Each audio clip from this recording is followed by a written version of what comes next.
Testing. 1 2 1 2 1 2.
We are broadcasting live from Bertrand, Nebraska. Kicks 96.1, highplanesradio.net, the KICX app, and the Kicks 96.1 YouTube channel. Again, nonstop basketball here on our High Plains radio stations. Rich Barnett, Bob Golke here at a gym that Bob has never been before. I thought you'd been at every gym in the area, but this is one of them that you haven't, right? No, this is one of the next one I can check off. And of course, I'm just so enamored with that logo in the middle of the basketball court.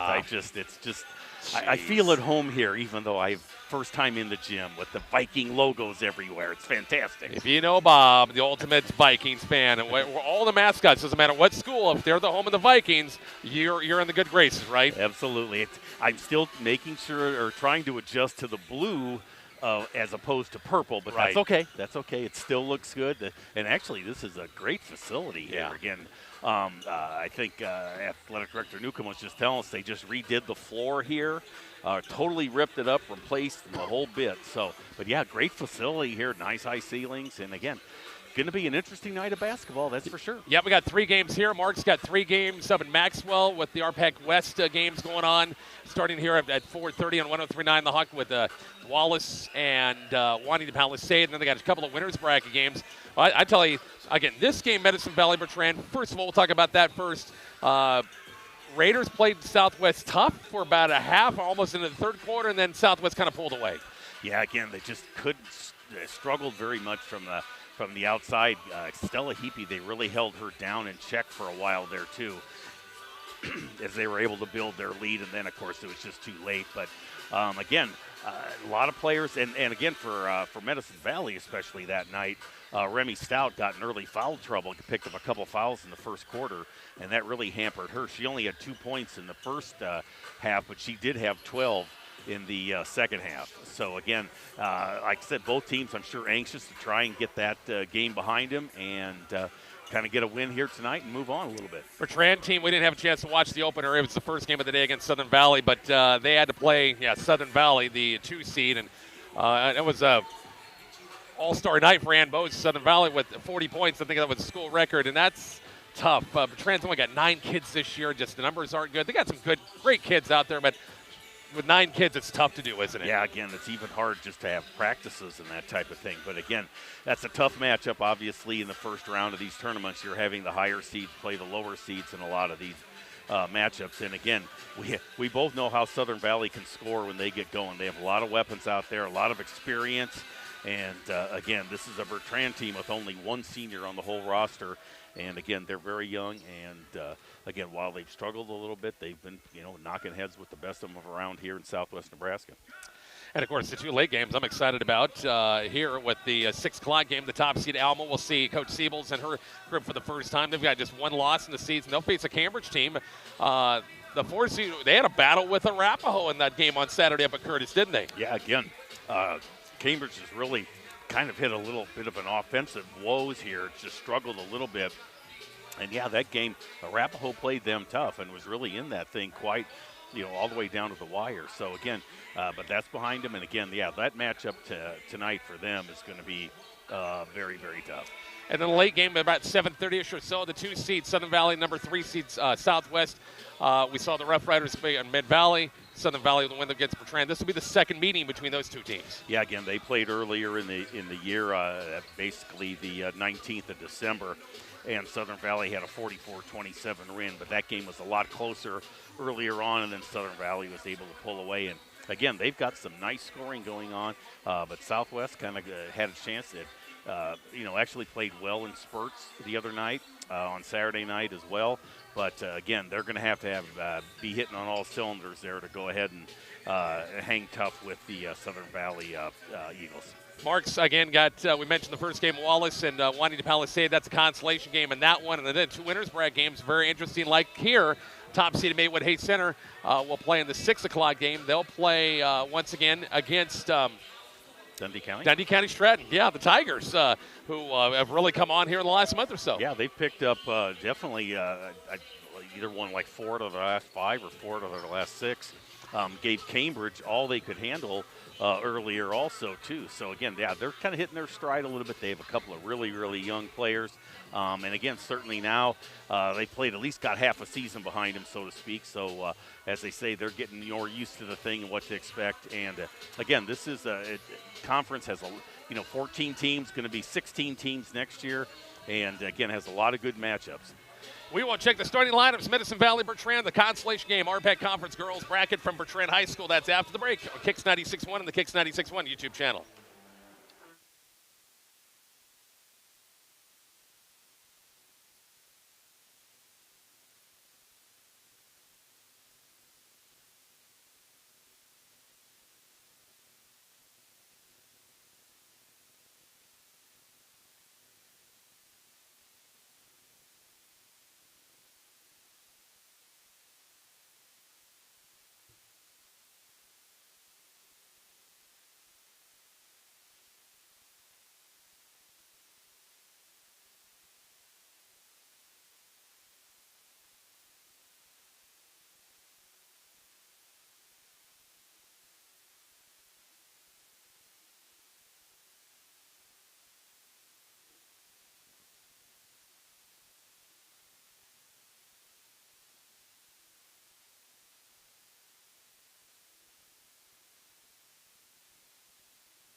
I told Kelly up there, I said, we got an extra headset. Which I know. We don't have an extra headset.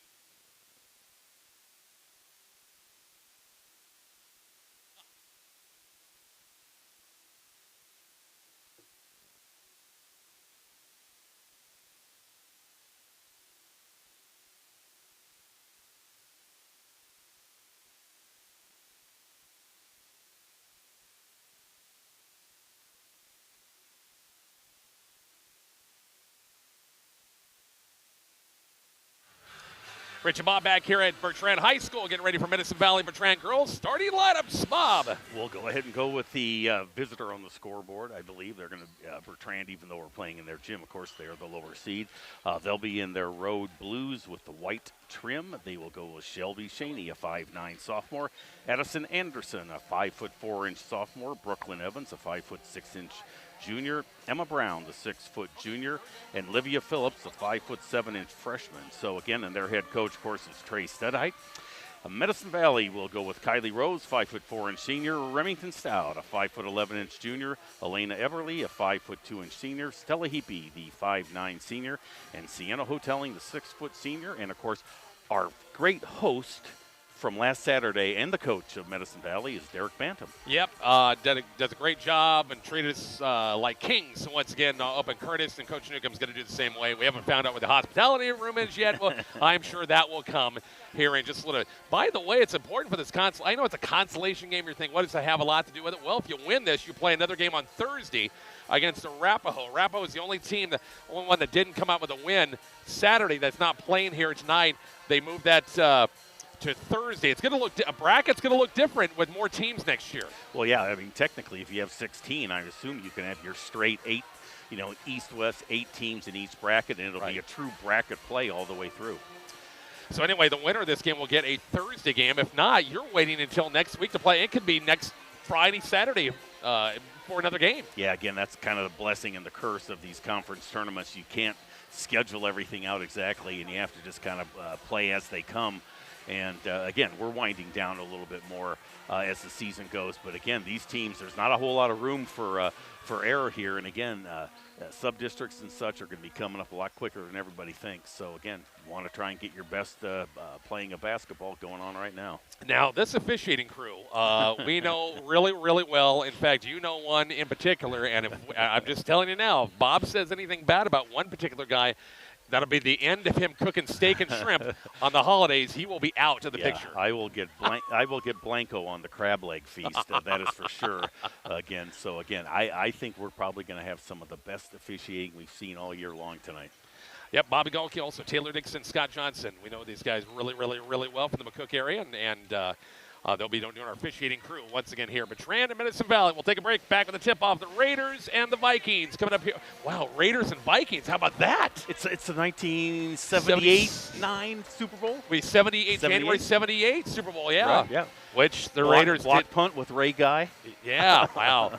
Yeah, wow. It's Kenny Stabler, Fran Tarkenton, Chuck Foreman, Mark Van Egan, the two star running backs. Yeah, Dave Casper, the tight end. Yeah, wow. Raiders and Vikings. We've got it for you coming up here shortly on Kicks 96.1.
Back here to Bertrand High School, Kicks 96.1 or Kicks 96.1 YouTube channel. I tell you, who's ever running the playlist here, which I always take into consideration, they've done a pretty good job so far. Yeah, again, great facility and very good acoustics, and we've been entertained some very, what shall we say, retro era music that's been quite good. A few modern things, of course, got to slip that in, but it's been quite entertaining. Yeah, when I first started to set up, and they're busting out the Ozzy Osbourne on me already. It's like, wow, that's They great. knew you were coming, Rich. Very good. All right. Medicine Valley going to left, right, and Bertrand. Did you and I do the RPAC volleyball? Do you remember? Was it you and I did that? Yeah, absolutely. I saw the mention that Shelby, that Brooklyn Evans. Remember here with the jump serve? Didn't she have the incredible jump serve for? Matter of fact, I think you're exactly right.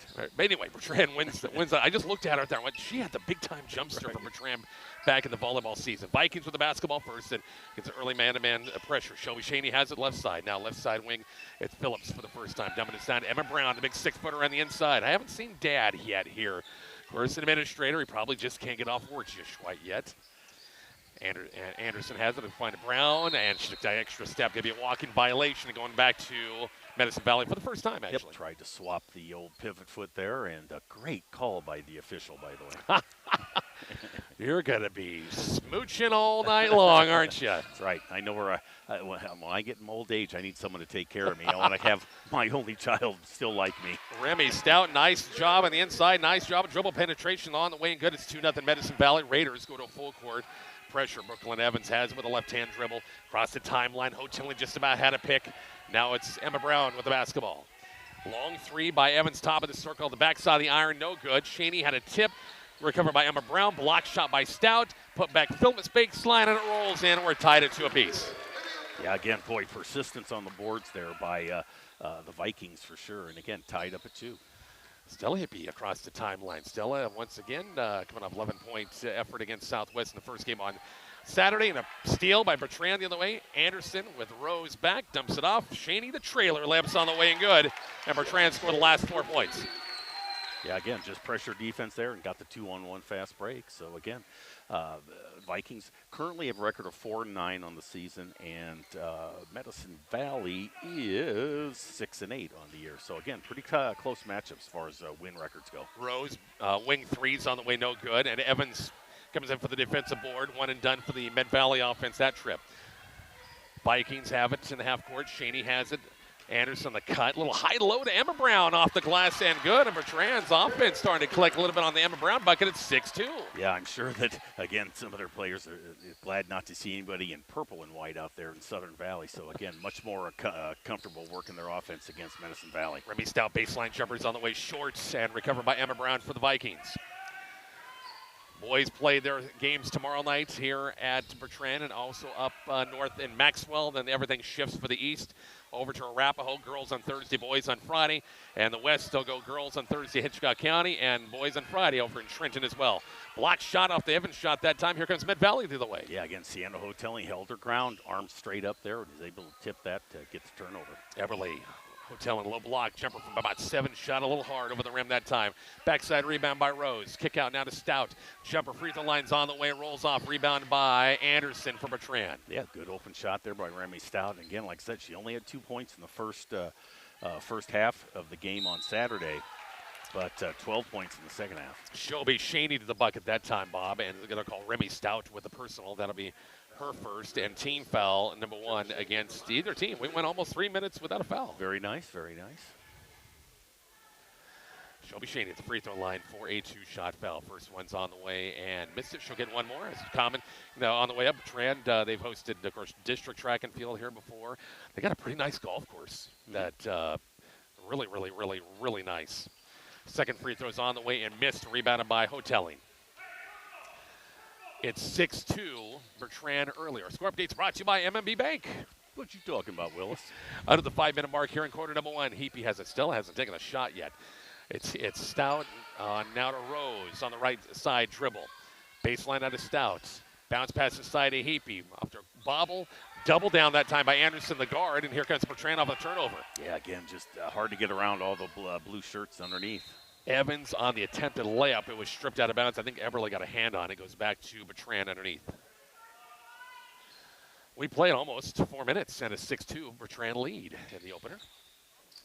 And bounce pass by Anderson out front. Shelby Shaney got away from Everly a little bit. Man-to-man pressure by Med Valley.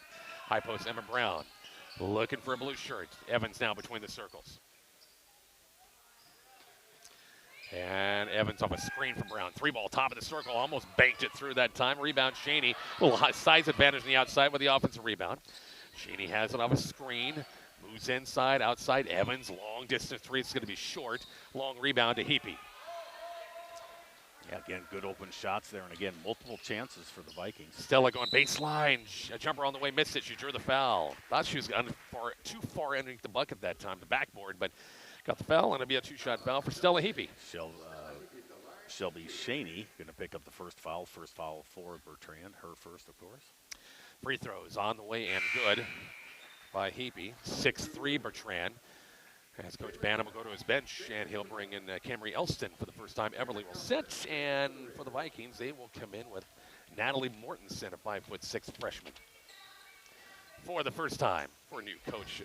I'm sorry, I'm looking at the wrong. Right, Caitlin Evans, sorry. Looked at the wrong. For Evans came in for Bertrand, sorry. For a new coach, by the way, Trey Stutheit is a first-year coach for this Bertrand program this year.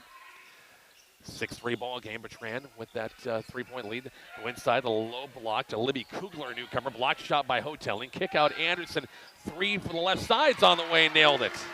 Yeah, wide open shot there. And again, Bertrand shooting, having success both inside and outside. First 3, I do believe, by either team in this game. And it's 9-3 Vikings as we approach 3 minutes left in the opening quarter. Long jumpers on the way by Hotelling, I do believe that time, wasn't it? That's correct, Sienna. Baseline jumper's good. Her first points, 9-5 ball game. And we're going to have a push at midcourt, going to be called against, it's going to be against number 5, Camry Elston that time. And her first, no, they're going to find Heapy. Stella. Yeah. My bad. Stella Heapy picks up her first. I tried to cut her off on the sideline there. Anderson has it between the circles and a 9-5 Bertrand lead. Anderson, kick out. Now it's Shaney on the dribble against traffic, and they're going to call. I think Remy Stout's going to be called for a little nudge on the inside, and foul was on the floor, and we'll go back to Bertrand underneath. Yeah, again, boy, just eerily similar to the other night here. Again, 2 fouls in the first quarter, and again, she'll go ahead and have a seat, and Haley Gustafson's going to come in to take care of the middle now. Yep, it's tough to get in that foul trouble early first quarter. 9-5 ball game. Yeah, really just kind of an excuse me foul, too. Kugler has it. I wonder if she's related to some of the Kuglers and McCook, possibly. They got to be all related, you would think. Top of the circle now to Caitlin Evans. Evans, one dribble, pressured. Out front, Shelby Shaney. Kugler, low block against Hotelling. Little running, not half hook shot, was blocked on the way up, and here comes Heapy off the missed shot. Looking inside, Hotelling. Jumper block shot, but on hand on the way up. Caitlin Evans got her with the foul. And Sienna Hotelling will go to the free throw line for a 2-shot foul. Yeah, just kind of came down with the arm rather than keeping the arm straight up there and got her on the wrist. Again, on our Kicks 96.1 YouTube channel, hit that subscribe button. Doesn't cost you a thing, just helps with our overall subscriber numbers. This Hotelling free throw is on the way and good. Raiders draw within 3, 9-6. You do realize we have another team of twins here. So for Bertrand, identical. Oh, that's the Evans girls, right? Exactly. Missed free throw, and here comes Anderson the other way. Gosh. It's been a theme we've had a lot this year. 9-6 ball game. Vikings have the ball right back. Brooklyn Evans off the dribble, off the pick by Kugler. Jumper for 7's on the way, no good. Rebound by Hotelling. Good move to the basket there, went right through the lane. Heapy the other way, got it poked away, now recovers. 2-minute mark, first quarter, 9-6. Bertrand is led from the start. Skip past Elston, good move to the bucket, missed it, drew the foul. It'll be Camry Elston at the free throw line now for a 2-shot foul. Yeah, again, boy, just got the ball and immediately went down the lane there. No hesitation on her part. 3 team fouls apiece. Kugler picks up her first. And a 2-shot foul coming up. Free throws on the way and rolls out. So the Alma girls have made their way into the gym. They'll have the next game. The one against the 4-seed Cambridge. Second free throw is on the way. This one's good. It's a 2-point game, 9-7. And Raiders back to some 2-2-1 full court pressure. Evans across the timeline. Phillips back in the ball game as well. And now Brooklyn Evans. Caitlin Evans has it. Is one a righty or one a lefty? Are they both lefties? I think it's one of each. Kugler, a little runner inside the paint. Block shot by Hotelling on the way up, but it'll stay with Bertrand as Emma Brown will check back in. And it will be Caitlin Evans setting. Off the inbounds, Anderson looking for cutters. Baseline Kugler, jumper from 10's on the way. Good touch by Libby Kugler. It's 11-7 Bertrand. Yeah, again, the Vikings have shot the ball well when they've had the opportunities. Heapy across the timeline, right-handed dribble, has it. Take a look, go baseline, cut off. They find Hotelling, jumper inside the lanes on the way, missed it. Emma Brown, the defensive board. The foul's going to be called, this time against Haley Gustafson for Medicine Valley, and that'll be team foul number 4 against the Raiders in the quarter. Yeah, much too late there on the rebound attempt there, and again, just the push in the back. So Vikings going to go ahead and inbound it against full court pressure. Inbound said not a good. I thought Phillips' pass could be wide, but a good catch by Anderson. But then they throw the ball in the way. Second try. It's Heapy has it. Has 11-7 Bertrand lead, and Raiders with the basketball. Long 3 baseline by Elston, air ball. Rebound, and Hotelling was there, but she stepped out of bounds and goes back to Bertrand. Just over a minute left, quarter number 1 from Bertrand High School. RPAC Conference Tournament Girls Bracket continues in the East. And full court pressure applied once again by Medicine Valley. They're going to say it was touched last by Bertrand, and the Raiders will get it back. Yeah, again, went off Brooklyn Evans, as a matter of fact. Inbounds pass by Heapy, baseline Hotelling. Elston, top of the circle, not a Rose. They find Hotelling on the block, jumpers on the way. Just tough angle, missed it. Rebound by Kugler. Yeah, and tapped out of bounds by Sienna Hotelling. Yeah, tried to use the backboard there, but again, just a really tough angle there. 52 seconds left in the opening quarter. 11-7 Bertrand.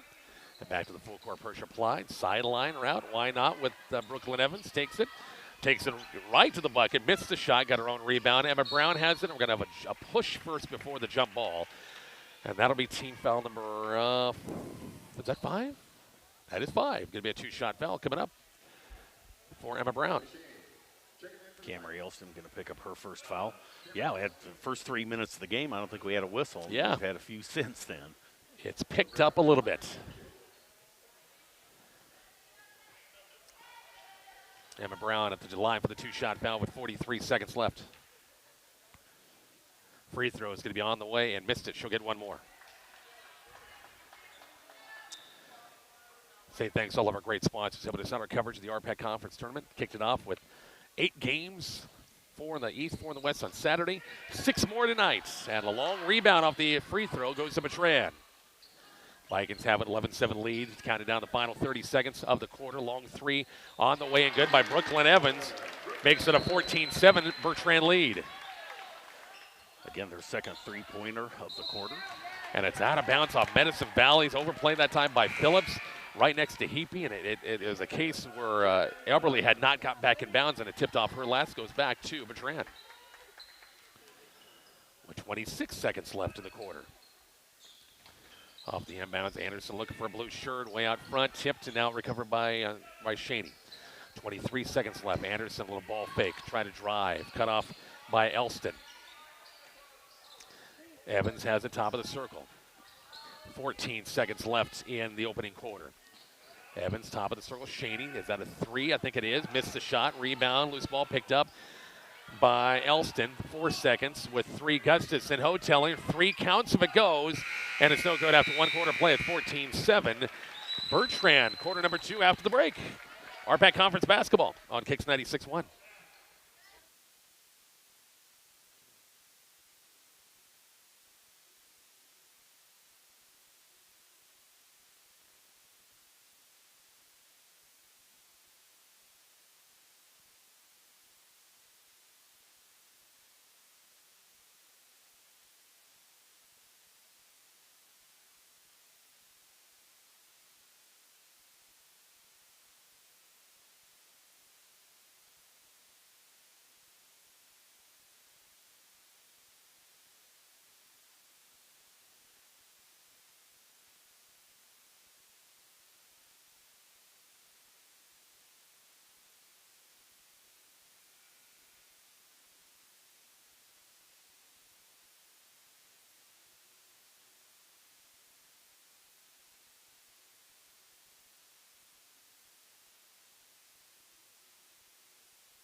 Richard Bob back here at Bertrand High School. 14-7 Vikings with the opening lead in the first. Yeah, exactly. Nice outside shooting by Bertrand when they had their chances, and it really spread the wealth around a lot, too.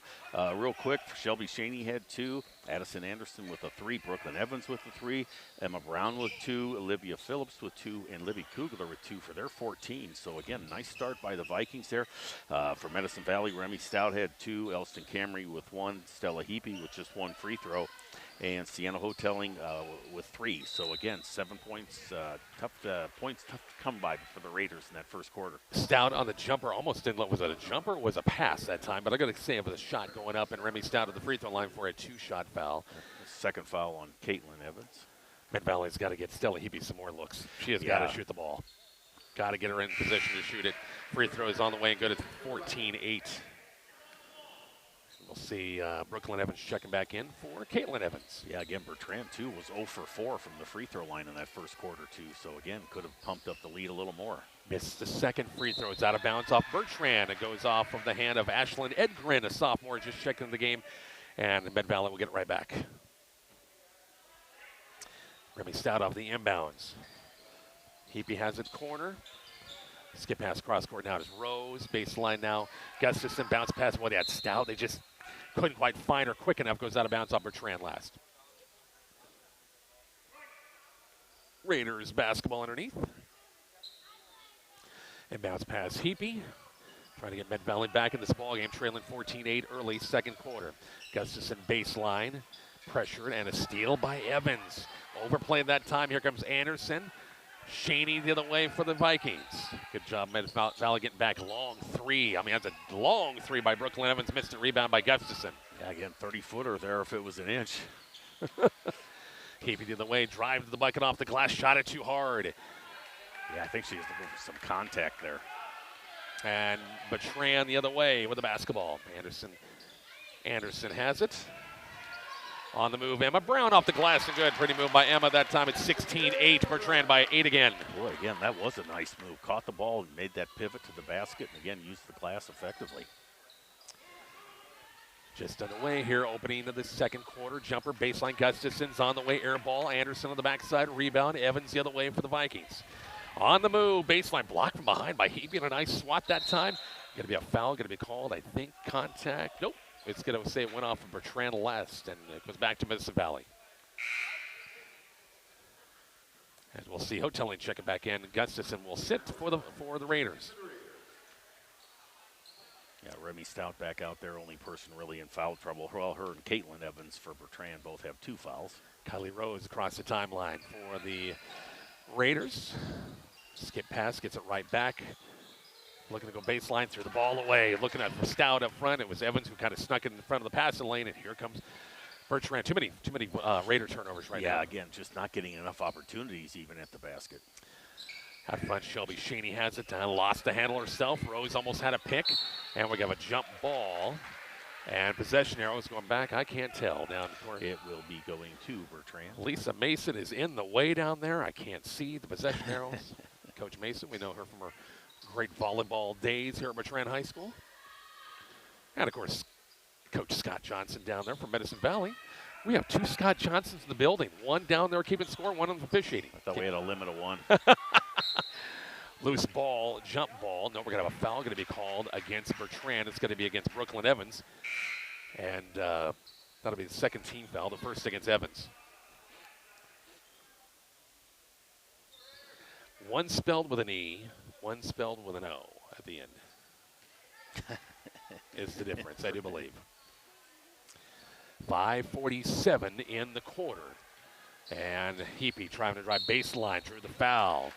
Beats Edrin on the dribble that time with a quick first step and Stella to the free throw line for a 2-shot foul. Yeah, again, I'm sure that's what Medicine Valley liked to see more is kind of clear out even if he needed to. Let Stella Heapy work some magic there. 16-9 as Med Valley gets a point on the board. Our score update's brought to you by MMB Bank. You're looking little buddy. Phillips will check back in. Edgren sits. Second free throw by Heapy's on the wing, good. And it's a 16-10 Bertrand lead in quarter number 2. Raiders will not go full court. Pick him up in the man right at midcourt. Phillips, little crossover dribble. Anderson up top. Left-handed, trying to go baseline. Little step-back jumper. That was a tough shot baseline. Long rebound, Heapy. Stella across that far sideline with left-handed dribble. Top of the circle. Hoteling baseline. Jumper's on the way good. Nice touch, Sienna Hoteling. And it's a 4-point game, 16-12, Bertrand. Very unselfish play by Stella Heapy there. Excellent pass. And again, Sienna Hoteling didn't waste any time. Went right up with the basketball. Anderson has the top of the circle out of Evans. Well, Bertrand's got 3 team fouls already in the quarter. You would think if Med Valley could try to get a couple and go to the free throw line, it'd be a walk-in violation against the Vikings. So everything kind of falling apart for Bertrand here. Well, and again, the Raiders definitely like to drive to the hoop. So again, they're going to try and pick up some of those fouls or at least initiate the contact. Raiders with a chance to cut it to 2 or maybe 1 right here. Backside look, Rose. Hoteling a little bit too strong with that shot. And rebounded by Anderson for Bertrand. Yeah, again, a nice idea to use the backboard, but again, just a little too strong. And Coach Stutheit wants to call a timeout. First timeout taken by either team. Hard to believe. We're back to Bertrand coming up here in just a moment. Kicks 96-1.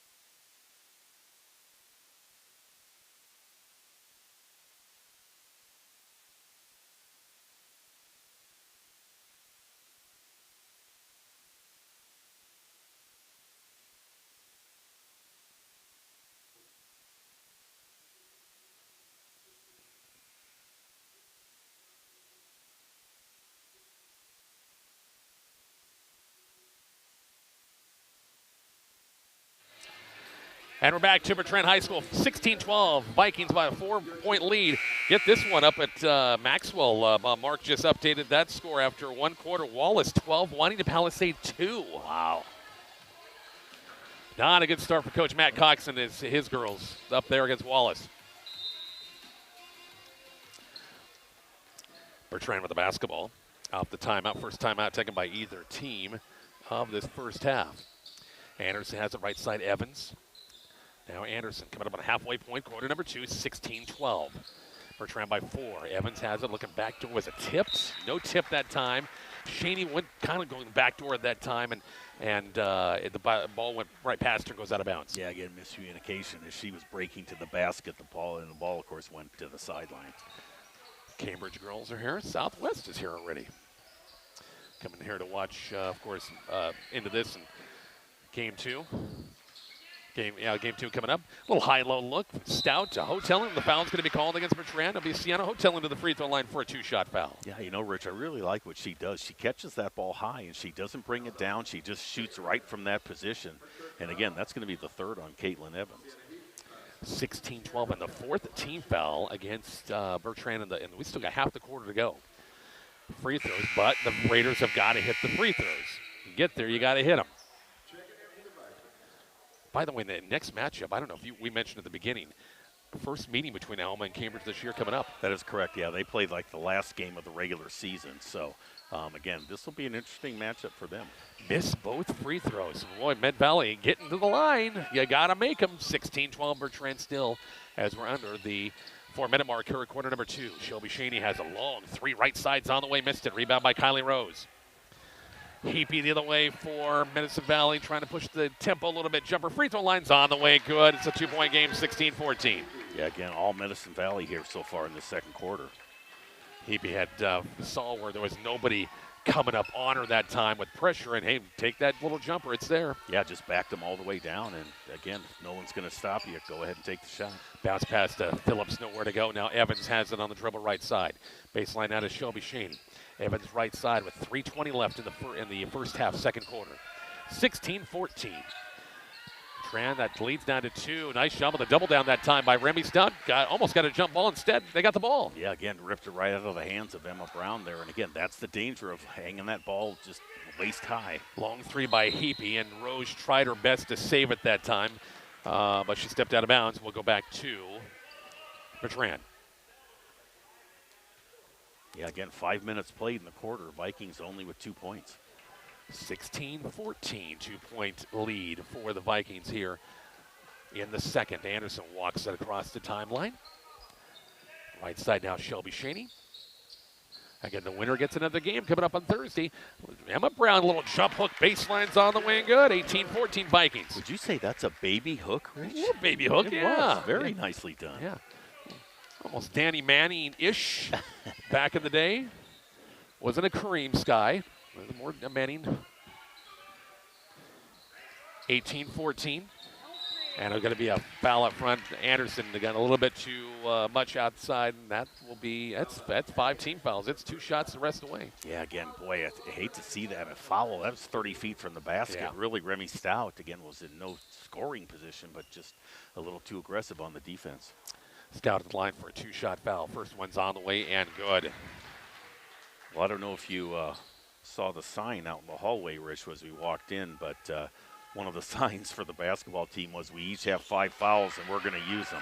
I didn't see that. Yeah, so I'm not so sure that's just a great motto to have for a basketball team. 18-16, 2-point game again. Bertrand with that 2-point lead. Anderson up top. Shelby Shaney has it between the circles now. It's the Mid-Valley man-to-man pressure. Phillips left side. Shaney top of the circle. Swing down to Anderson. Anderson has it. They find Emma Brown and Dave on the post this time. Nowhere to go. Kick out Evans. Baseline 3's on the way. Hierker missed it. It goes over the backboard. And back to Mid-Valley. I thought Brown was going to maybe spin around a little jumper inside the lane, but she elected to kick it out. Yeah, again, did not even really look at the basket that time. Raiders have a chance to tie it or take the lead for the first time in a while. It's 18-16 Vikings. Heapy out front now, Kylie Rose. Swinging over to Heapy left side.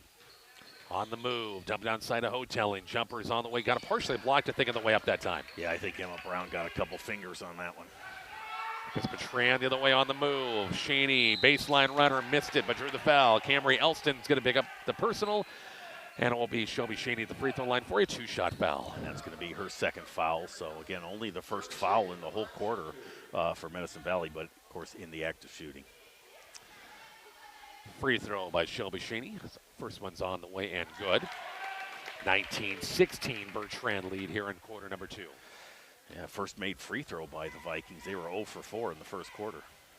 Second free throw is on the way. Pretty good rotation, and then splashes. 20-16. 4-point Vikes lead. 90 seconds left in the half. Raiders back in the half court. Everly swinging over to Heapy. Baseline, jumper baseline's on the way, good. Wow, nice touch by Stella Heapy there. Just kind of glided to the end line and was able to pivot.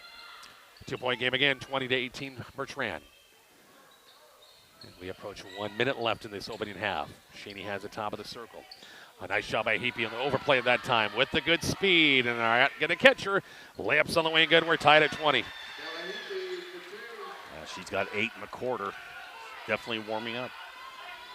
Kind of timed that pass that time. Nice steal, and they couldn't catch her. 20-20, 48 seconds left in the half. Low block Evans over Heapy. Blocked on the way up by Heapy that time. Loose ball picked up by Hoteling. And Mid-Valley has a chance, Bob, to take the lead before the half. Yeah, exactly right. Be their first lead of the game. Long 3 by Heapy. He's on the way and nailed it on fire here in the second quarter.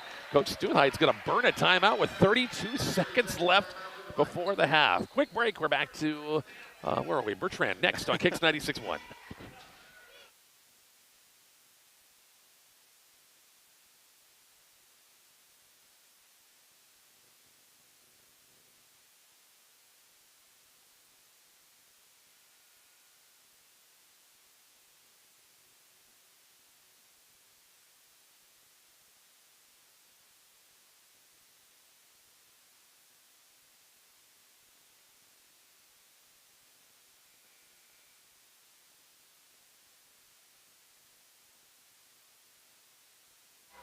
Rich and Bob back here at Bertrand. Boy, Coach Studenheit said, heck with it. I'm going to burn a timeout.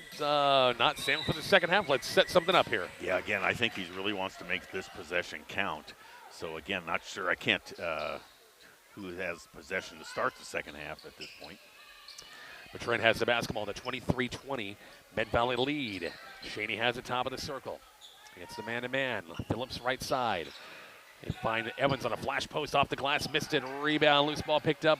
Hebe had him, but couldn't quite grab it. 8 seconds left. Anderson thought about the 3, passed it up. Now Shaney with 5. With 4, the dumping is down to Emma Brown. Little jump hook off the glass. Again's on the way, and we got a 1-point game going into halftime. It's Medicine Valley 23 and Bertrand 22. Bob and I will talk about it first half after the break. RPAC Conference basketball tournament action on Kicks 96.1 and the Kicks 96.1 YouTube channel.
Rich and Bob back here at Bertrand High School. Halftime score, Medicine Valley with a nice second quarter comeback, Bob, 23-22 over Bertrand. Yeah, again, kind of a tale of 2 different quarters. First quarter, Bertrand outscores Medicine Valley 14-7. In the second quarter, Medicine Valley returned the favor and outscored Bertrand 16-8. So again, who's going to – all right, and that, again, what leads to a 1-point ball game. Scoring for the Vikings, Shelby Shaney with 4, Addison Anderson with 3, Brooklyn Evans with 3. Emma Brown there really showed some nice touch in the paint. She has 8. Olivia Phillips with 2, and Libby Kugler with 2. And again, really, I talked about the balanced scoring by Bertrand in that first quarter. 6 players got in the scoring column. In the second quarter, only 2 players scored, and that was Shelby Shaney with 2 free throws, and everything else was the Emma Brown show. So again, 22 points for Bertrand at the half. For Medicine Valley, they Remington Stout had 2, Camry Elston with 4, Stella Heapy, kind of the one lady show for Medicine Valley. She had 12 and had 11 in that comeback quarter of the second quarter, and then Sienna Hoteling also had 5. So again, 23-22, Rich. And again, at this point, who's going to win the third quarter? Who's going to win the fourth quarter? Because again, it's really been just kind of back and forth at this point. Well, you knew for Medicine Valley, Heapy had to get involved, had to take more shots. If that wasn't the case, they're going to win this game. And she finally had some shots to get her shots, and which she knocked a few of them home. Yeah, again, drove to the basket on a couple of those, and then also had a 3-pointer. So again, she's kind of warming up to the task a little bit too, but certainly had the ball in much better positions in that second quarter than the first quarter. Halftime, 23-22. Bob and I are back with the second half coming up in just a little bit on Kicks 96.1 and the Kicks 96.1 YouTube channel.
We're back here to Trent High School, Kicks 96.1, also our Kicks 96.1 YouTube channel, ready for the second half here shortly, Bob. And yeah, we'll see who comes out ready to play here. It's even Steven, almost 23-22. Yeah, again, it's, like I said, been a tale of two different quarters here.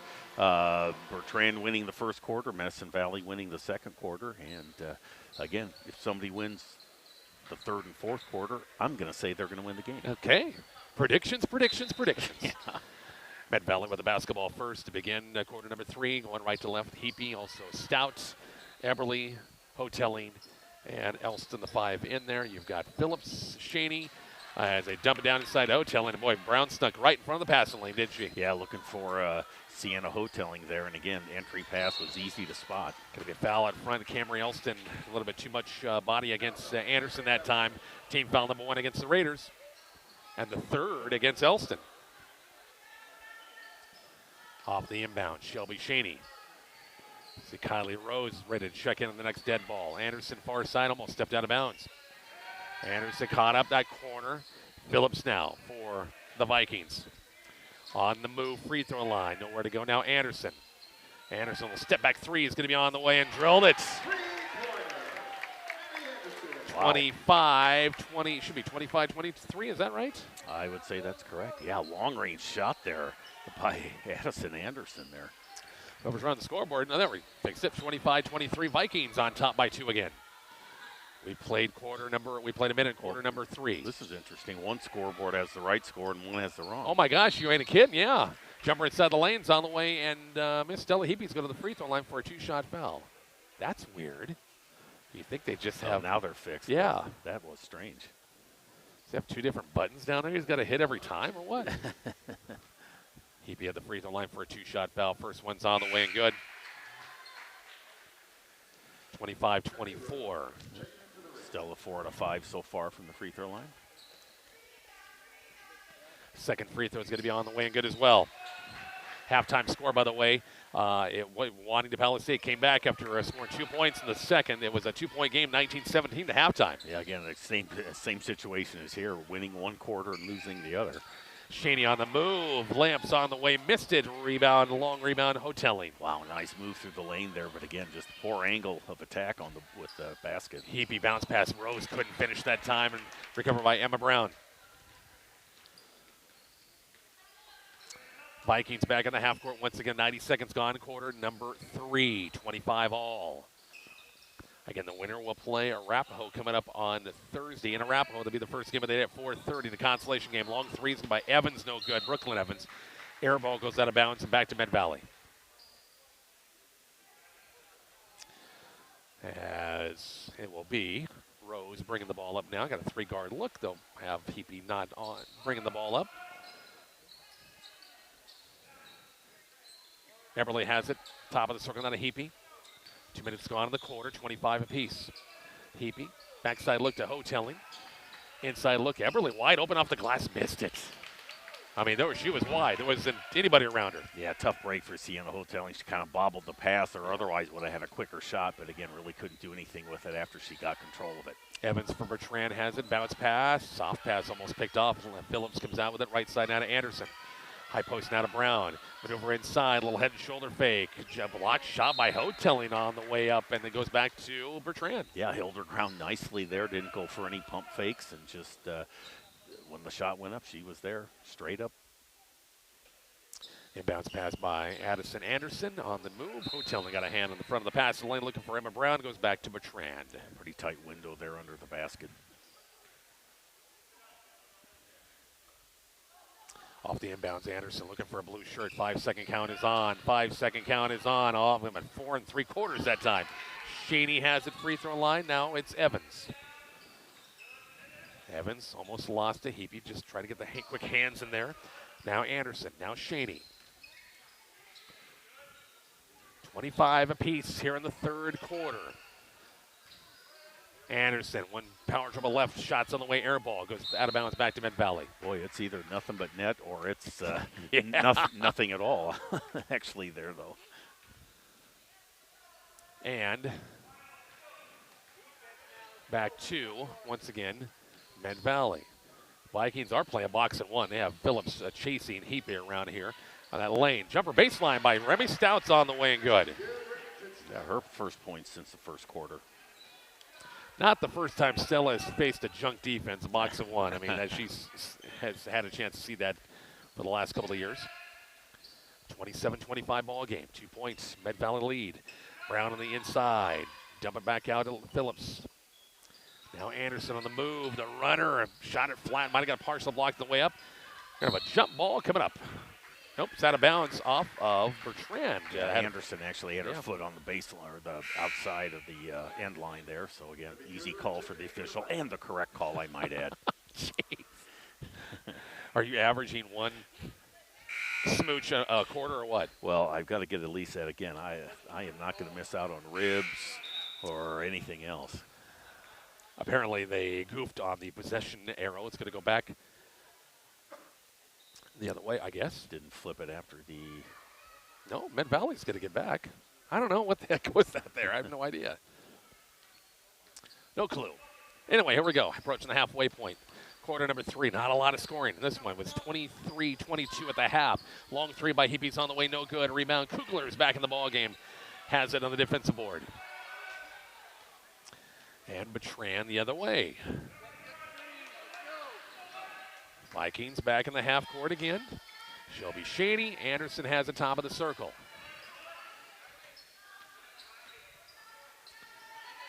On the move now, it's Brooklyn Evans, top of the circle.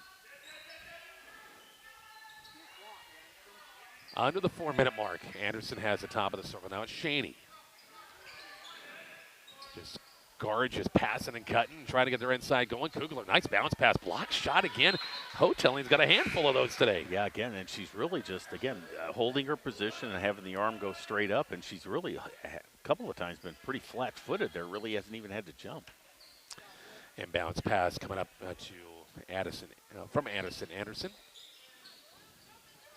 on the lob to Kugler, good catch. Bounce pass to Anderson, the low block underneath the bucket, tried the old throw it up and reverse layup, and it hit the rim. Yeah, and she almost paid the price, too. I think the ball hit her on the nose on the rebound from the bottom of the rim. Hotelling baseline jumpers on the way and good. A good, nice touch, a little 8-footer, and it's a 4-point lead. Yeah, she's had a couple of those during the course of the game. And, again, that's not using the backboard at all, but just the very, very nice touch. 29-25, Raiders by 4. Shaney on a good cut off the glass, missed it. Point blank that time. Remy Stout with a defensive board. Yeah, well set up by the Vikings there, but again, just could not convert. Heapy has a left side now to Rose, baseline, Hotelling. Oh, they have Stout in there, and with a size advantage off the glass. Missed it, a little too flat shot that time, and Bertrand comes out with it. And she's got, has a little maybe ankle twist there, is kind of favoring the one ankle on the way back down. Evans top of the circle. Shaney now Anderson.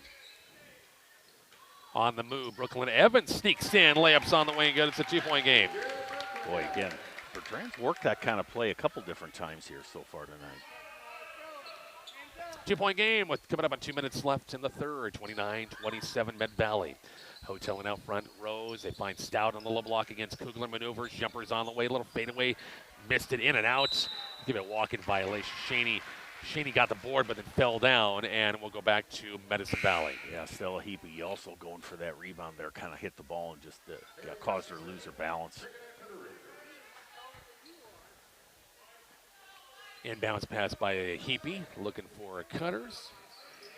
As Everly back in the ball. No, actually Gustafson back in the game. It's Everly's threes on the way and good. Boy, again, set play on the inbounds pass, and again, her first points of the night. 32-27. Raiders by 5 again at the 2-minute mark here in the second quarter. Evans has it baseline now. Kugler inside. Good look. Good cut by Anderson. The foul's going to be called against Kylie Rose. Behind that time, it's going to be a 2-shot foul coming up. Yeah, again, boy, Bertrand really just tries that kind of a similar play. Most of the times they're always cycling through the lane there, trying to take advantage, either get a drive or a short jump shot. Addison Anderson, the sophomore, the free throw line. First one's on the way and good, 32-28. And Alma, the top seed, will play in the next game against the 4 seed Cambridge.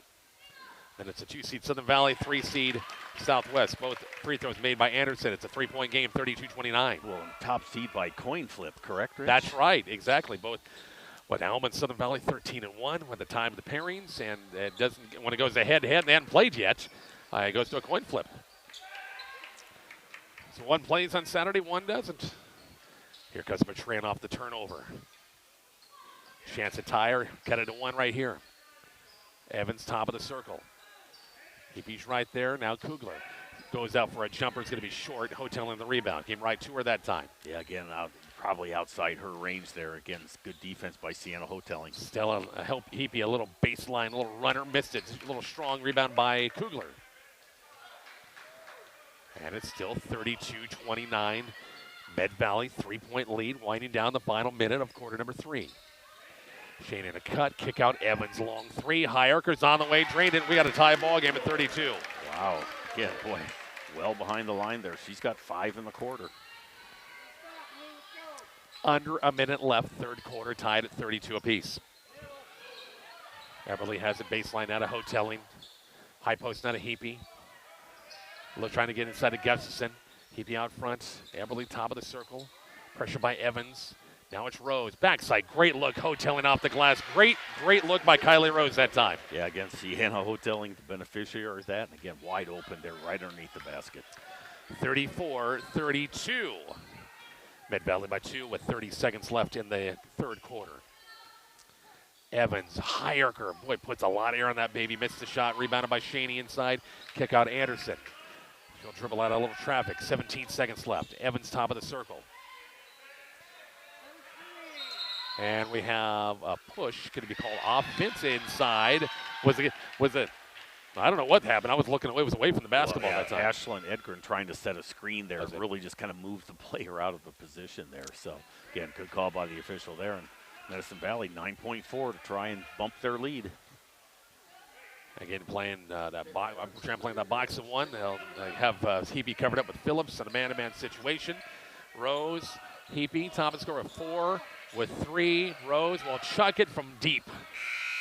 No good, and that's your quarter, 34-32. Medicine Valley. The fourth quarter is coming up here shortly on Kicks 96.1.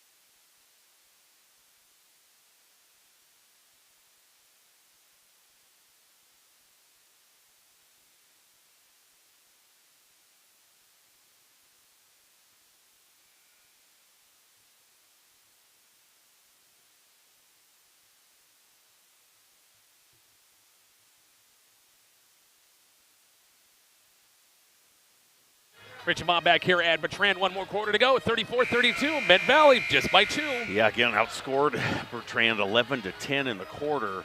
Again, Bertrand is having a hard time getting offense from all their players. Again, that quarter only 2 players scored for Bertrand. So, again, Medicine Valley had 4 players in the scoring column. So, again, a 2-point game going into the fourth quarter. Here we go. Anderson along with Evans, Brown, Phillips, your 5 in there. Med Valley with Stout, with Heapy, with Rose, Gustafson, and Eberly, the 5 to start the quarter. Nice job, Remy Stout. Good post defense. Knocks it away. Here comes Med Valley. Off the turnover with a 2-point lead. Winner will play on Thursday as Heapy drove the bucket, drew the foul against Caitlin Evans that time, and Heapy to the free throw line for a 2-shot foul. Yeah, and I think that's going to be her 4th foul. Caitlin Evans kind of saying, hey, I just stood up here. She jumped into me, but referees weren't buying that. Again, the winner gets Arapahoe and a consolation game. Coach Blackmore and company, boy, they battled Cambridge tooth and nail on Saturday up at Curtis, but just fell a little bit short. That'll be a 4:30 game here, once again, at Arapahoe High School on Thursday.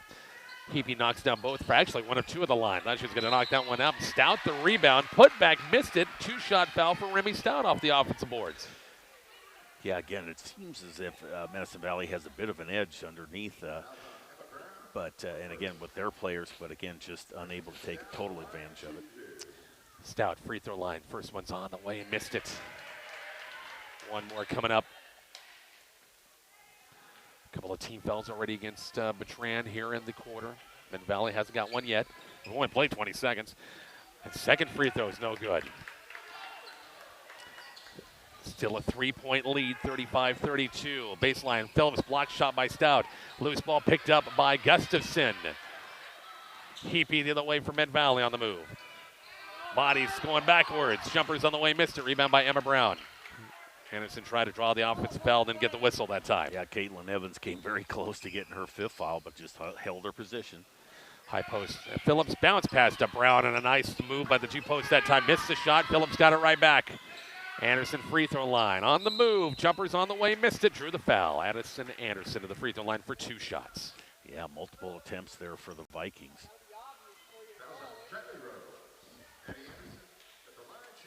First team foul going to be called against the Raiders in the 4th quarter.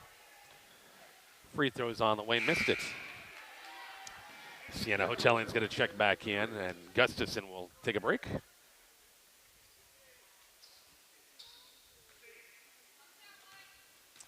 One more free throw for Anderson. Coming up, second one's on the way. This one's good.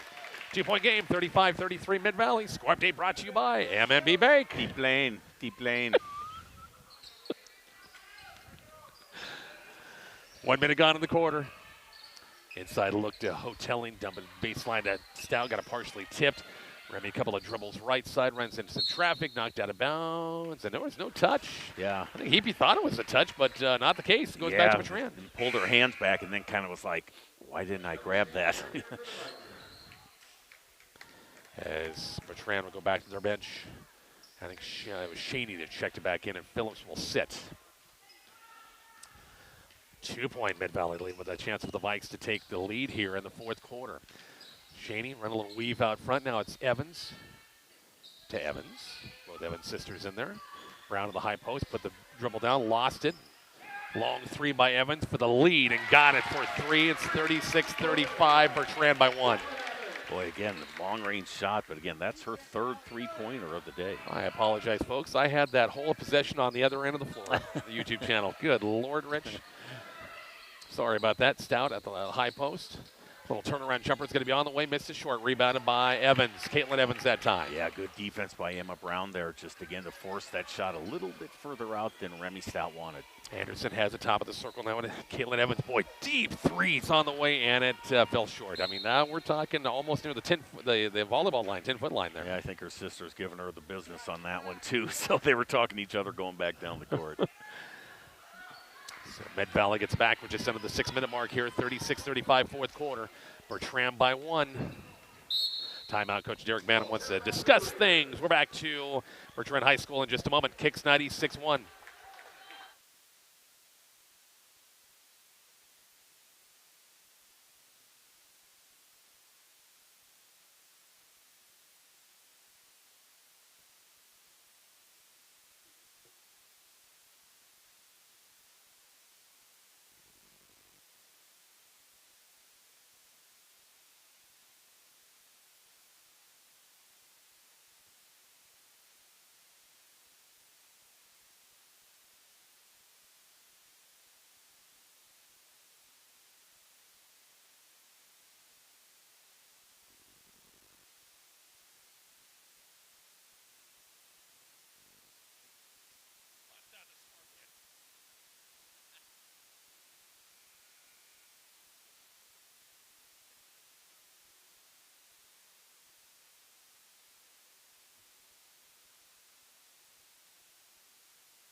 Rich and Bob back in as the Scorpions fill the airwaves here at Bertrand High School. Oh, my gosh, is that great stuff or what?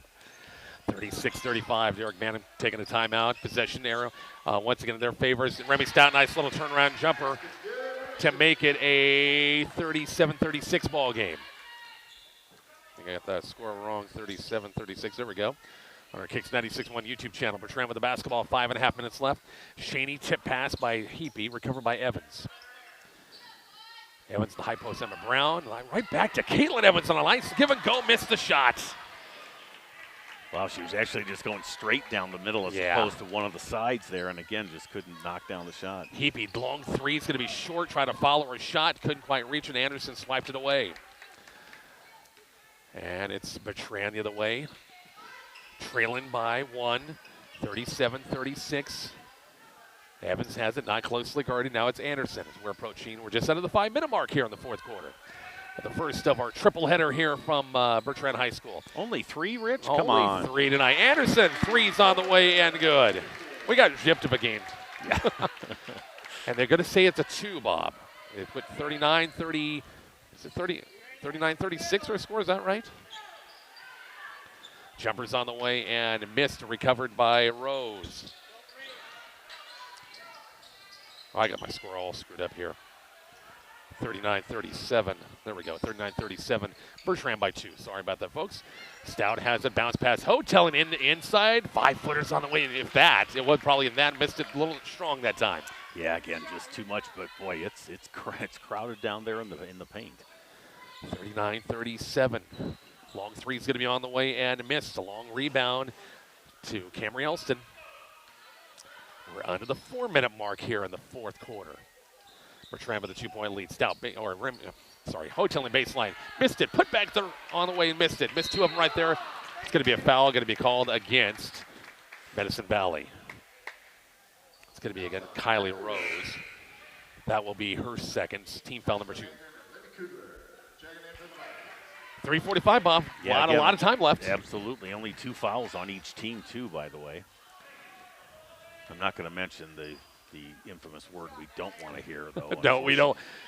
Yeah, somebody sent me a text by the name of Greg Tetley. Says, I think you guys got a 3 overtime game in you tonight. I went, no. Hush your mouth. Going to be a blocking foul. Going to be called against Med Valley. And it will go back to Bertrand underneath. 3rd foul on Remy Stout, though. She's played well since getting those 2 early in the first quarter. Off the inbounds, Anderson. 3 is going to be no good. I thought it was going to fall. Me too, yeah. Great setup on the inbounds. Med Valley the other way, trailing by 2, 39-37 with 3:20 left. Stout inside, jumpers on the way short. Rebound, Hoteling put back on the way. She lost it on the way up. Loose ball picked up by Rose. We got a jump ball possession arrow. Can't tell. It's going to be Med Valley basketball. As Hoteling a little bit slow getting up. I think more frustrated than anything, to be honest with you. Exactly right. Wallace 27, Juanita Palisade 26 after 3. Nail biter in that one up at Maxwell High School, home of the Wildcats. 3-minute mark here in the fourth quarter, 39-37. Bertrand by 2. Hoteling baseline, bounce pass right between the legs of Beverly that time. Kind of threw it at her feet and goes out of bounds back to Bertrand.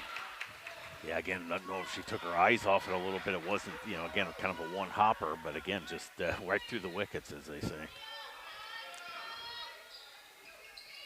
Vikings have it back, a little pick-and-roll action.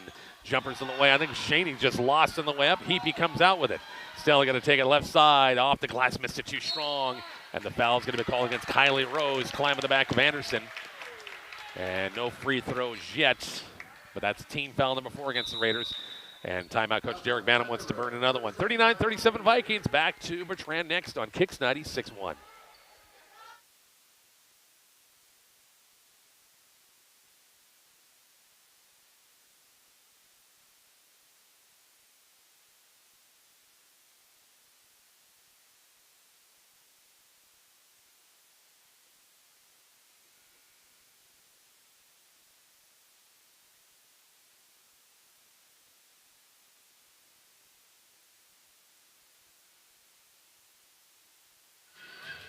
Richard Bob back here at Bertrand High School. Final 2:43, Bob, on the clock. This is a long way from being over, that's for sure. Exactly right, yeah. A lot of possessions yet to come, potentially. And, again, we'll see if anybody decides to maybe take the air out of the ball a little bit. 39-37 Bertrand by 2 here in the fourth quarter. Full court pressure by the Raiders. Evans has it. Against traffic once again, across the timeline. Out front, Anderson has it. Out front now it's Phillips. Man-to-man pressure by Medicine Valley. Shaney, tip pass recovered by Kylie Rose. Looking for Heapy and threw it over her head. Evans has it to the bucket. Block shot, Heapy, but going to call Stella with a foul. That'll be Evans to the free throw line for a 2-shot foul. Yeah, boy, bad turnover for Medicine Valley there. Put Stella Heapy in a bad spot. She really had to foul. You can't let that easy layup happen. So, again, Brooklyn Evans with a chance to bump this lead. Kylie Rose, I think, was just trying to get the ball out and outlet and get it out and just chucked it over the head of Heapy that time. 40-37, a 3-point. Vikings lead. 2:16 left. Second free throw is on the way and good as well. 41-37. Two-possession game. Well, Bertrand much better shooting free throws this half than the first half. Baseline Stout on the move. Remy, little spin move, baseline. Jumpers on the way, missed it. Backside rebound. Heapy put backs on the way. Block shot. Emma Brown on the way up. 6-footer is right there. Just got rid of it before falling down. Here comes Anderson the other way.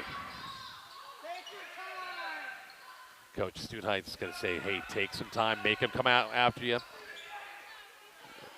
And, mostly guarded. Yeah, yep. 5-second count. Nice good call there, Bob. Yeah. Rose was just following Anderson around and will go on the turnover back to Medicine Valley. Yeah, again, nobody came out to really help Anderson there. And again, it's just all you got to do is stay within the 6-foot range. Inbounds pass, Eberly. Now Rose. Baseline out of Hoteling. Went past the side of Stout, running baseline. Left-handed layups on the way and good. 2-point game, 41-39. Boy, nice touch by Remy Stout there with the left hand is right. Their bigs have had some chances here in this second half, but some of the shots have just not fell for them inside that paint. 41-39, it's timeouts. Bertrand wants to talk about it. Going to be a full timeout. 2-point Vikings lead back to Bertrand High School next on Kicks 96.1.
Here we go. Play back in. A minute 18 left. 41-39. And Heapy with a steal. Got it away from Evans.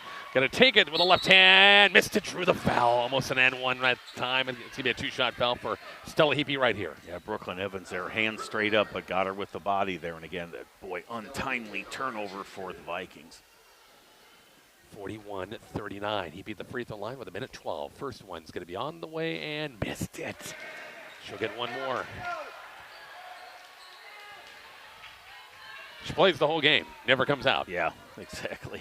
Second free throw's on the way. This one's good. 1-point game, 41-40. Bertrand High School with a 1-point lead with a minute 11.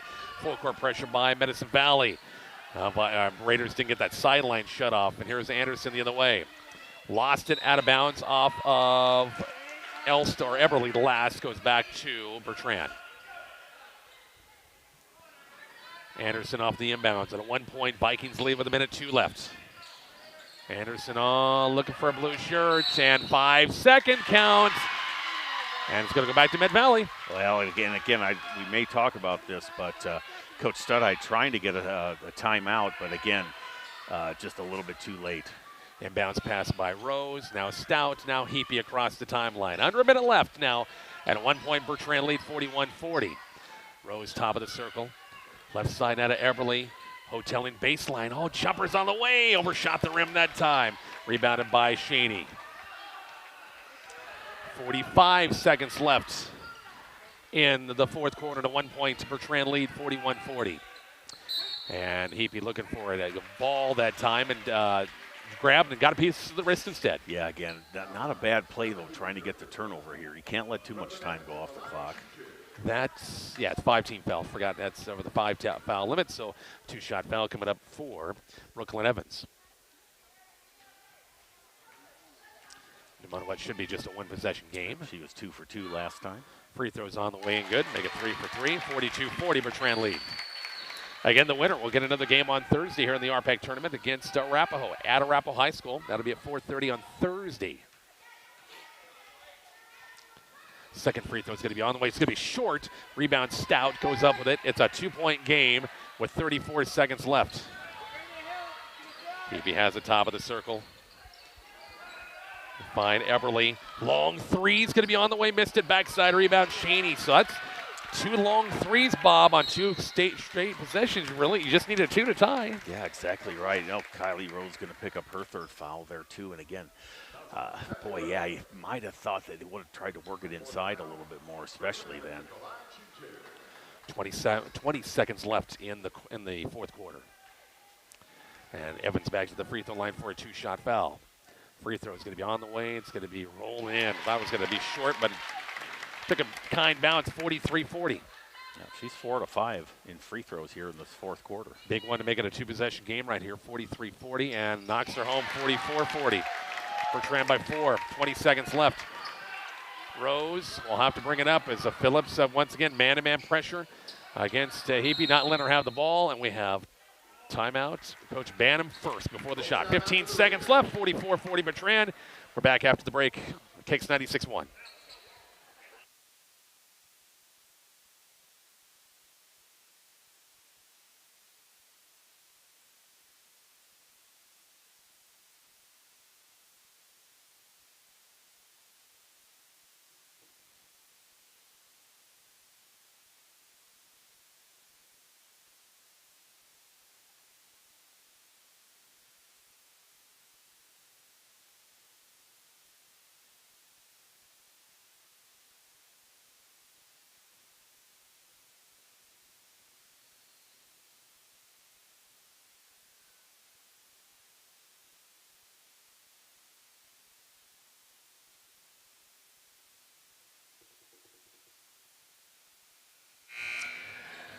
Richard Bob back here at Bertrand. 15 seconds, Bob. 2-possession game right here. Bertrand by 4, 44-40. Med Valley's got the basketball. Yeah, really going to have to get a shot up quick, and if it goes in, foul right away. Try and put the Vikings at the free throw line. Heapy off the inbounds on the far side of the court. Find Stout. They'll find Heapy again. They covered it up. Stout's going to have to chuck a 3. It's going to be on the way in short. Rebound backside, Anderson. 7 seconds left, and with a walking violation, Anderson. The faithful one with some contact there didn't get a whistle, and or got the whistle, but the wrong call. Yeah, boy. Ugh. Off the inbounds, Heapy. Now Rose. 5 seconds, too much time. Heapy 3 is going to be on the way, missed it, and that's going to do it right there. Goes out of bounds with 0.1 on the clock. How'd that happen? How was that possible? Who's the clock operator there? Well, Bertrand's going to get a big win on their home court in the RPAC tournament, and they'll get one more game coming up again on Thursday when they travel to Arapahoe to face Arapahoe High School in a consolation game. Final score in this one, once again, is Bertrand 44 and Med Valley 40. Post game is out on the way next on Kicks 96.1.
Rich and Bob back here at Bertrand High School Finals. Well, this one, Vikings in the home court, Bob, survived. They'll play another game come Thursday, 44-40 for Medicine Valley. Yeah, they were the more consistent team, as it turns out, over the course of this game. Again, Bertrand outscored Medicine Valley 12-6 in the all-important critical fourth quarter. So, again, your final, once again, 44-40 in favor of the Vikings. Scoring for Bertrand, Shelby Shaney had 4. Addison Anderson with 12. Brooklyn Evans with 16. Emma Brown with 8. All those in the first quarter. And again, Olivia Phillips with her 2 and Libby Kugler with her 2, both in the first quarter.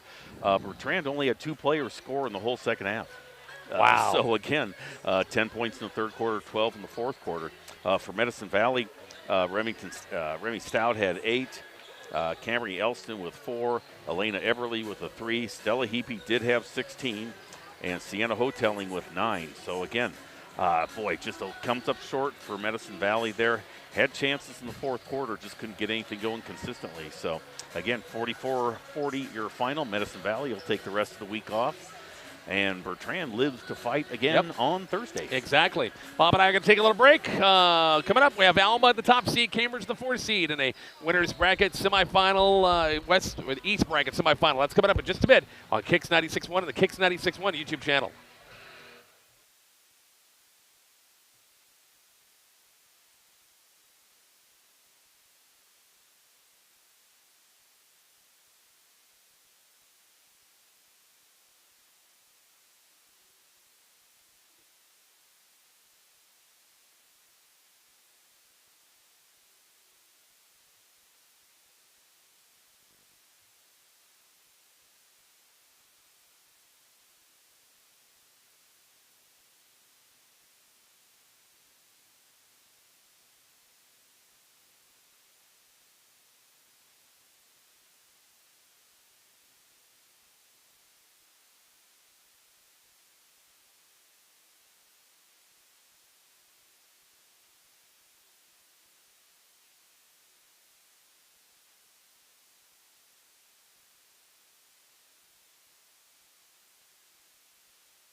Rich and Bob back here at Bertrand High School, getting ready for game number 2. Top-seeded Alma and the number 4 seed Cambridge. Bob, one, by the way, over in Maxwell, final score, Wallace holds on to beat Juanita Palisade by a final score of 40-37. Besides the first quarter, that was close throughout, wasn't it? Yeah, exactly right. Back and forth.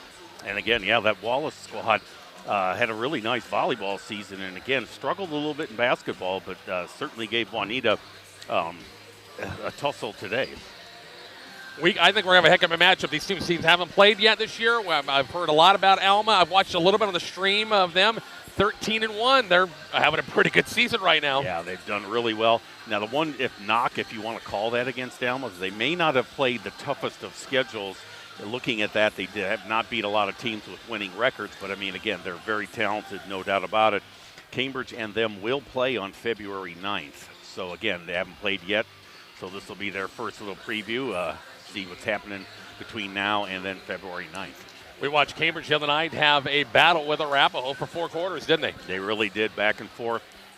And again, we're only able to pull away in the last, quarter basically, where they outscored Arapahoe only at 5 points in the fourth quarter. And again, that was to their demise. Cambridge with the 36-29 win. Starting lineups, both teams, you got them. Let's go ahead and go with the visitors on the scoreboard. That'll be the Cambridge Trojans. They'll be in their black with the orange trim and orange numerals. They'll go with Mallory Springer, the 5'9 sophomore, Jalen Kent, 5'9 senior, Bailey Allmeyer, 5'3 senior, Brylan Springer, 5'10" senior, and Aaron Johnson in the middle at 6'1" and a junior. Alma will counter with Cameron Scott. She's a 5'7 freshman. Addison Siebels, their main scoring threat. She's a 5'8 senior. Tiersten Moore is a 5'8" sophomore. Chase Malzahn, 5'11" junior. And Riley Scott, the 5'8" senior. Head coach for the Cardinals is, of course, Amanda Siebels. Head coach for Cambridge is Kaylin Hollander. Of course, Alma last year lost a really good guard in Addison Neal, a little guard who could shoot the 3, great ball playmaker for her. And she's on playing a little college basketball, just talking to her dad a little bit earlier and getting some playing time down in Arizona someplace. And I can't remember the school, dang it. But she gets some playing time down there. But, and of course, Addison Siebels had a terrible knee injury last year, and she has battled the way back. She got a big brace on it, but she's so far so good. And again, frankly, looking at her brace now, it is not quite as big and bulky as the brace she wore when she played volleyball. Yeah. The thing actually seemed to be a little bit more wrapped up then. But again, so maybe a little lighter weight here for the basketball season. But you're right, Addison Neal was just a very, very quick, great ball handler for them. We'll be following, of course, this game right here will be also following Mark Scott on 103.9. The Hawk has Maywood Hay Center, the top seed, and their semifinal on the West Division bracket against Dundee County Stratton. We'll be following that score as well. The winner of this game will automatically move on.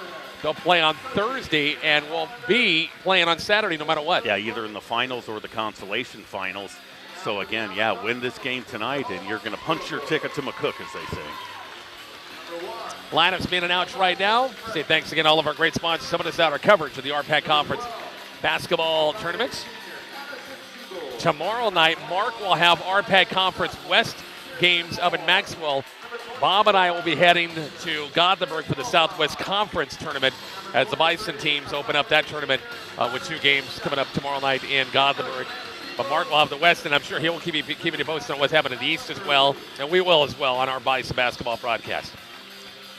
Are you ready, big guy? Here we go. Game number 2. This is easy, Rich. Piece of cake. Alma and also Cambridge, by the way. Happy 16th birthday, Mallory Springer today. Oh, well, nothing better than to get a victory, I'm sure.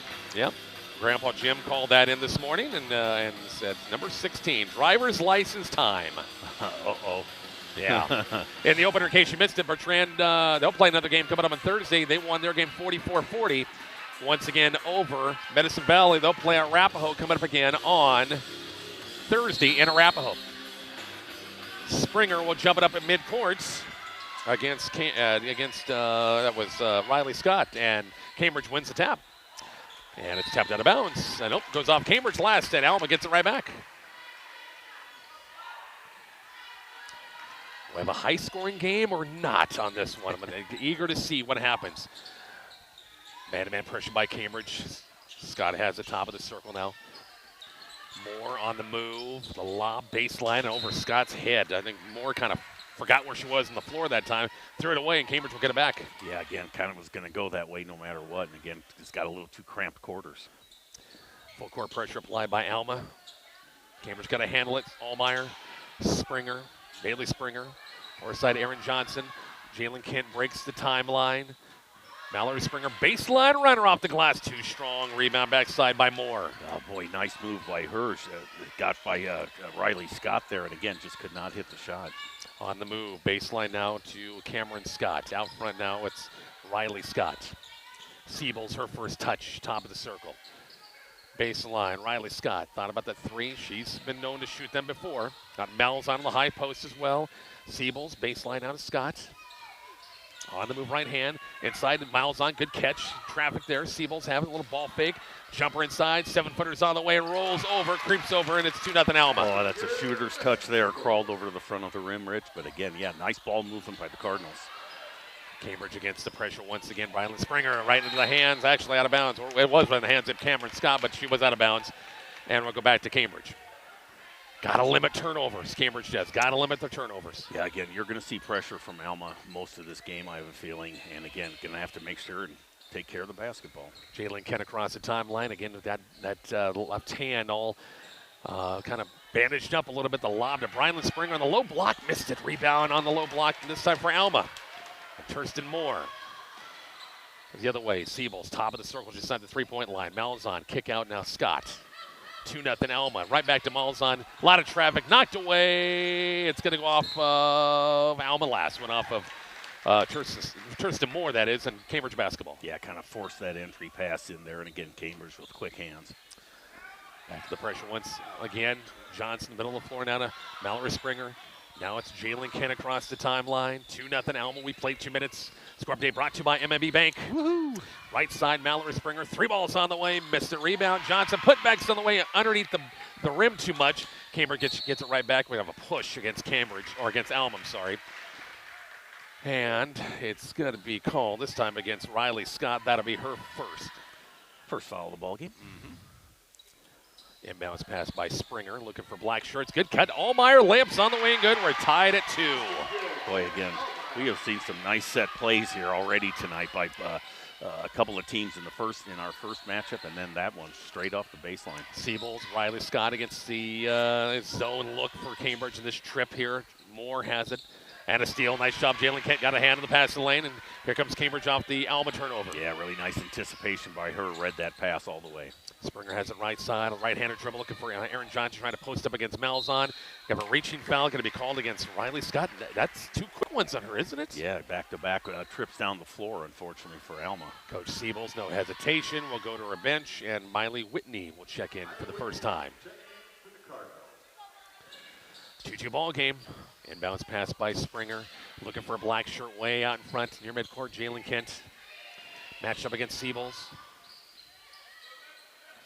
Bailey Allmeyer has it. Now it's Rylan Springer. Alma the man-to-man pressure. 2-2 ball game. Kent, they post up. Great lob to Aaron Johnson, who threw it over the rim that time. Missed it. Here comes Alma. Yeah, again, just kind of forgot where she was, and again, just could not hit the bank shot.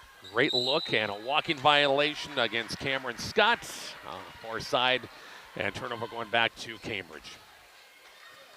Yeah, Cambridge, we saw it the other night against Arapahoe. They can throw to their post in the big way, but you got to finish. That's exactly right. Springer was in on that. Johnson was in on that against Arapahoe. Some good points. Jalen Kent on the dribble. Bounce pass of Springer off the glass, and this one's good. It's 4-2 Cambridge. Boy, again, Jalen Kent there just initiated that whole play and, again, found the open player when she was doubled.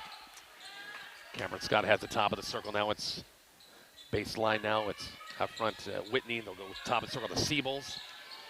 Siebel's going to be a hand check going to be called against Rylan Springer. That'll be her first. Team foul number 1 against Cambridge in the quarter. Leah Downer checking in. We did not see her again at Arapahoe at all, but the senior who has battled back from the injury is going to get some minutes right here. Yeah, comes in for Bailey Allmeyer. Off the inbounds, they find Malzahn. A good cut, missed the shot, drew the foul. And Chase Malzahn at the free throw line for a 2-shot foul, and it was Downer who picked up the personal. Get your name in the book. Yeah. She missed a lot of the volleyball season. And here's part of the basketball season as well. Free throw by Malzahn. Rolls around and rolls off. Wow. Toilet bowl. 4-2 ball game still. Cambridge by 2 with 4:27 left in the first quarter. Second free throw is going to be on the way. This one's no good. Rebound by Brylan Springer. Leah Downer the other way. Now it's Mallory Springer across the timeline. Leah Downer has it on the dribble out front. On the move. Boy, the lob to Johnson was there, but just not high enough that time. It was there because there's no backside help. Yeah, exactly right. Chase Malzahn there, able to reach up and get that pass. Could have been a little farther. Cameron Scott, loose ball picked up by Kent. Did she save it? No, going to be called for the walk right near the Cambridge bench, and we'll go back to Alma. Trying to think, Rich, probably a few days off for the Cardinals since their last basketball game, too, by the way. I think they so. had Saturday off. Yeah, that's right. Did not play on Saturday. They're boys or girls. They're both the 1 seed, so it goes Maywood Hay Center teams. That can be good and bad sometimes. Sometimes coaches just prefer to play. Seabolds has it up top. Halfway point, it's 4-2 Cambridge. Opening quarter. Far side, Cameron Scott. Top of the circle to Miley Whitney. Cameron Scott, good look at a three. Didn't get out on her. Missed the shot. Rebound. Put back. Strong rebound that time. Inside, was that Moore? I think it was Thurston Moore that time. She'll go to the free throw line for a 2-shot foul. Yeah, strong rebound by her and went right back on up. 13 foul going to be called against Cambridge. Bailey Allmeyer picks up her first. Free throw by Moore. Coming up shortly. Free throw's on the way. And missed it short. She'll get one more. Alma, it's early, but 0 for 3 from the free throw line so far. Mallory Springer checking back in. Leah Downer with some good minutes in there. Will sit. I'm sure it's a joy for her to get back and a chance to play some minutes here. Second free throw, no good. Aaron Johnson on the defensive board. 4-2 Cambridge onto the 4-minute mark first quarter. Kent has it left side now, Allmeyer. Picked up that dribble, needs some help. 5-second count is on. Now it's Jalen Kent out front against Seabolds. In her hip pocket. Allmeyer skip past Mallory Springer. Open three is going to be on the way. Missed it. And rebound is going to go out of bounds off of Alma last. Now, Alma defensively is shading somebody over toward Aaron Johnson. That's going to leave a guard here on the backside wide open. Exactly right. Yeah, they saw what would happen there is Chase Malzahn, if she hadn't intercepted that, certainly would have been an easy 2 for Aaron Johnson. Mallory Springer, Aaron Johnson, high pass Bailey Allmeyer against a little contested shot. Missed the shot. I'm going to say it went off a Springer out of bounds and goes back to Alma. So, first 1 to 20 wins, the way things are going. A defensive struggle at this point. 4-2 ball game, 3:13 in the quarter. Cambridge up by 2. RPAC Conference East Division winners bracket game. Seabolds, good move inside the lane. We're tied at 4 apiece. Yeah, her 4th point of the quarter there again. Nice move there on the layup. Springer the other way, far sideline. Allmeyer in a cut, split the defense and a foul on a reach. Foul's going to be on the floor against Alma. Tristan Moore is going to pick up the personal. Inbounds pass by Springer, almost thrown away by Moore again. Pass a little short that time by one Springer to the other, and it goes back to Cambridge. We've got one more after this one's done. 2 seeds Southern Valley, 3 seeds Southwest. Inbounds pass by Mallory Springer, Aaron Johnson, now Bailey Allmeyer. Trying to post up Brylan Springer, knocked away by Moore from behind.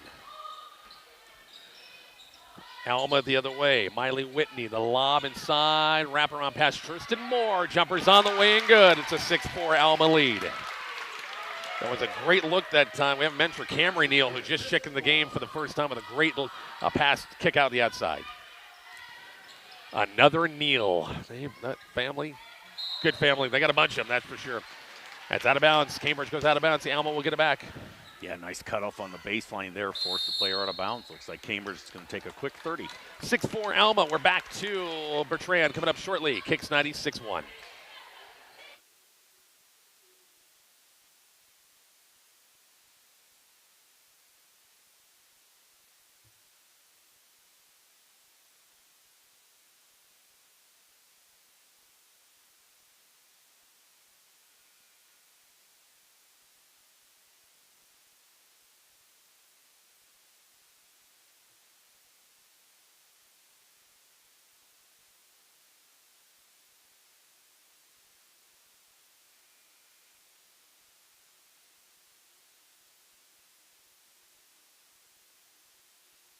Richard Bob back here at Bertrand High School. It's a low-scoring game. Kind of thought it might be 6-4, 2:21 left. Yeah, Alma's definitely trying to shake the rust off a little bit here. A slow start for them, but the last 2 possessions have really been good.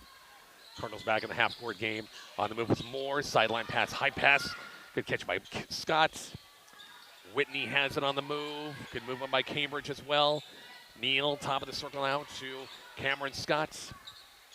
Moore splits the defense, lost it right into the hands of Ryland Springer. Whistled off the jump ball, and here comes Cambridge the other way. Yeah, again, boy, you take that ball in the 3-second lane there. There's just a lot of hands trying to knock that thing away.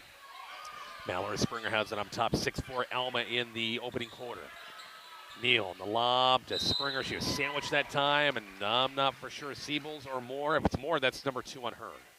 And it is not. It's going to be Siebels. Malzahn and Callie Hammond will check in for the first time for Alma. Minute 44 left in the first quarter. Alma's got a 2-point lead. Good crowd here in front of us, on the far side as well. And bounce pass was knocked away that time by Hammond. Goes back to Cambridge. And we'll get our first look for Cambridge to Aspen Webb, a 5'4" sophomore, will check in, and Bailey Allmeyer will sit.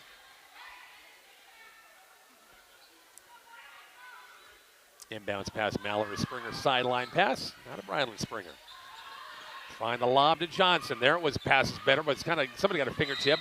Jalen Kent got the loose ball, and the foul's going to be called against Alma. And that will be 5 team fouls. The Cardinals, this will be a 2-shot foul for Jalen Kent. One thing at Cambridge, you just can't look at Aaron Johnson long enough. They're going to know it's coming. You got to time that out where nobody's on the backside. If you just look at her, they're going to find out. Well, and again, a couple of times, too, she's just not quite getting the passes in the right spot, too. They're just being either led too far or not enough. Kent missed the first one, and we talked about her free throws with that left hand bandage up. She's having some issues. Well, that, and I noticed here just on the last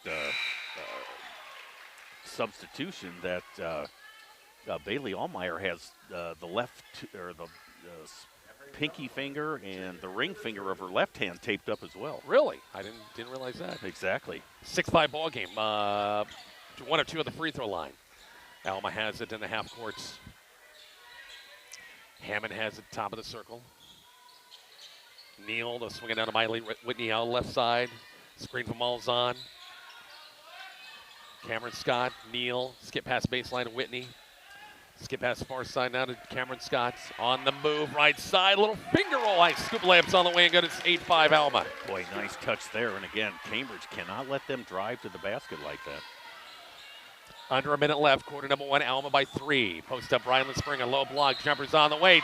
Count it, chance at a 3-point play. Cambridge, boy, they got size. They get the ball to their interior. I think they're going to have some luck with this. Yeah, again, they're going to try, I think, to take advantage of what they perceive as an advantage down low. 8-7 ball game. The foul was called against Callie Hammond. That's her first. Elizabeth Kubik will check in for the first time. I'm sure Coach Hollander's bench is going to be big in this one tonight. Free throw by Springer is on the way, and this is too strong. Rebound tip by Mallory Springer. She saves it. Yeah, knocks it right back out to Aspen Webb. Second chance. Long 3 by Webb on the way. Missed a backside rebound. Pulled down by Cambridge.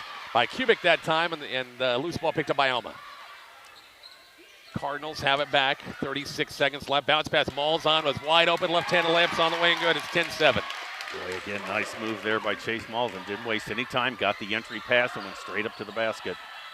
Tomlin the other way. In for the first time. Minutes. Ryland Springer kind of dribbled off her foot that time. Alma did that way with 20 seconds left, and they'll slow down the pace a little bit, maybe play for a final shot. On the low block, Malzahn. Little head and shoulder fake. Runner missed it. Rebounded by Mallory Springer. Plenty of time with 8, with 7. Goes out of bounds off Cambridge. Springer threw it to Kubik. Kubik wasn't even looking. Don't throw it to somebody if they're not looking. Right. 4 seconds left. It's 10-7 Alma. Cardinals a chance here. Scott has it. 2 seconds with 1. Will they get a shot up? No, they will not. After 1 quarter, it's 10-7 Alma. Quarter number 2 after the break on Kicks 96.1.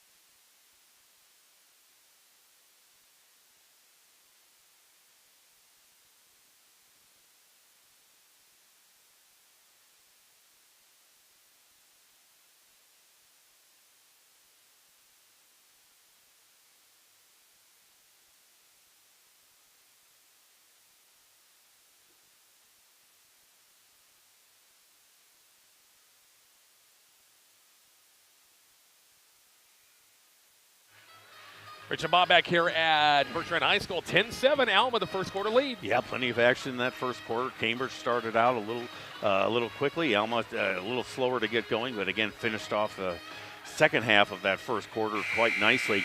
Addison Siebels had 4 points, Thurston Moore with 4 points, and Chase Malzahn with 1 bucket for their 10. For Cambridge, Jalen Kent with just a free throw, Bailey Allmeyer with 2, and Brylan Springer with 4. So again, 10-7, ready to start the second quarter. 10-7 ball game again. These two teams have not met at all in the regular season play after the tournament's over. It makes it kind of interesting. 10-7 ball game. Alma with the basketball first to begin the second quarter. Siebel's back in the ball game. Have a little bit of a break there lately. Tristan Moore has it. Free throw line. Skip pass now. Cameron Scott. Now out front. Now it's Riley Scott. Cambridge zoning things up this possession. A little 1-3-1 zone look there, Bob. Am I right? Exactly right, yeah. Brylan Springer playing the top. And Jalen Kent running baseline. Excuse me, that's Riley Scott. By the way, pulled pork. Hospitality room was outstanding, wasn't it? Superb. Yeah. Very good. Hit off of Cambridge foot out of bounds, and Alma will get it back. I'm going to have to put a disguise on so I can go back for another round. 10-7 ball game. Oh, I bet there's plenty. They don't want leftovers, that's for sure. Out front, Siebels. Cameron Scott just set three-point line. Jumper's going to be on the way. Missed it. Rebound, Mallory Springer. One and done for Alma that trip. Here comes Bailey Allmeyer the other way. And she stepped out of bounds. Not for sure where she was going that time. Yeah, exactly. And again, the defender, again, just kind of shuffled along, had hands up there. So, again, no extra pushing or shoving. 10-7 ball game. Inbounds pass now. It's Siebels has it for Alma out front. Now it's Tristan Moore on the move. Free throw line. Stops. 7-footers on the way. Good. Cardinals' biggest lead of the game at 5, 12-7. Yeah, her best move of the night there. Made a nice drive to the basket and then pulled up for that little 5-footer. Jalen Kent has it on the move with the left hand. Kicks off to Aaron Johnson. They find Brylan Spring on the low block. Missed the shot. Drew the foul. And like every time they go inside, they get chances, get fouls, but they got to hit free throws. You got to nail down your free throws. Yeah, again, Thurston Moore, they're going to pick up her second, and that's not a bad person to get 2 fouls on for if you're Cambridge. 12-7 ball game. 5 points Alma lead. 90 seconds gone in the second quarter. Free throws on the way in short. One more for the senior.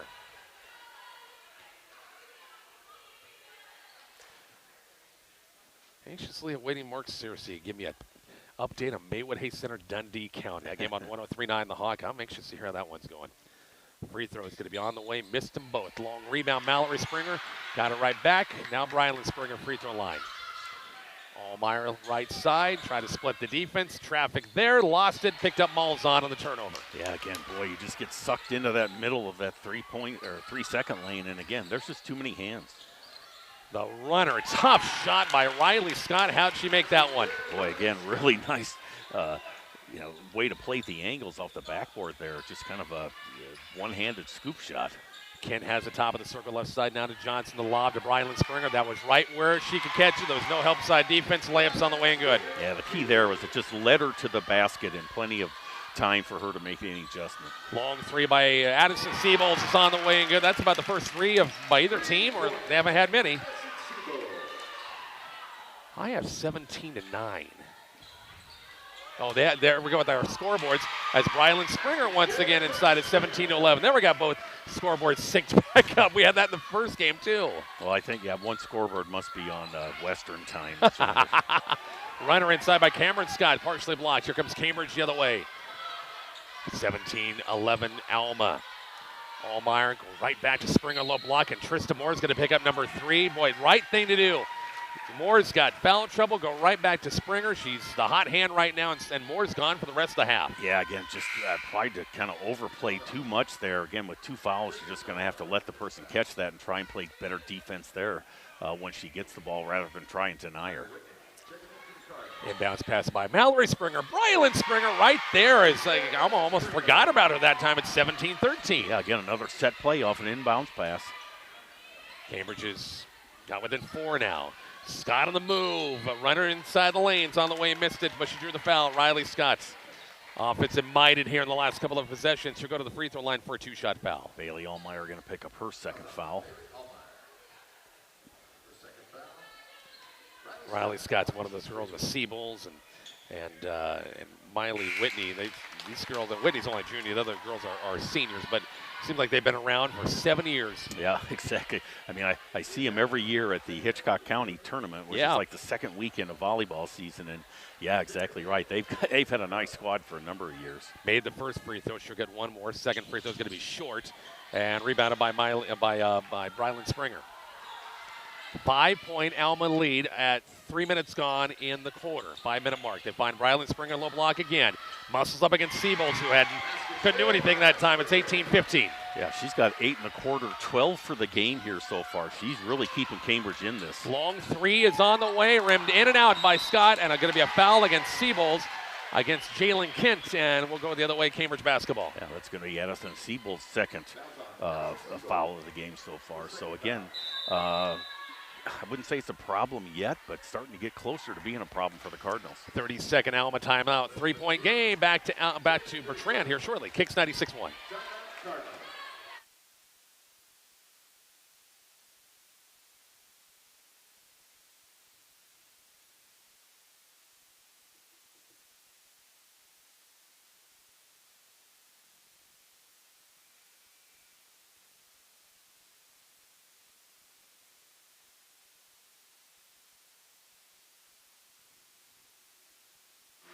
Rich and Bob back here at Bertrand High School, 18-15.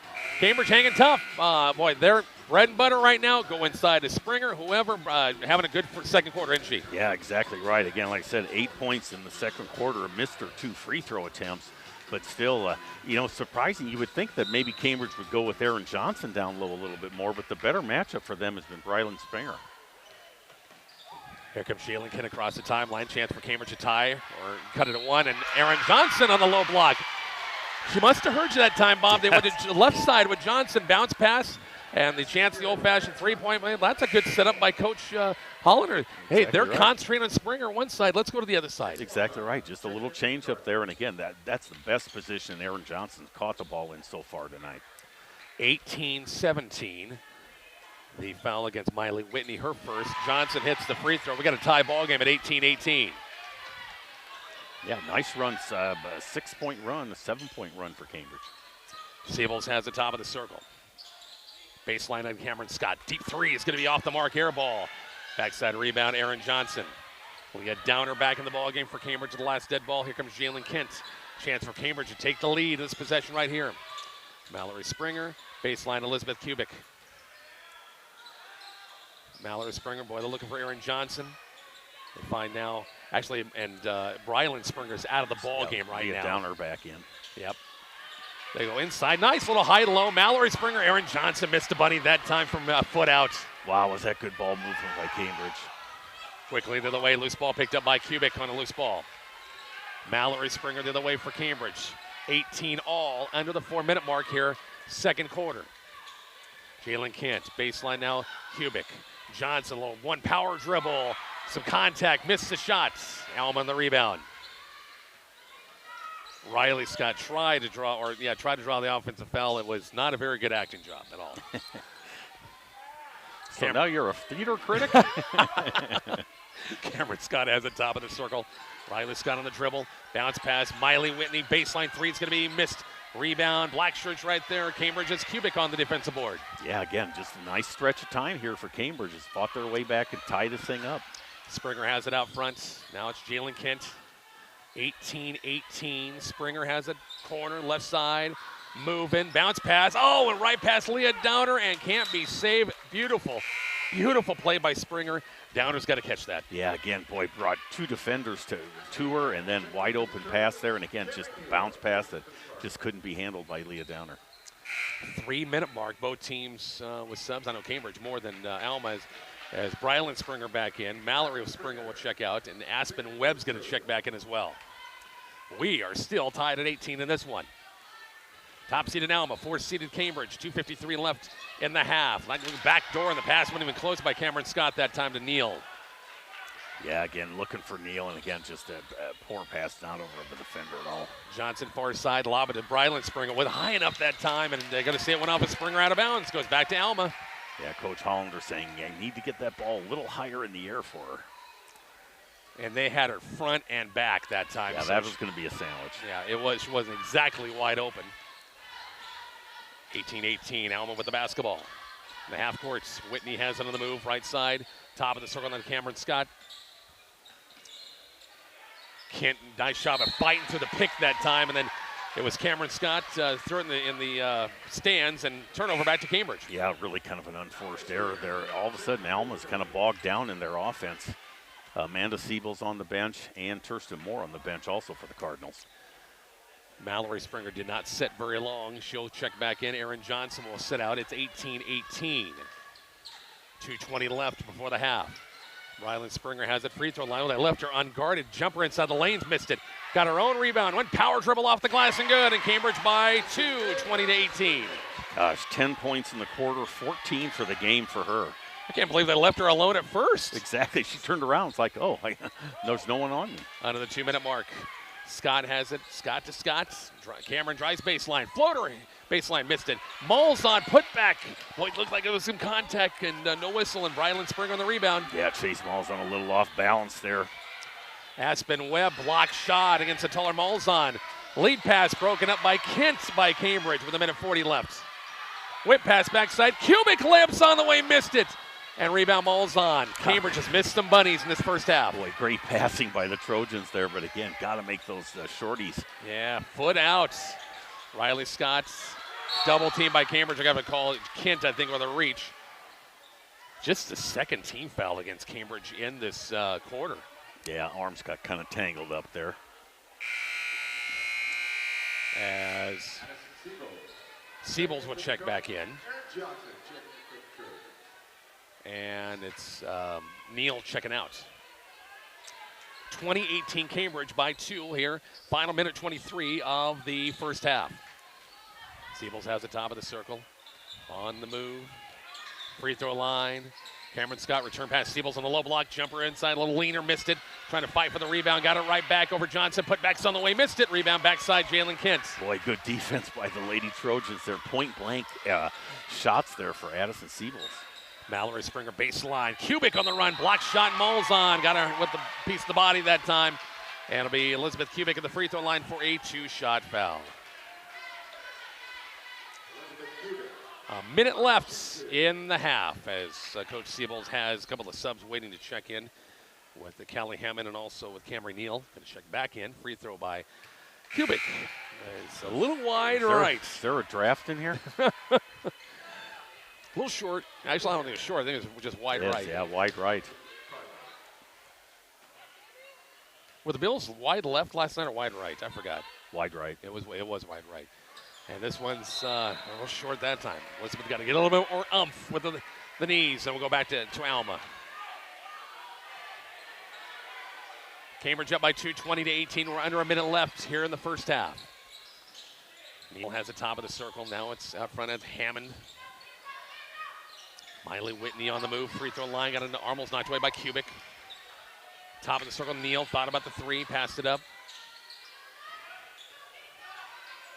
Scott. And we have a foul going to be called against Bryland Springer. Really, you didn't need that. I mean, you look at Alma's lineup right now.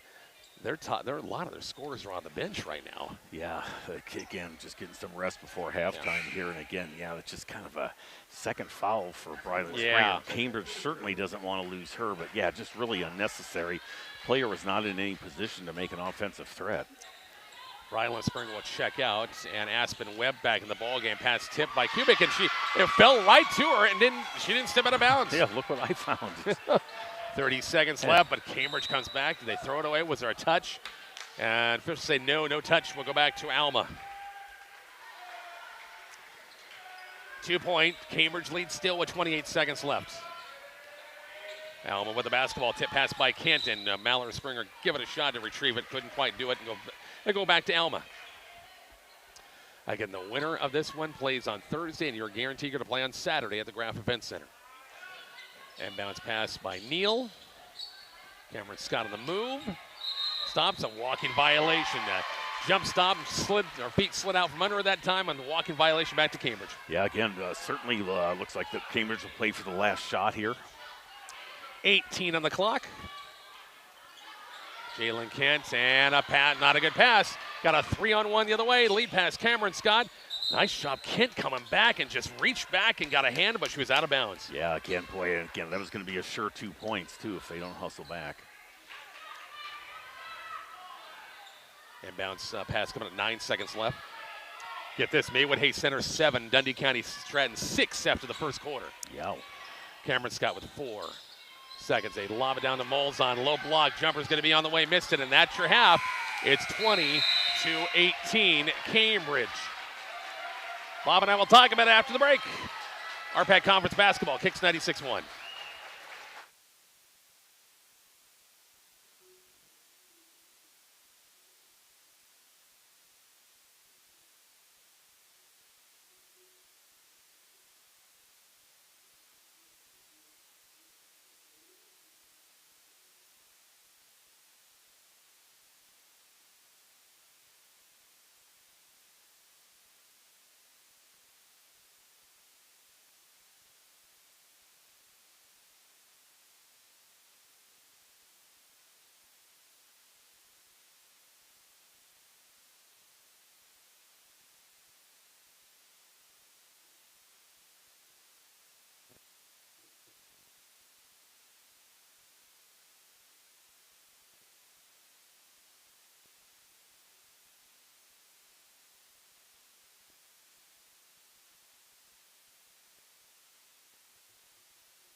Rich and Bob back here at halftime. Bertrand High School, Cambridge 20, Alma 18, Bob. Yeah, again, Alma, I believe at one point actually led in that second quarter, 17-11, Rich, and then Cambridge basically shut them down for the rest of the way and kind of rallied themselves. For the Cardinals, Edison Siebels had 7. Kirsten Moore had 6, but she has 3 fouls, to remind everyone. Chase Malzahn with 2 and Riley Scott with 3. Again, 10 points in the first quarter, 8 points in the second quarter for the Cardinals. For Cambridge, 1 point for Jalen Kent. It's all 1 out of 2 from the free throw line. 2 points for Bailey Allmeyer, 14 for Brylan Springer, and only 3 for Aaron Johnson. So again, 7 in the first quarter, 13 in the second quarter for Cambridge. And again, it's kind of been the Brylan Springer show. But again, hey, take advantage of the person who's got the hot hand, and she's made some really nice moves down low as well. Yep, they've been finding her. She coming across the paint, getting open, and she had a tremendous second quarter. We have a dandy here, I think, second half. Yeah, this is a great, and again, we talked a little bit about Alma not really being challenged that much during so far in the regular season, have not really played some of the tougher teams that Cambridge has thus far. And again, Trojans could have, had a little reason to panic there in the second quarter when they were down 17-11, but obviously righted the ship, and they're going to take the 2-point lead into the half. It's halftime. Bob and Ed take a break. We're back with the second half. It's Cambridge and Alma. RPAC Conference Basketball next on Kicks 96.1.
Rich and Bob back here at Bertrand High School. Game 2 of 3 in the RPAC Conference Girls Basketball Tournament. Game 1, it was Bertrand 44, Medicine Valley 40. So the Vikings will advance to play the consolation game on Thursday in Arapahoe against Arapahoe at 4:30. Mid Valley, their tournament is done. Winner of this game between Cambridge and Alma will go to the East Division Championship game on Friday night or Thursday night in Arapahoe at 7:30 against the winner of the next game between Southwest and Southern Valley. And then you'll be in the mix of things for Saturday no matter what happens on Thursday. But it's a nail-biter, 20-18, Cambridge to the half. Yeah, been a lot of action really on both ends of the court so far. Alma a little bit slow to start in that first quarter. Cambridge came out, got the early lead. Then Alma kind of imposed their will upon Cambridge there. And like I said, built up a 17-11 lead, but only scored one more point to the end of the half. And Cambridge rallied to, again, get that 2-point lead. Ready to go. Halftime is over. Aaron Johnson, Brylan Springer, Mallory Springer, Jalen Kent, Bailey Allmeyer, Riley Scott, Cameron Scott, Addison Siebels, Tursta Moore with the 3 fouls. Is that right, I think? That is correct. Yeah, 3 fouls. She starts the half, and just like that, Cambridge throws into a jam and a jump ball going back to Alma. Yeah, again, boy, not even get one first possession here in the second half. Alma with the basketball to begin the half. Cambridge up by 2, 20-18. Moore looking to go baseline. Whip pass backside to Scott. Top of the circle on Siebels. Moore has it left side dribble. Now Scott far side. See if somebody can get hot, some team get hot, and we have a hack across the wrist. Call by the official underneath, and that'll be team foul number 1 against Cambridge. Jalen Kent, the guilty party, that'll be her second. Inbounds pass by Siebels to Scott. Cameron Scott, long 3, top of the circle's on the way, missed it. Rebound, Moore, putbacks on the way, missed it. A contested shot by Johnson was right there. Exactly right, good defense by her and a quick outlet pass to Mallory Springer. Just put those 6-foot-long arms straight up that time. The lob to Brylan Springer, low block. Jumper's on the way, missed it, drew the foul. And they go right back to what worked for him in the second quarter, and it'll be Brylan Springer to the free throw line for a 2-shot foul. And I think that's the 3rd foul on Addison Siebels, too. So that's a player that Alma does not want to lose.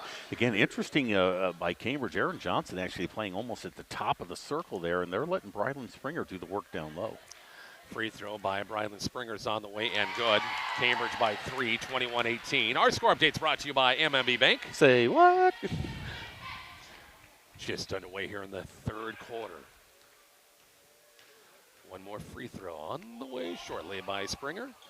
Siebels might have gotten there a little early, maybe not. So doesn't matter, free throw's good. 22-18 Cambridge. And a wide pass by Cameron Scott to Riley Scott goes wide, and Cambridge will get it back in a turnover. Yeah, just again, maybe Riley Scott maybe looking where she wanted to go before she caught the ball. But again, Cambridge looking to build on the lead here. I'm sure this is a situation, frankly, Alma has not been in very often this year. And press picks up a turnover. Scott layup, count it, chance at a 3-point play.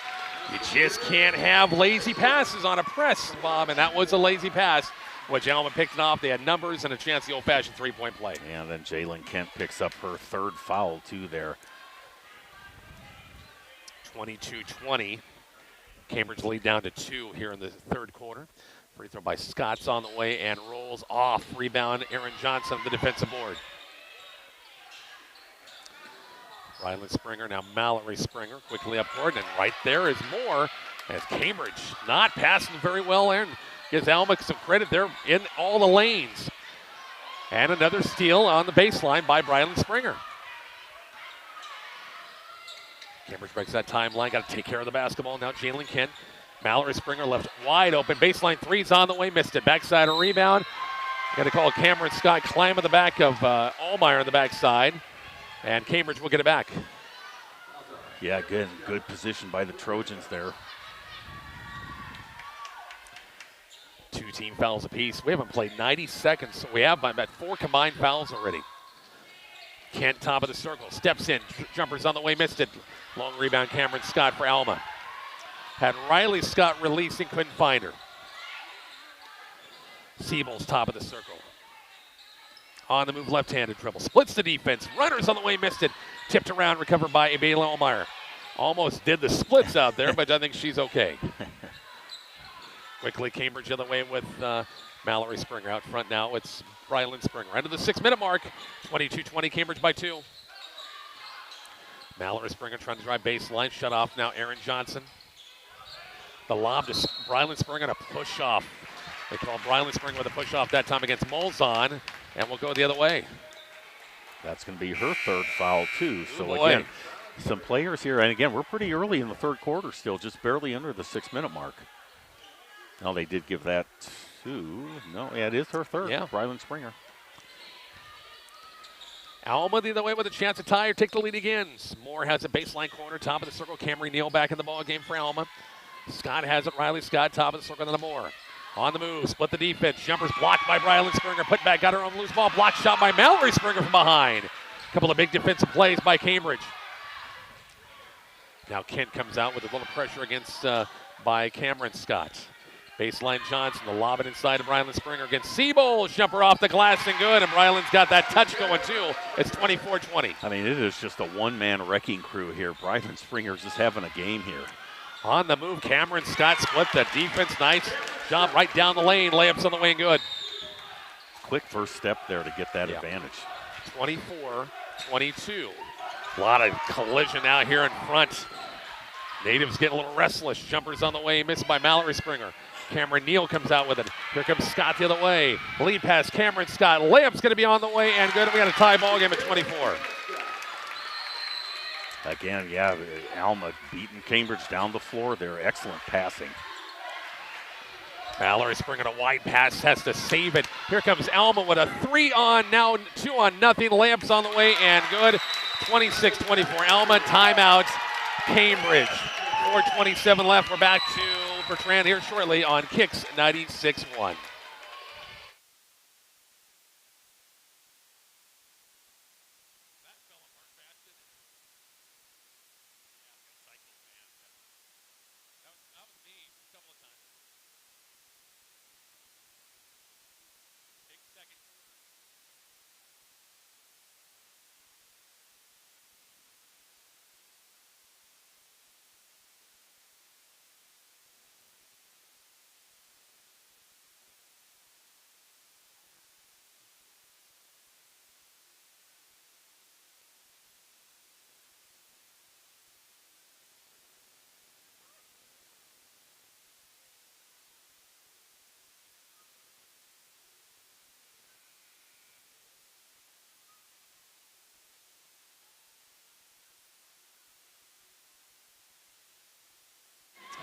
Rich and Bob back here at Bertrand High School. Wow, Alma really pushed up their defense a little bit more, Bob, which led to some turnovers afterward, which has led to transition buckets, a 2-point Alma lead. Yeah, again, 8 quick points here in the quarter, and again led by Cameron Scott and again Riley Scott too. So again, it's just the best, certainly the best few minutes of play for Alma tonight. Big second quarter for Maywood Hayes Center. The Wolves got a 25-12 halftime lead. It was 7-6 Maywood after the first quarter. 18-point second quarter. And here we go the other way. Jalen Kent has it. That's a big timeout taken by Coach Hollander last time. Loose ball. Aaron Mann going to be a foul. Going to be called against Moore. And that number 4 on her. That is number 4. Yeah, that's just a really bad foul. Yeah. 35 feet from the basket. The player's back was to the basket. Just kind of trying to get that steal a little too aggressive. Miley Whitney's going to check back in. They brought Molzon, Niels back in. And now Riley Scott's going to get a break. 4:16 left, 3 team fouls apiece. We're not quite yet to the mid part of the quarter yet. 26-24 Alma. Mallory Springer has it far side. Looking for cutters. Top of the circle now to Jalen Kent. The lob against the Springer. She was double teamed. Almost 3 white shirts around her. Tipped away. Loose ball picked up by Aaron Johnson. Mallory Springer 3. Top of the circle. Missed it. Backside of the iron. Fouled her own shot. Trying to drive baseline. Bounce past the big sister inside. Maneuvering. Loose and going to be a foul, going to be called against Alma. Wow, she was working against 3 white shirts. I don't know how you can do anything. Yeah, exactly. 26-24, the second foul against Cameron Scott. 4th team foul against Alma. Off the inbounds. Springer, contested pass, jump. Nope, it's going to be a walking violation against Springer. Yeah, things are starting to get a little ragged now with some of the passing, and again, putting some players in some really difficult spots, getting double and triple teamed. As Coach Siebels brings Riley Scott back in the ball game, and I think that was it. Yeah, once again, Rich, Elma's only loss of the season was a 5-point loss to Elm Creek, who's 11-3. So again, again, we just talked about some of their scheduling issues. 3.5 minutes left in the third quarter here. 26-24. Alma with a 2-point lead. Neal has it top of the circle. They're swinging out of Riley Scott. Top of the circle now against Allmeyer. High post now to Siebels. Backside look, Neal, 15-footers on the way, missed it. Backside rebound, Jalen Kent.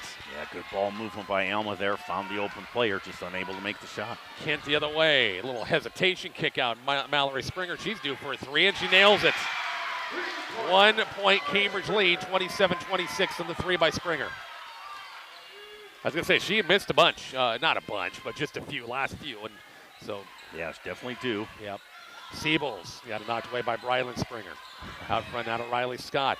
She just about walked to the play, caught the ball at the hip that time. Hammond on the dribble. Out front to Miley Whitney. Siebels high post. Good help defense by Kent that time. Reached over and caused the turnover. 1-point Cambridge lead with 2:40 left. And Cambridge throws the ball away with Neal. Neal trying to get on top of it. And they're going to call, Jalen Kent, who is actually going for the ball, but she landed on top of her. Yeah, again, went kind of through the player there, so again, no real choice but to call that. And Jalen now hobbling to the bench. I don't know if she hit an knee or hit an ankle or something like that, but yeah, you love the hustle, but you can't land top of it. Yeah, again, you better get the ball and not the player. Yeah. And boy, Kent's out for the rest of this quarter for the 4 fouls. 27-26. Cambridge by 1. Pick and roll. They break it up. Nice shot by Springer. Picked up by Riley Scott in the deflection. Whip pass backside to Cameron Scott. I'm going to say it went out of bounds. Boy, eagle-eyed with the officiating right there. How do you catch that? Yeah, his vision's a lot better than his dad's, that's for sure. Wow. We'll see Molzon checking back in. Siebels will sit. Cambridge gets it back. Won a 1-point lead, 27-26.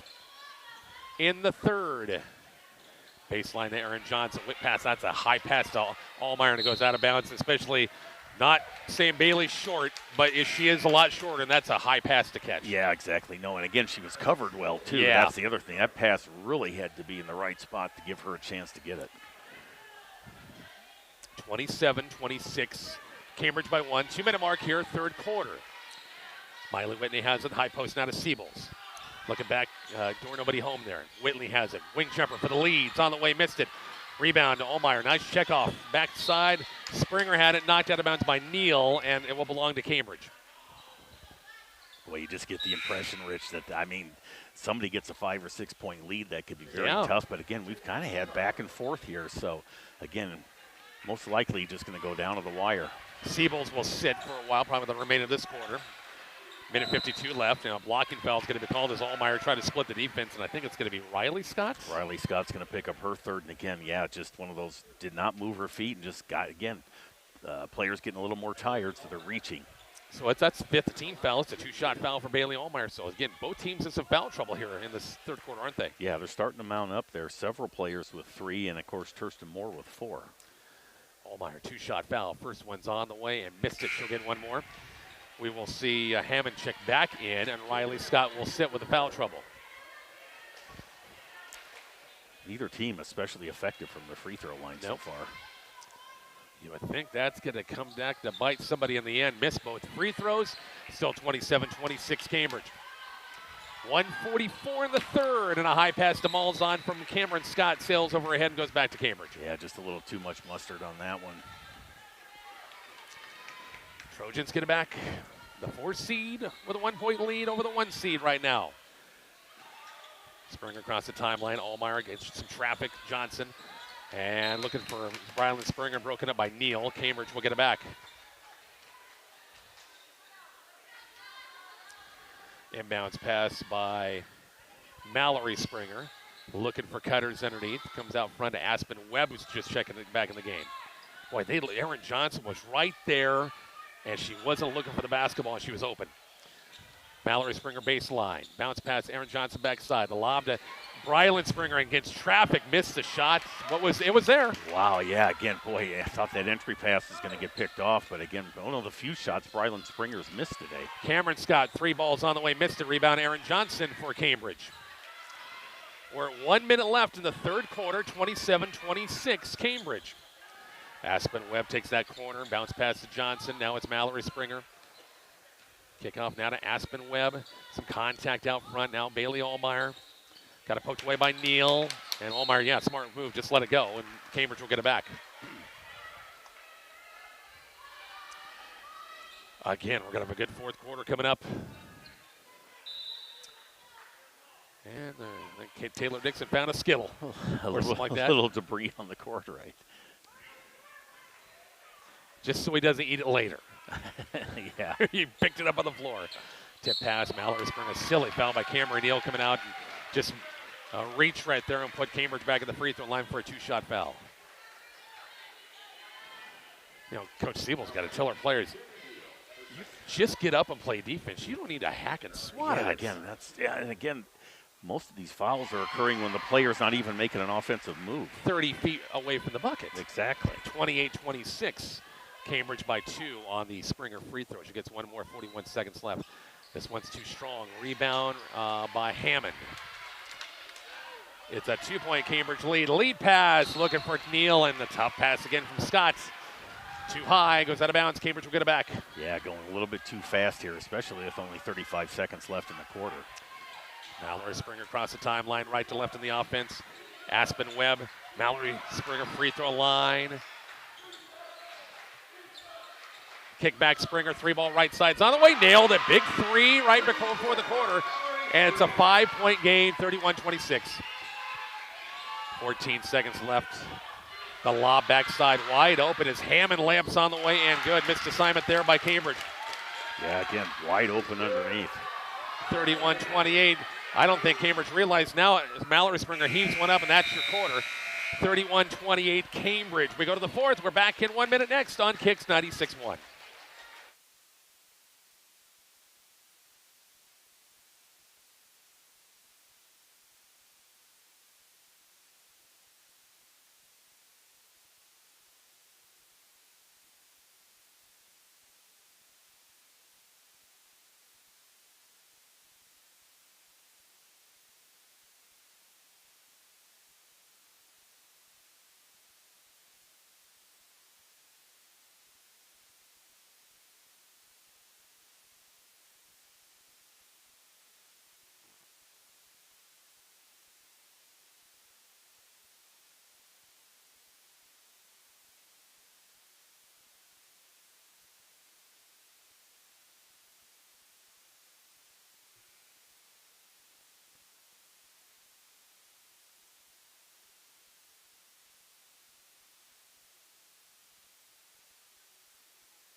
Rich and Bob back here. Fourth quarter, 31-28 Cambridge, Bob. Yeah, again, I can't imagine what's going to happen in this quarter. It's been really back and forth. And again, good bursts by each individual team. But again, we'll really see how these fouls play out here in this fourth quarter. Again, there's a few people that are going to have to play a little more careful. And I'm sure both coaches have tried to say, hey, let's just play some good old-fashioned defense here and move your feet. Cambridge with the basketball first, midcourt with Mallory Springer. Jalen Kent back in with the 4 fouls. Got to be careful. Mallory Springer has trying to post up Brylan, and they had a double teamed again. And here comes Alma. Yeah, Chase Mall's on there, really good position. Lob it down court Moore, knocked out of bounds by Mallory Springer last. We'll go back to Alma underneath. Yeah, frankly, I can't imagine the Cardinals have been behind in too many games or for any length of time at all. 31-28, and Alma Southern Valley have not met this year. It was a kind of a close one with Alma and Southwest. I think a 9-10-point game, I think, at Alma earlier. 31-28, Cambridge zoning things up. Siebels has it far side. 3-point Cambridge lead. Riley Scott, top of the circle. Right side now it's Moore. She's got foul trouble with 4 as well. Cameron Scott has it. Out front, trying to find a lane. Shut off. Nice defensive play by Kent. Then going out, and it's going to be out of bounds off of Alma last. Boy, again, pressure defense, and again, the longer you hold that basketball and stuff, I understand Alma trying to work hard for a good shot, but boy, Cambridge defense up to the task. 31-28, still 3-point Cambridge lead here early fourth quarter. Aaron Johnson has a baseline. Out front now to Kent on the move. Left side, off, missed it too strong. Rebound backside. Loose ball, and Kent come up with it, but she was out of bounds, didn't establish herself inbounds, and Alma will get it back, I think. I would agree. Yeah.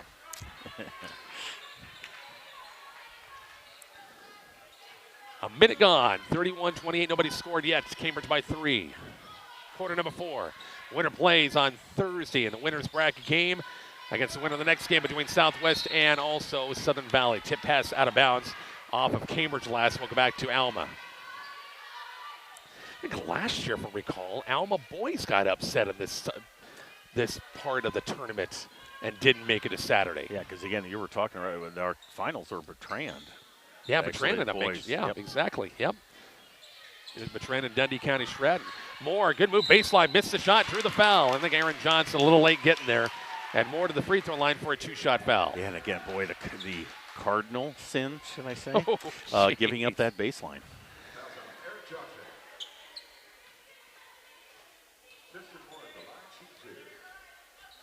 Free throw on the way for Moore. Free throws on the way and good. 2-point game, 31-29. Yeah, it was only the first foul on Aaron Johnson.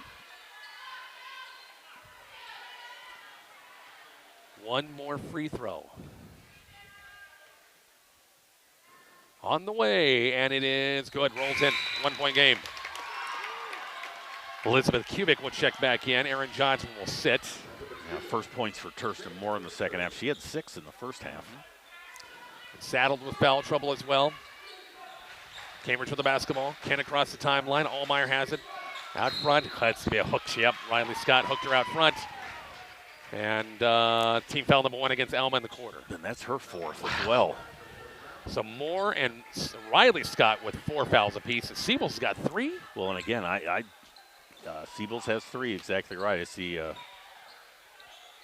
And Kent's got 4 and Brian Springer's got 3 fouls. Foul trouble for each team. Cambridge throws the ball away. Mallory Springer, tough pass to Bailey Allmeyer right near the bench, went out of bounds. Yeah, close quarters there, just leans a little too tight. Here comes Alma the way.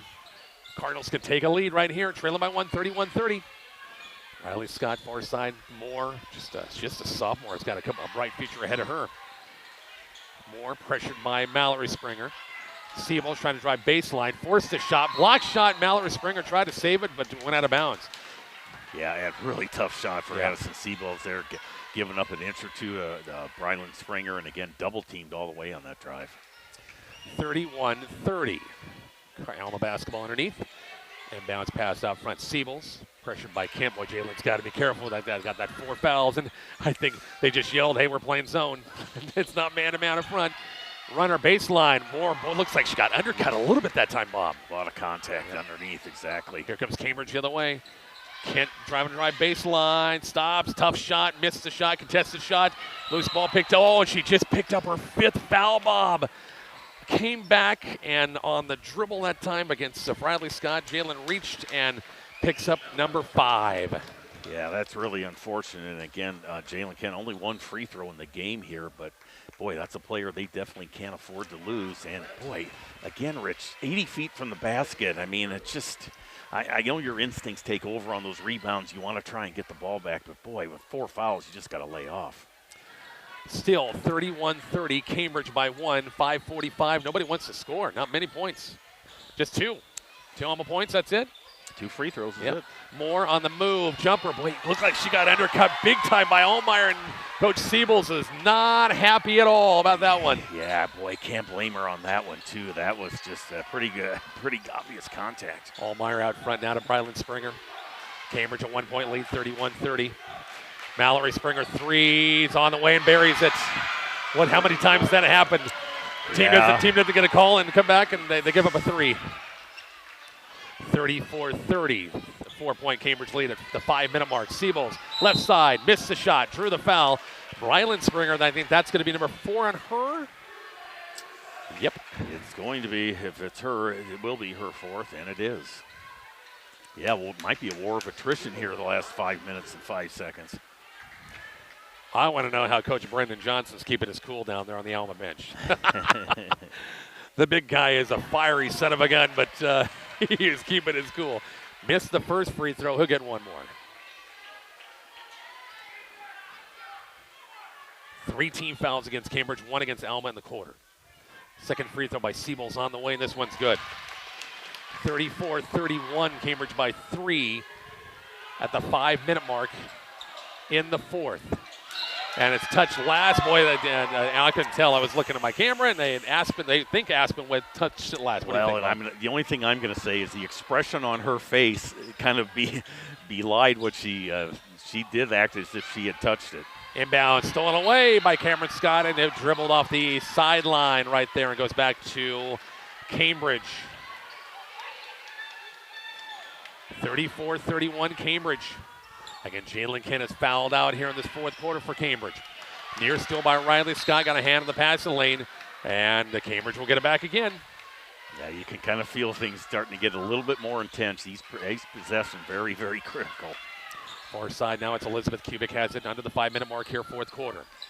Swing left side now to Springer. Baseline to Allmeyer, trying to go. Brylan Springer, how did that pass get through, Bob? I mean, 2 white jerseys right there, and I mean, again, great entry pass and a great basket by Brylan Springer. Wow, 36-31, big bucket for Cambridge that time, a 5-point game. Riley Scott 3 is on the way and buried it. It's a 2-point game, 36-34. Yeah, really, threes have been a premium so far in this game. Out front, Webb has it. 4:18 left in the fourth quarter. Cambridge would love to this be like 1 minute left in the fourth quarter. Kind of a foul out front against Alma. Cameron Scott going to pick up just the second team foul of the quarter, but the third against Cameron Scott. Cambridge basketball on the side. Brylan Springer, a lob to Kubik, missed the shot. Got it right back. Falling down out front. 3 by Aspen. Webb's going to be short. Might have got partially tipped on the way up, I think. And a foul by Allmeyer and a reach hanging back, and that'll be team foul number 4 against Cambridge in the quarter. We're at 4. It seems like we've been at the 4-minute mark forever. Stoppages. Yeah. I mean, that's the whole thing. Third foul on Bailey Allmeyer. Now we're under 4 here in the fourth quarter. 36-34, Cambridge by 2. Scott has it right side now. Moore. Top of the circle now. It's Siebels against the Cambridge zone look. Long 3, Riley Scott for a 3, and the lead's on the way and good. Boy, clutch shooting by Riley Scott there in this fourth quarter. Back-to-back 3-pointers. That should be 37-36. Got the score right. Here we go. 37-36. Knocked out of bounds by Alma. Cambridge gets it right back, right near their own bench. And bounce pass, and it got kicked. Moore's going after it, and it's going out of bounds off Moore last. She timed it, almost had a steal, and then she kicked it down court, and she sprinted after him but couldn't quite reach it. Somebody call timeout? Yeah, good time for a timeout. 37-36 with 3:34 left. We're back to Bertrand here next on Kicks 96.1.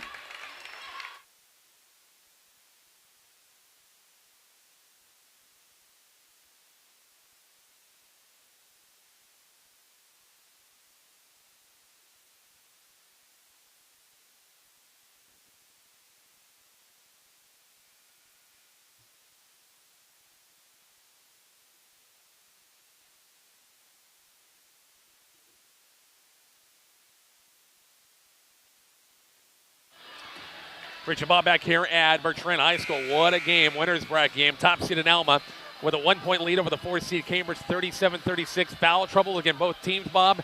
Jalen Kent has fouled out with the 5 fouls. Brylan Springer has 4. Alma's got a couple of girls more with 4.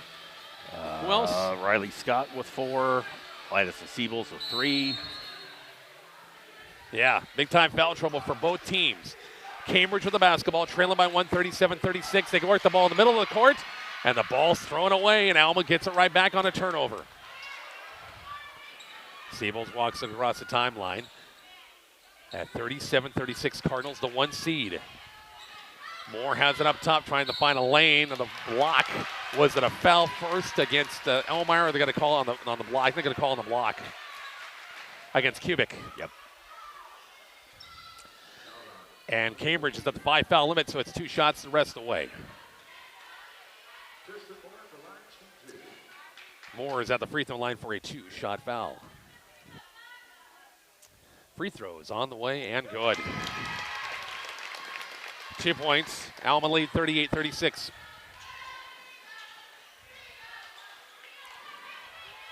In the fourth quarter. One more free throw coming up, and it's good as well. 39-36, Alma by 3. It's coming up on the 3-minute mark here, fourth quarter. Springer to Springer, across the timeline. Out front now, Mallory Springer. I think the goal to get Brylan Springer, I think, is still there, but you just can't force passes. And a pass is broken up, and a foul going to be called against Kubik that time. She had to kind of reach out, and, well, I guess you don't have the layup. You get free throws, but they don't get the layup. Yeah, that was going to be an uncontested layup by Addison Siebels there. So, again, only the second foul on Kubik, so actually probably a good move there. Just Alma overplaying a lot, and Cambridge guards having some, not just the guards, but everybody having some issues getting the pass from point A to point B. His first free throw by Siebels is on the way, missed. She'll get one more. Big free throw makes it a 2-possession game. 2:55 in the fourth quarter. Second free throw's on the way and good. We're not going to start at 7:30, Bob, dang it. Cambridge with the basketball down 4. Tip pass, looking Aspen Webb looking for a Kubik and tipped out of bounds, and Cambridge will get it back. Sideline pass coming up. Inbounds pass by Mallory Springer. Needs some help. Brylan Springer has it away from the bucket. She needs to pass and get her butt down to that low block. What is she? Get down there. Get down there. Now Mallory Springer's hung up in a double team. Inside look to Kubik. Jumpers on the way, missed it. Backside rebound. The foul's going to be called against Alma in the backside. Yeah, again, kind of a disorganized offensive possession there by Cambridge. Not sure where they wanted to go exactly. Am I right on that? I mean, Brylan, you pass it out, you get your tail down to that gosh dang block and quit lollygagging out front. Yeah, I mean, that's where she's made all her shots and everything. And again, Moore has 4 fouls. Aspen Webb baseline threes on the way, missed it. Kubik in the backside rebound. Now Mallory Springer off the missed shots. Aspen Webb trying to drive baseline and some contact. No contact, just went out of bounds and goes back to Alma. 2:17 in the fourth quarter and a 4-point Alma lead. I'll tell you, yeah, if they get this win, they're going to definitely have earned it. And Mallory Springer going to hand the passing lane. Boy, she doesn't touch that because Moore went cutting away that time. Yeah, miscommunication there. If she lets that go, it's going to be a Cambridge ball. Yep. Inbounds pass by Riley Scott. Siebels has it. 2-possession game. And again, Alma, unless you got a layup right here, and as it goes through the hands of Moore, I wouldn't have shot it unless you get a layup. Here comes Mallory Springer the other way. Rylan Springer, top of the circle. Out front now to Aspen Webb. Minute 49 left. Mallory Springer has it. They've got 2 defenders near Brylan Springer at all times. Kubik baseline runners on the way, missed it, drew the foul. Elizabeth Kubik at the free throw line for a 2-shot foul. Yeah, Chase Malzahn and Addison Siebels both doubling down on Brylan Springer. I think we got an update from,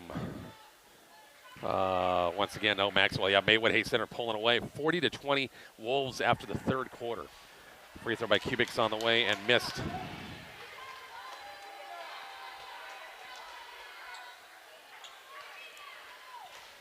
One more for Kubik. Free throws on the way, and this one missed. Rebound tipped. Springer and Malzahn. It's going to go off of Springer out of bounds, go back to Alma with 1:40 left.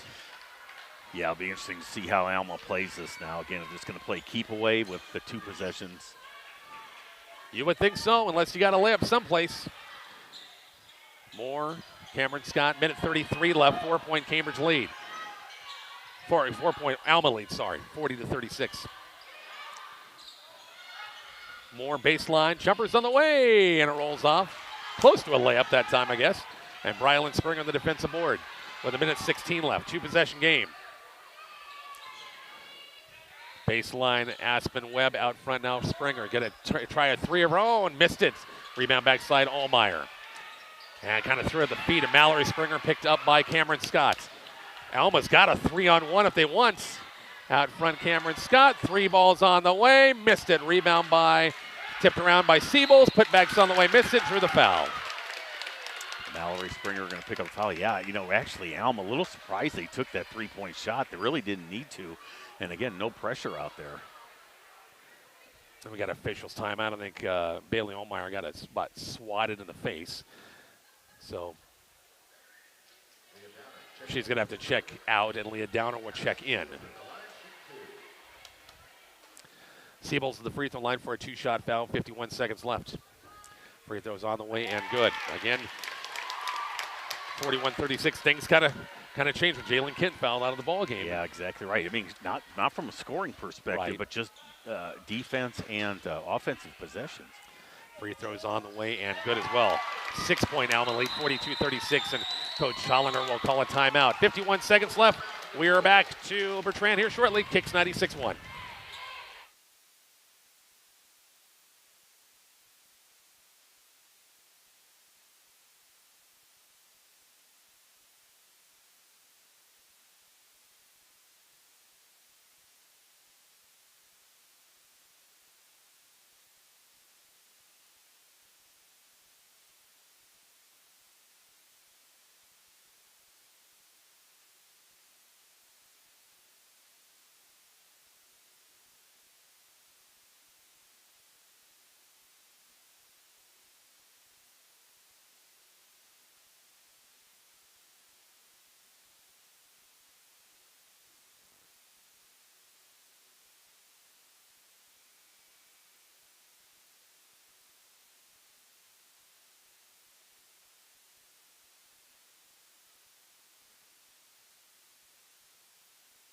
Rich and Bob back here at Bertrand. 51 seconds, Bob. 42-36, 2-possession games, and Cambridge has got to have a little luck right now, don't they? Yeah, they're going to have to score very, very quickly, obviously, and then I'm sure you're going to have to foul to try and put Alma at the line.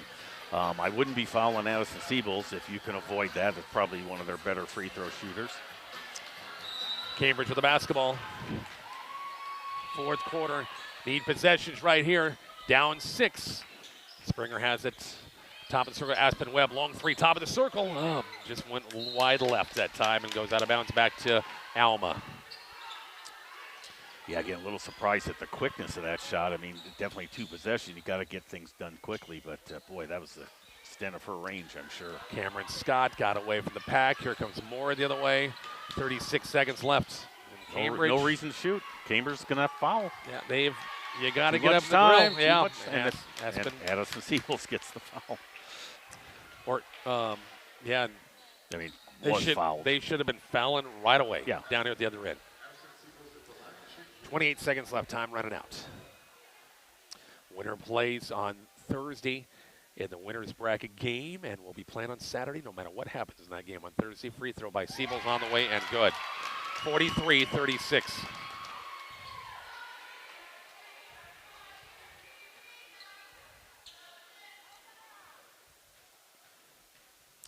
.28 seconds left. Free throws on the way and good. Yeah, Addison Siebels 6 out of 8 in the fourth quarter from the free throw line. It's some free throws when you need them. Down or out front now. Aspen Webb. 20 seconds left. Trying to maneuver, get a good shot. Kubik out front. Now Webb. 13 seconds left. Loose ball. It's picked up by Siebels, and for Cambridge, it's no need. You're down 8. 5 seconds left in this one. Alma's going to advance on to Thursday. Big win. It was a nail-biter for a long time, wasn't it, Bob? Yeah, they really had a challenge, got pushed. And, again, I'm sure that's probably what they would, in a way, they need to be pushed. Final score on this one, 44-36. Cardinals win it. Postgame is on the way next on Kicks 96.1.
Richard Bob back here at Bertrand High School final score. This one, the top seed Alma moves on with a 44-36 win over the 4th seed Cambridge. Bob?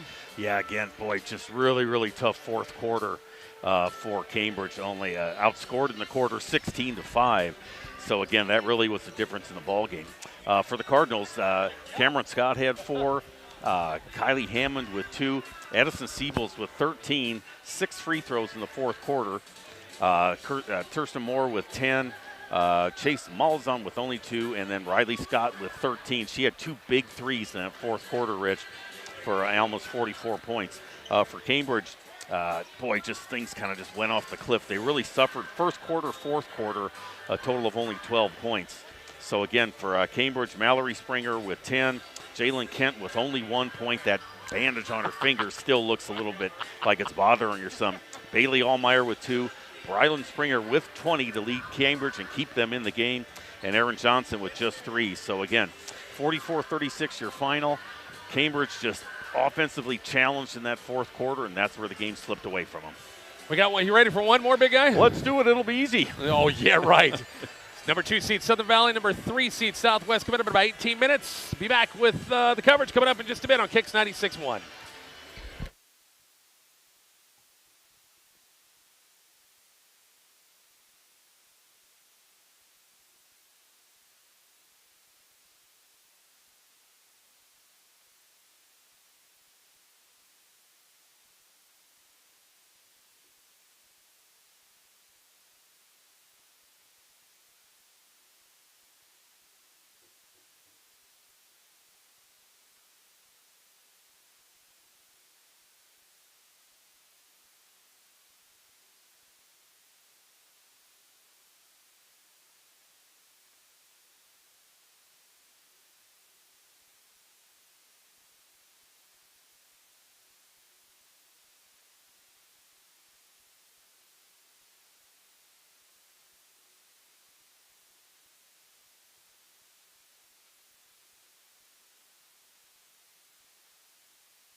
Rich and Bob back here at Maturin High School getting ready for a final game of the night. The 2-seed Southern Valley, the 3-seed Southwest. By the way, the 1-seed Maywood Hayes Center advances with a wing. That was a close first quarter, like 7-6 first quarter. But Maywood Hayes Center got things going afterwards and won 48-30 over Dundee County Shredden. So both 1-seeds advance. Yeah, as expected, but again, maybe not quite as easily as they would have liked, or again, pretty shaky start, so to speak, with that 7-6 opening quarter. But again, Maywood able to pull away as the game wore on.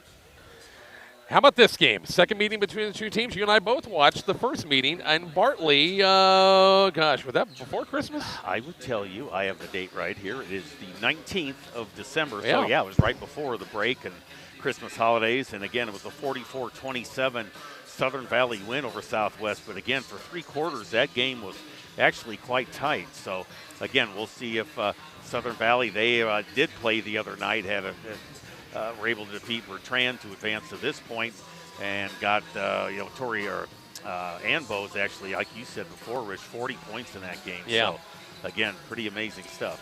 Addie Hunt was involved in a car accident for Southern Valley. One of the key players, a junior, and she's playing tonight. But I'd heard about it. And I texted Coach McDonald, and everything was cool. I don't think she played the game on Saturday.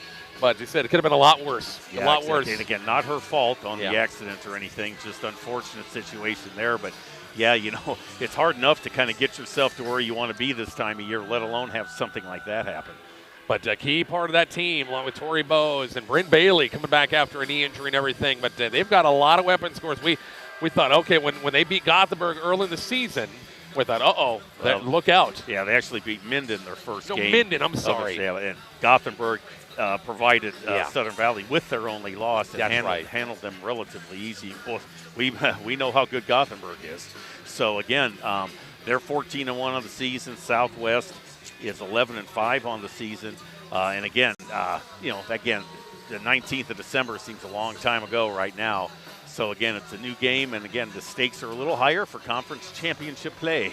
All right, 5 minutes to the clock. You got the starting lineups, big guy. Let's go ahead and do it. Southwest will be the visitor on the scoreboard. They'll be in their navy blue uniforms with white trim and sky blue trim, or white numerals and sky blue trim.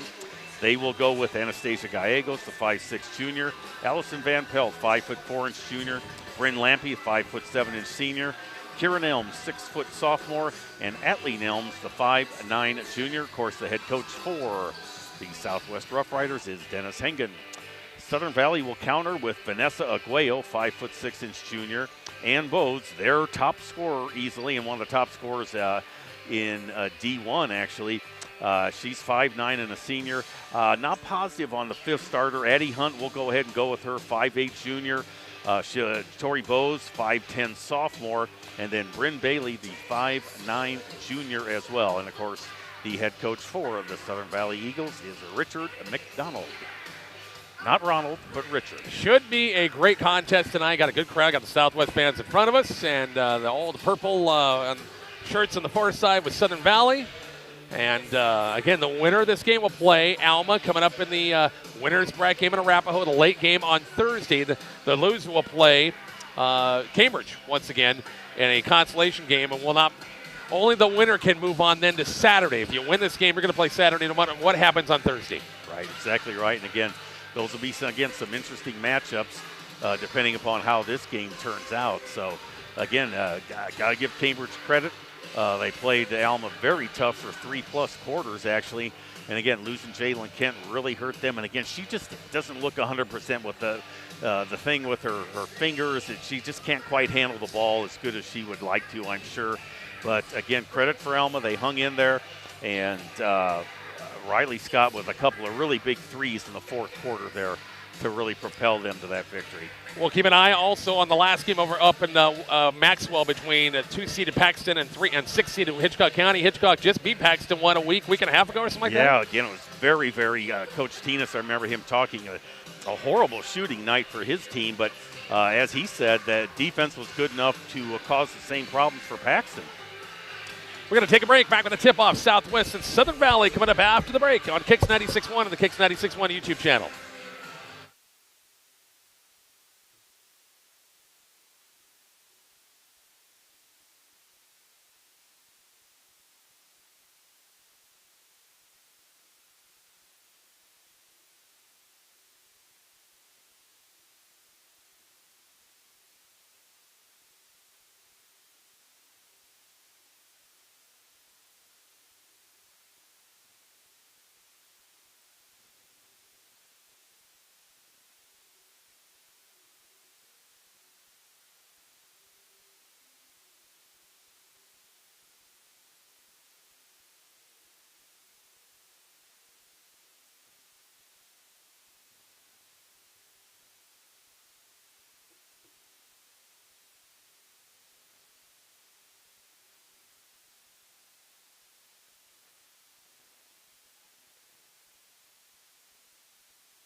Rich and Bob back here at Bertrand High School, Kicks 96.1 or Kicks 96.1 YouTube channel. By the way, that's my good buddy Lloyd Ogazoka, who is in front of the TV camera, and I hope he sits down here pretty soon. No, he's going to sit down. He will. He better, my gosh. We can shame him into it. All right, Bob, here we go. Second meeting between the Eagles and the Rough Riders. What do you think? Very interested to see Southern Valley play again. They've had such a good, successful season. But again, that game a month ago was a long ways away. Ready for basketball. It'll be Hunt and Nelms jumping to midcourt. Southwest wins the tap, going left, right on the offense. The road team in the road blue uniforms. Gallegos has it against the zone, and a pass is picked off by Addie Hunt. Layups on the way, and good. I think she looks perfectly fine right now. No hesitation in that defensive play. And again, nice drive to the hoop there. Yeah, too much talent, too much speed. You can't got to have better passes than that. Nelms off the glass and good. Nice job on the good look by Van Pelt inside. We're tied at 2. Yeah, again, effective break of the press and the easier shot once that happens. Long three is going to be short by Bose, recovered by Atlee Nelms for Southwest. I'm thinking about tomorrow night already. Good Lord. Karen Nelms has it. Now it's Bryn Lampy against the zone out front. Hunt got a pass tip. Still loose. Jump ball coming up. Jump ball possession arrow going back to Southern Valley. I thought we were going to have a wrestling tie. I know it. For the Southwest have got to be able to pass the ball. Southern Valley is going to be in lanes all night long. Yeah, again, they're going to be very aggressive on defense and really try and force Southwest into some errors. And Bose top of the circle coming up a 40-point game. Walking violation. Tori Bose kind of swung a little bit left and then right and going to be called for the walk. Just had a little happy feet there before she made the pass. And bounce past Bryn Lampy right near the Southwest bench. And here we go. Van Pelt. Lampy across the timeline now to Gallegos on the far side. Against the zone. Lampy now top of the circle. Van Pelt. Southwest is going to have to hit some perimeter shots, I think, somehow, some way. And again, another tough pass cross court. Bo sticks in the passing lane. Runners on the way, missed it. Hunt got the rebound. Putbacks on the way, and good. 4-2 ball game. Yeah, Eddie Hunt with all 4 points for Southern Valley. And again, off another bad pass. Clear across the paint. Says Nelms, and the foul's going to be called against out front against Aguayo. That'll be her first team foul, number 1 against Southern Valley. Yeah, kind of one of those excuse me fouls. Just had the player trip over her foot, and of course that's an automatic blocking call. Off the inbounds, Gallegos return pass now to Lampy. 4-2. Eagles with a 2-point lead. Van Pelt. Baseline out Atlee Nelms. Baseline runners on the way, missed it. Rebounded by Bryn Bailey for Southern Valley. Yeah, again, 2 minutes into the game, that's the first shot for Southwest. Tipped out of bounds by Atlee Nelms last, and it'll be Southern Valley basketball. We'll see Peyton Trucks check in. Annika Nelms will check in, and also in for Southern Valley as Laurel Stalder will check in. Looks like Hunt will get a few minutes here and there, yeah, which is sure probably pretty good. Test and kind of see how she's feeling, if nothing else. Tori Bose off the inbounds pass. A long three baseline is going to be no good. Long rebound backside. Bryn Bailey got it. Dump pass inside. Nice job. Gallegos stuck inside of the passing lane. Takes off down the far sideline. Called for the carry. The dreaded left hand, Bob, at that time. Again, yeah, good speed by Anastasia Gallegos, but again, just could not control the ball. And here we go. 4-2 Southern Valley. Our score updates brought to you by MMB Bank. Say what? Bose has it, and Bose has it backcourt. Right to left in the offense. Winner against the top seed Alma coming up on Thursday night in the winner's bracket game. Chance to play for the championship on Saturday. Dumping down to Bryn Bailey. Out front, out of Hunt. Boy, Bailey's been in that lane forever and a day, and she's still in there. Okay, I'm going to have to talk to Bobby about that one. That's a low priority call, I will tell you. Holy smokes. I am looking for that all the time. Bose on the move, lost the basketball. Aguayo has it. Out front, to reset their offense out of Stolder. 3-minute mark. 2-3 zone look. Out front now, it's right side wing. It's Stolder now. Now Tori Bose. Boy, long, deep three, top of the circle. Missed it. Rebound out of bounds off of Southwest last. Yeah, I can't believe those are the shots Southern Valley wants. Tori Bose has had 2 shots outside the three-point lane. I really, frankly, never got either one of them close. Inbounds pass and Bose baseline. Aguayo got a good look. She's going to be short on the shot. Loose ball picked up by Nelms. The foul going to be called jump ball, and possession goes back to Southwest. Yeah, Aguayo, she really likes to bring rain with those shots. Yeah. They're very high arcing shots. Oh, so Lloyd didn't want to be on TV anymore. He scooted over. Oh, the wife didn't want to get TV time, huh? Atlee Nelms jumpers on the way, missed it. Rebound, Truxa. Peyton on the move, gets on the offensive rebound. 4-2 ball game. Not a lot of points early. Yeah, Southern Valley a quick 4 points to start with, and then have been held in check the rest of this quarter. High post, Nelms turns around, free throw line jumpers on the way and good.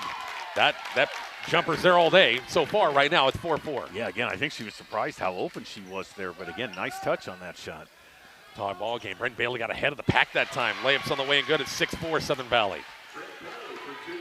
You work so hard for a basket, then you just give one up that quick. It's just deflating. Nelms across the timeline. Atlee Nelms has it for the Rough Riders. Skip pass cross court to Gallegos. Under the 4-minute mark. High post now, Annika Nelms. Backside look to Gallegos. Top of the circle, another Lampy. Right side, Truxa on the move. Gallegos has it way out front.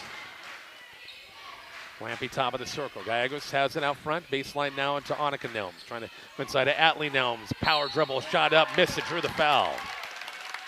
Atlee Nelms to the free throw line for a 2-shot foul. I believe we're going to get Tori Bose for her first foul. 6-4 ball game.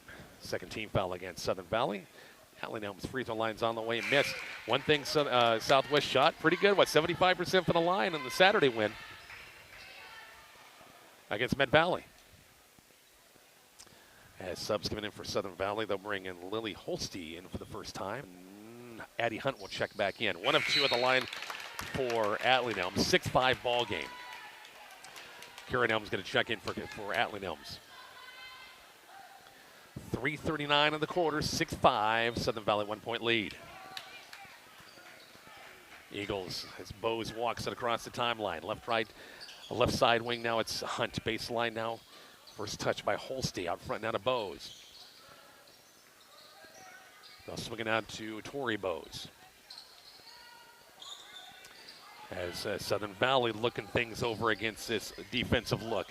Tori and Bose, little step through, runners on the way, missed it, rebound, jump ball, Hunt, and also Kira Nelms possession arrow going back to Southern Valley.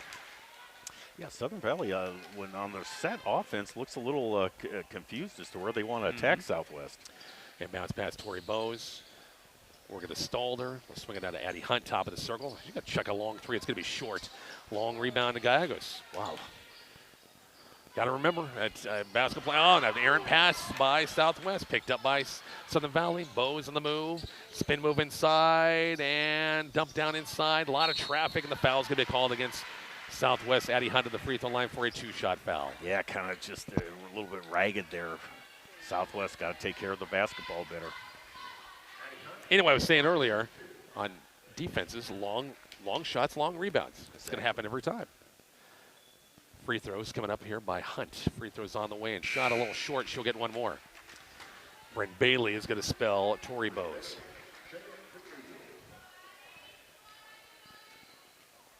.247 in the quarter. Still 6-5 Southern Valley. Second free throws on the way too strong.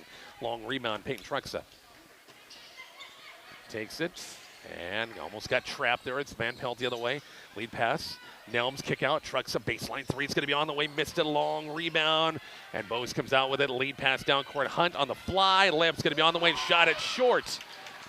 Loose ball, jump ball, and going to go back to, once again, this should be Southwest basketball.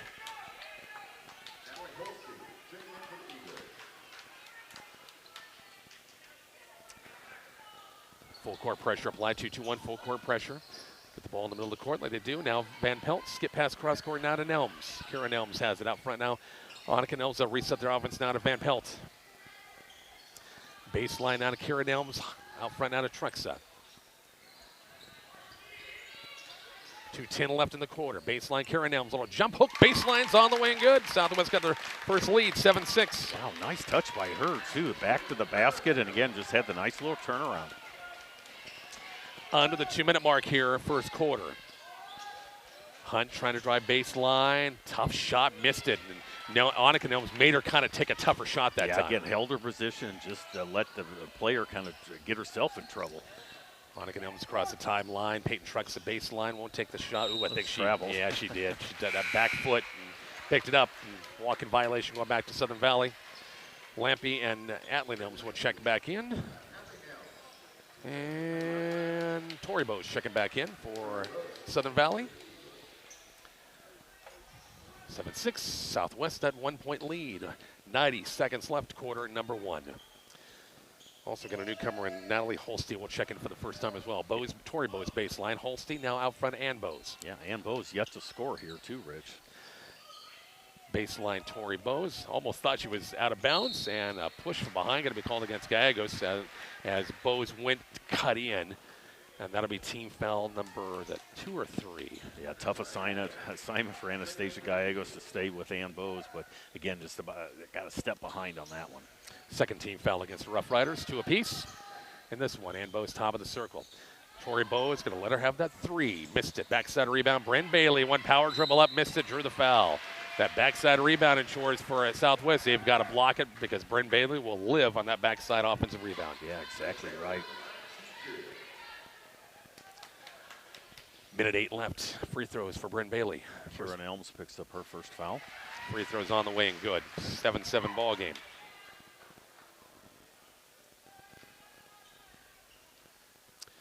One more free throw for Bailey's on the way and missed it. Rebound, Atlee Nelms. Tie ball game with a minute left. Quarter number 1. Winners bracket game, RPAC Conference East Division girls from Bertrand High School. Nelms skip pass now to Gallegos. Lampy top of the circle. Gallegos now it's Karen Elms to the bucket. Kickoff to Van Pelt. Baseline 3 is going to be short. Rebound, loose ball picked up by Southern Valley. Eagles have it with 40 seconds left in the quarter in a 7-7 ball game. Holstein baseline, Tori Bowes. Bailey and Atlee Nelms having a battle. Stolen away by Van Pelt, and she had a foot on the sideline. It goes back to Southern Valley. 29 seconds left in the first. And bounce past Tori Bowes out front, Addie Hunt. Aguayo is back in the ball game as well. Hunt top of the circle, high post Tori Bowes. Jumper's going to be on the way and good. 9-7, Southern Valley by 2 with 19 seconds left. Yeah, that's much more her range without a doubt. Rough Riders break the pressure. Free throw line jumper by Nelms on the way, no good. Loose ball, battle for it, and Tori Bowes comes out with it. 7 seconds, lead pass to Hunt. Kind of broke away. Going to be a foul and a reach going to be called against Atlee Nelms. Should be a 2-shot foul coming up for Southern Valley. Fourth team foul against Rough Riders with 3 seconds left. First foul on Atlee Nelms. Free throws on the way and good. And Bowes will get a break probably for the rest of this quarter during the break, and it'll be Stoller checking back in. Shut her out in the first quarter, Rich. Yeah. I mean, if you were a Southwest fan, you would love to see that. Truxton will check back in for Gallegos.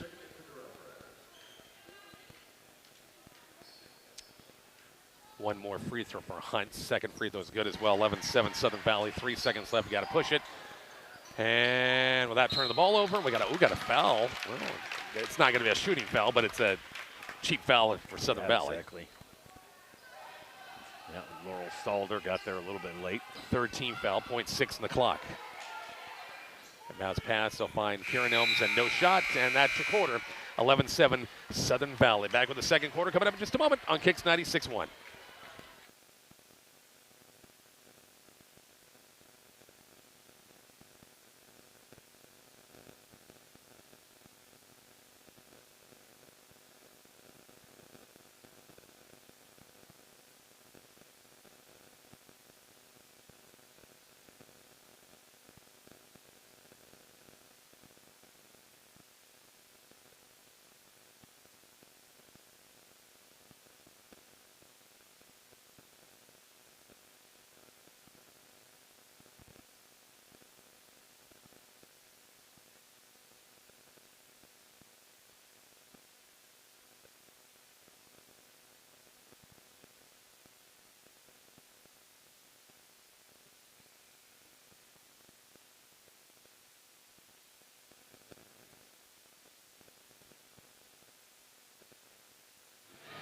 Rich and Bob back here at Bertrand. 11-7 Eagles after the first, Bob. Yeah, again, scoring for Southern Valley. 6 points for Addie Hunt, 2 points for Tori Bowes, and 3 points for Bryn Bailey for their 11. And again, for Southwest, 6 points by Kieran Elms and 1 point by Atlee Elms, 1 out of 2 from the free throw line. So again, 11-7 going into the second quarter. This is somewhat familiar as the first time they played. Southwest played tough, very tough for 3 quarters plus. And Ambrose, as Bob said, scoreless in that first quarter, but Southern Valley still got a lead, 11-7. Aguayo, Ambrose back in the ball game, runs that point, top of the circle. Hunt, Tori Bowes out front now, the swing out to Aguayo. As Southwest, once again, with that zone look. Bounce past Bryn Bailey, baseline, left side. Ambrose, top of the circle. Now Aguayo. Baseline now, Bowes working baseline. Bounce pass, Hunt. No shot there. We'll dribble out of traffic. Bowes trying to attack out front. Dumping inside. Tori Bowes kind of roaming the paint that time. Got away from Annika Nelms on the layups on the way and good. Yeah, again, her last 2 buckets for Tori Bowes been much more in that in the paint area. Again, she had those 3-pointers that she just really wasn't close with. Atlee Nelms, little free throw line jumpers on the way and good. Cuts it down to a 4-point game again, 13-9. Yeah, again, turn around. It's like, well, if no one's going to cover me, I'll take it. Bowes, 3 balls on the way, missed it. Bryn Bailey, once again, offensive rebound. And no blue shirts checked her off that time. And Southern Valley's second chance. Bowes, backside look. Aguayo, chuck a 3 of her own. On the way and good. And the bonus points right there. 16-9 ball game. And there's going to be a foul going to be called against Addie Hunt on the near steal that time. That'll be team foul number 1 against Southern Valley. Yeah, again, Southern Valley trying to change the tempo of the game here. Full court pressure. Gallego's going to check back in, and Truxell will leave or sit once again. It bounce past Van Pelt. Now Lampy the other way. 16-9. Eagles by 7. Gallegos. Lampy top of the circle against the zone. 90 seconds gone in the quarter. A little high-low look. Nelms to Nelms that time. Missed the shot. Drew the foul. Annika Nelms to Atlee Nelms. Atlee Nelms to the free throw line for a 2-shot foul. I think we're going to get Bowes for her first foul there. Again, good passing by Southwest on that possession. Free throws coming up. Free throws on the way, missed. Second team foul against the Eagles in the quarter. 16-9 Southern Valley. Score updates brought to you by MMB Bank. Roller coaster. Free throws on the way, rolls off. Rebounded by Tori Bowes. Eagles the other way. Chance to make it a 9, maybe a 10-point game. Addie Hunt on the dribble. Tori Bowes has the left side now to Aguayo. Bowes top of the circle, now to Bowes. 16-9 ball game. Addie Hunt woos her way through the traffic and drew the foul. 2-shot foul coming up. Annika Nelms going to pick that up? I'm not for sure. Looks like Atlee Nelms going to pick up her second. Free throws on the way and good. And right now, Southern Valley's hitting the free throws and Southwest isn't. As Kieran Elms will check back in for Atlee Nelms. Also, Van Pelt checks back in as well. 17-9 ball game. 2 minutes gone in the quarter. Second free throw's on the way. Missed it. Rebound. Kind of a tie-up. And once again, Southwest on that low block. Bob is not checking out and allowed Bowes to get a tie-up. They're going to get the ball back, though. Yeah, it looks like a 30-second timeout by Southern Valley here. But again, you're right. They're just being that much quicker on the floor. Quick break. We're back to Bertrand here shortly. Kicks 96-1.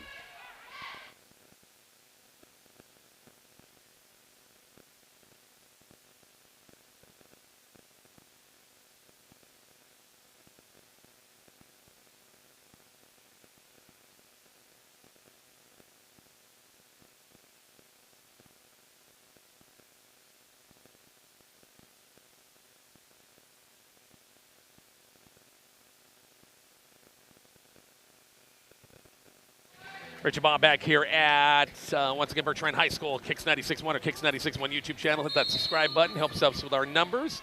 6-minute mark, and it's a 8-point lead for the Eagles. And another pass picked off by Bowes. Takes it right to the bucket. Layups on the way and good. And it's a 10-point game. Yeah, she's finally on the scoreboard, too. But, again, great defense there and just took it herself. Tag goes quickly down court now to Annika Nelm. Skip pass, another pickoff on the far side is just not good passes at all. Turnovers racking up. Aguayo, Tori Bose, top of the circle. Steps in, free throw line jumpers on the way, and good. And timeout Southwest, a 13-point or a 12-point lead, should say. 21-9. We're back after the break. RPAC Conference basketball kicks 96-1.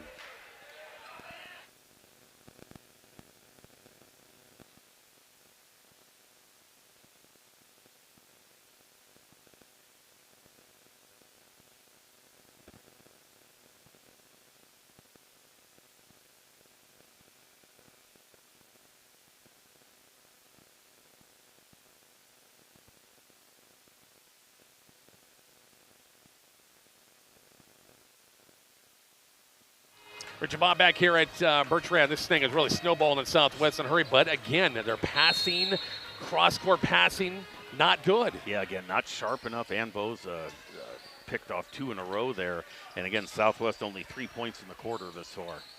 Nelms, Trutska's top of the circle. Now it's Gagos, right side. Yeah, again, this is a dangerous situation for Southwest. Got to right the ship here. Nelm, or Van Pelt, 3 balls on the way, missed it. Rebound, Bryn Bailey. And here comes Bose the other way for Southern Valley in a 12-point lead. Kick out, Stalder, no shot. Baseline now, Addie Hunt on the move and double dribble. Boy, Eagle Eye official caught it again down there. That one guy hasn't missed a thing all night. 21-9 ball game. This better be an update from Mark Searcy over at. It's still not. What in the heck is the world's going that last game? My gosh. Maybe they might have a power outage or something. They had to post. Under the 5-minute mark here, 21-9. Lampy, far side, Van Pelt, high post now. Kira Nelms looking to high low to Annika Nelms. Wasn't there? The shot, was she ever free throw line jumper? I think, yeah. I mean, she was pretty trying to get the ball to her sister down low, but again, she probably would have been better off taking the shot right there just inside the free throw line. And the Eagles get it right back, a 21-9 lead. Winner plays Alma on the winner's bracket game on Thursday, and Arapahoe loser will play Cambridge in the consolation game. The middle game there, 6 o'clock on Thursday. And Bose has the top of the circle. Matchup against Asia Gallegos out front now. Far side, Stalder. I tell you, when Southern Valley sets up their half court, they can take some time. Bryn Bailey on that low block. But you know what? When it works like that, why not? Yeah, again, they take the clock down and just, again, hit the shot. 23-9, all Southern Valley in this one. Tracks the baseline now to Lampy. On the move, kick in to Kieran Elms, little jump hooks on the way, missed it. Yeah, much better ball movement by Southwest there, but again, just shots and points are hard to come by. Bose trying to wrap herself in between 2 defenders on the way, and good. It's 25-9. Yeah, her second bucket, she's starting to warm up a little bit. Southwest got to get some offense going here. Now, high post now, Kieran Elms on the move. Yeah, take it inside, missed it, shot up, missed, tipped up by Lamb, kept it alive. Annika Nelms gets fouled, and she'll shoot a couple of free throws. Yeah, going to get Bryn Bailey for her first foul there, just a little bit pushing back. Really didn't have to do anything either. The player was still so far underneath the basket. Annika Nelms the free throw line for a 2-shot foul. Free throws on the way and good. 25-10. Aguayo checks back in. Holste checks back in for Southern Valley. Van Pelt's going to check back in for Drexel. Nelm's going to check in. Atlee Nelms if Annika Nelms hits this free throw. Free throws on the way and good. 25-11. Southern Valley still with a double-digit lead here in the second quarter. The Eagles have it with 3:30 left in the first half. Holste baseline now. Out front. Both Holste girls are in the ball game right now. When you got a double-digit lead like that, you can rest some players, can't you? Yeah, again, they've got a couple days before, Thursday, obviously. But again, never hurts to kind of get yourself back in shape and then go ahead and just rest some players. Tori Bose winged that one to clear across everybody into the paint. Guy goes the other way, going to take it right on Bose. Missed it, drew the foul, and Bose didn't quite get the body square that time. Brushed her on the way by. It's going to be a 2-shot foul coming up for Southwest. Yeah, going to be her second foul. 3-minute mark. 14 fouls against the Eagles in the second quarter. Okay, goes to the free throw line for a 2-shot foul. First one's on the way and shot it short. Addie Hunt will check back in. Bryn Bailey checks back in for the Eagles as well. Eagles state tournament team last year. Obviously goal to get back there again this year. No doubt about it. 25-11. Second free throw's on the way, and this one rolls in. 25-12. Under 3 in the first half. Aguayo has it now, and Bo's out front. Skip pass, almost stolen by Van Pelt. Addie Hunt has a baseline. High post now, Holste. Return pass to Hunt. 3 balls on the way, missed it. Rebound, Atlee Nelms, and a foul is going to be called against Southern Valley by Holste, and that's going to put Southwest back at the free throw line. Lily Holste going to pick up her first foul, I believe. So Atlee Nelms at the free throw line for a 2-shot foul to get this thing maybe down to 11. Yeah, only 1 field goal in the quarter for Southwest. Free throw by Nelms on the way. This one's good, 25-13. Tori Bose will check back in.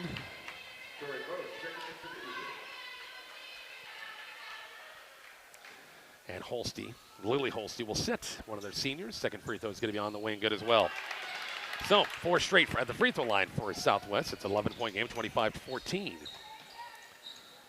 Bose in backcourt still, right to left in the offense. Well, Southwest has got almost 3 guards out near the 10-foot line, the volleyball line. Bose has a baseline. Bailey and Tori Bose playing underneath. It's Hunt base 3's on the way, brick that one, and recovered by Southwest. Did hit anything but the backboard that time.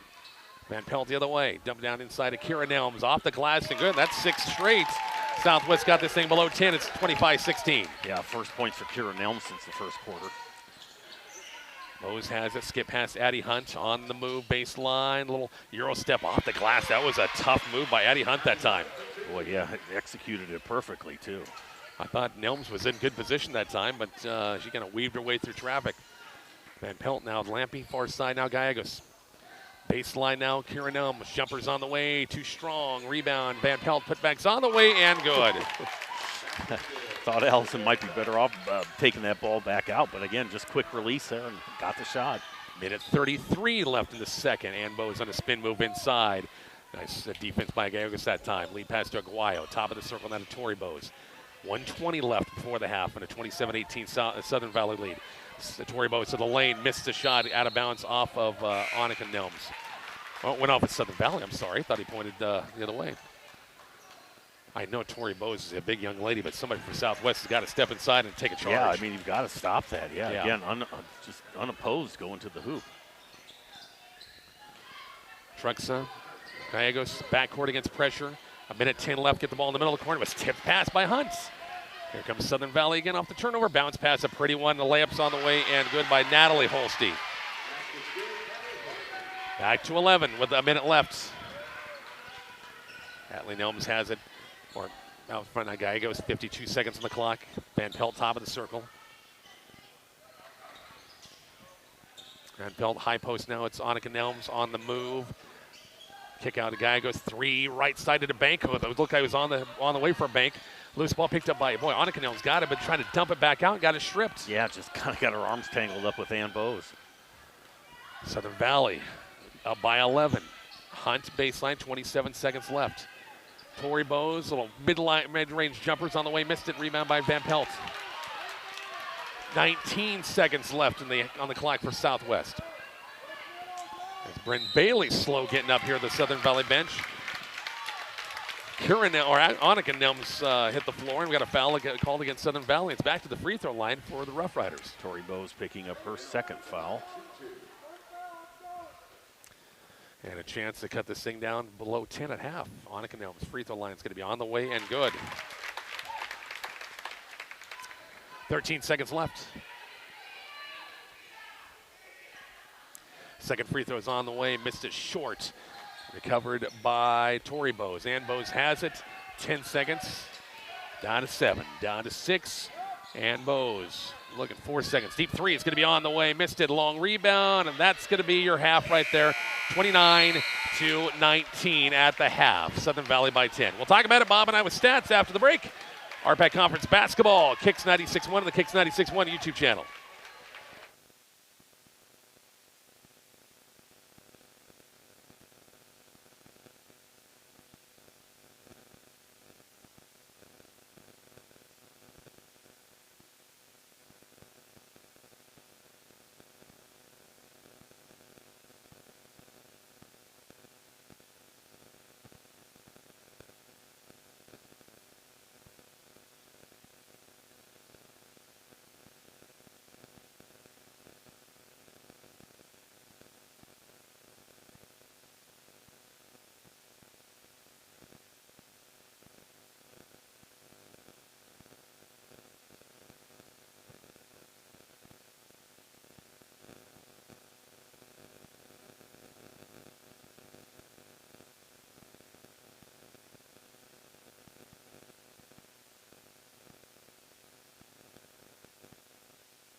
Rich and Bob back here at Bertrand. Halftime score, Southern Valley with a 10-point lead, 29-19.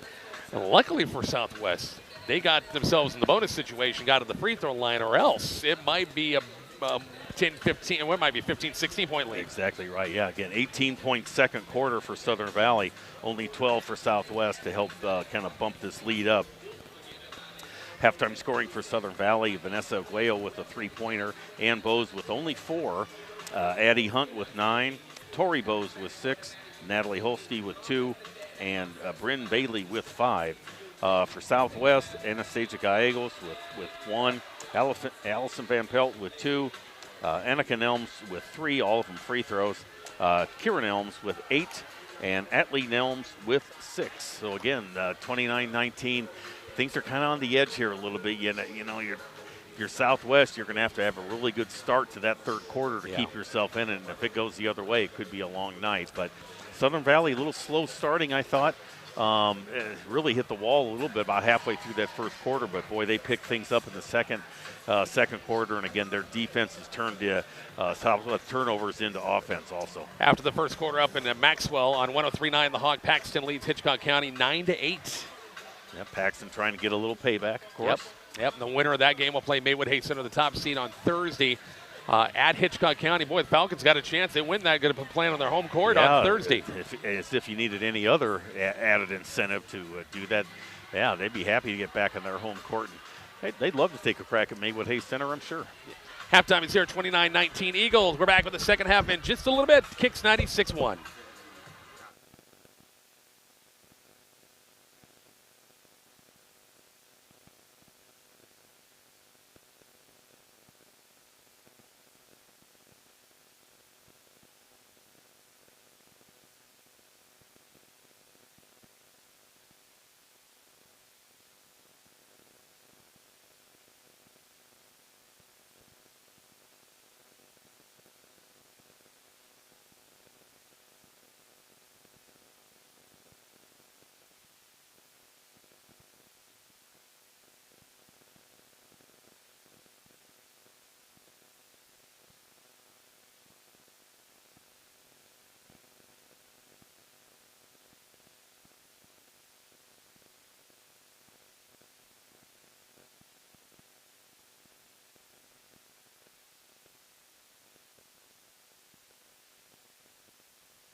Rich and Bob back here at Bertrand High School. 29-19 Southern Valley, a 10-point lead here at halftime, just about over. Earlier, Bob, it was Bertrand girls with a win over Medicine Valley girls, and a tight one, pretty much tight throughout, 44-40. Yeah, again, just kind of came down to those last couple minutes, and Vikings able to kind of hit a few free throws down the line, and again, played good enough defense there to really hold Medicine Valley in check in that fourth quarter. Only limited them to 5 points in the quarter, and that's what really sealed the victory for them. Then it was Alma, the top seed, and this was a nail-biter throughout, too. Alma just kind of stretched out late in that fourth quarter, win 44-36. Yeah, again, if you had, quote-unquote, time with the lead, it probably would have been about 50-50 in that game because Cambridge had several times where they were, again, in possession with the lead in that game. But, again, top seed finally kind of got their things together. Cambridge just could not get enough scoring from other people.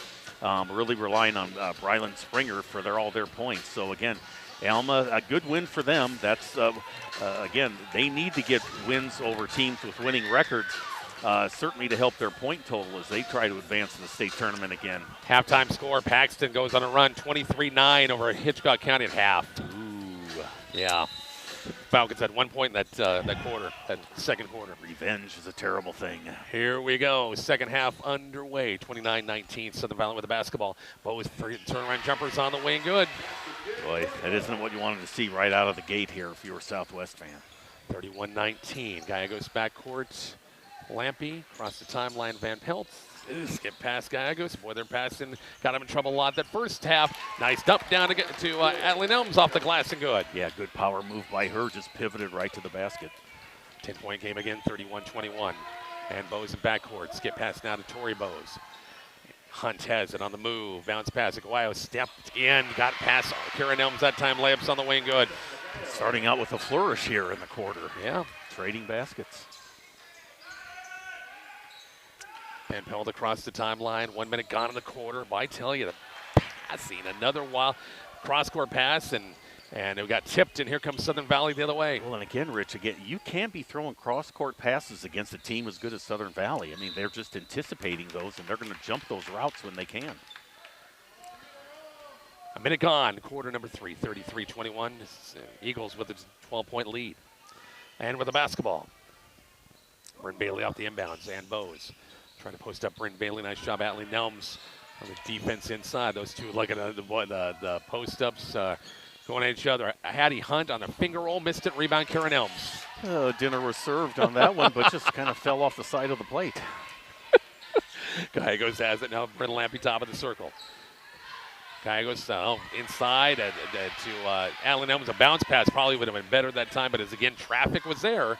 And the turnover going back to Southern Valley. And again, Bryn Bailey with the quick reactions there to knock that one away.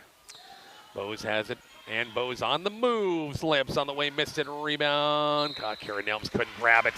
Goes out of bounds back to Southern Valley. Boy, I'll tell you though, Rich, if you're, Dennis Hankin, you hold Ann Bose to 4 points in the first half. Yeah. You can't really do much better than that. And yet you're still down by 12. And Bose has it up top now. Addie Hunt on the move. And threw the ball away. And Tori Bose actually did have a nice job of saving that basketball from going out of bounds. There comes Allison Van Pelt the other way. Going to take it right at the bucket. Shot it too hard. Rebound. Atley Elms putbacks on the way and good. Nice job, Atley Elms on the blocks of the rebound. It's a 10-point game. Boy, she's had to work awful hard for her points down low there too, Rich. 33-23. Tip pass recovered by Lampy. Lead pass to Van Pelt. Take it right at Ann Bose. Didn't want to put the shot up. Gallegos has it. Jumper, left side wings on the way, missed it. Long rebound, Addie Hunt. Yeah, again, still would have liked to seen Allison Van Pelt just go ahead and try and get the foul. Addie Hunt takes it right on the left side, right to the bucket, drew the foul, 2-shot foul coming up. Yeah, Atley Nelm's going to pick up her third foul, and again, that's the person you don't want to see get in trouble if you're a Southwest fan. First team foul against either team in the quarter, 33-23 our score. As this place just goes dead quiet, and Addie Hunt, a little bit of air ball, and she says, oh my, oh my. Well, nobody saw it, don't worry. Peyton Truxen also, Annika Nelms will check back in. Adeline Elms, Bryn Lampy will sit. 33-23 at 5:32 left in the third quarter. Second free throw's good. Hunt will set. They'll bring Stalder back in the ball game.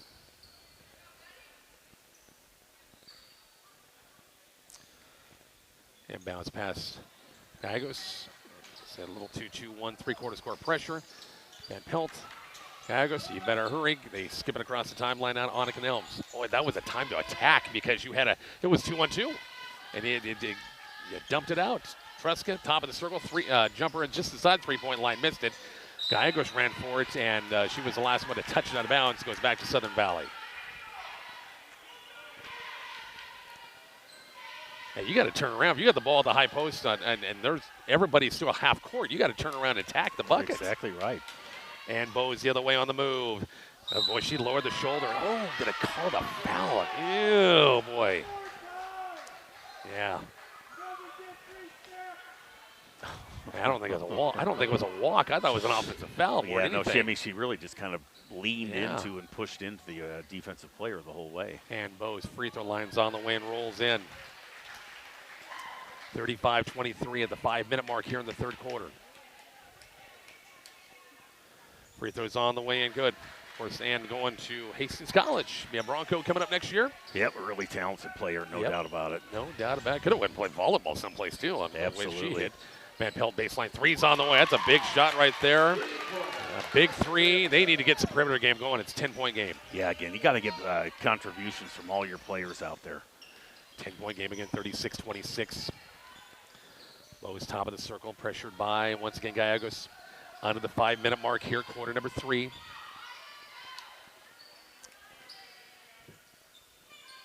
Aguayo has it up top. Now it's Bowes. Got to take that time in the half court. Tori Bowes. Southern Valley, most of the night, Rich, they've been very deliberate in the half court offense. The lob to Brent Bailey is a beauty. She kind of tipped it, grabbed it, and up and in, 38-26. Tell you what, yeah, when you can execute like that, take all the time you need. 12-point game again.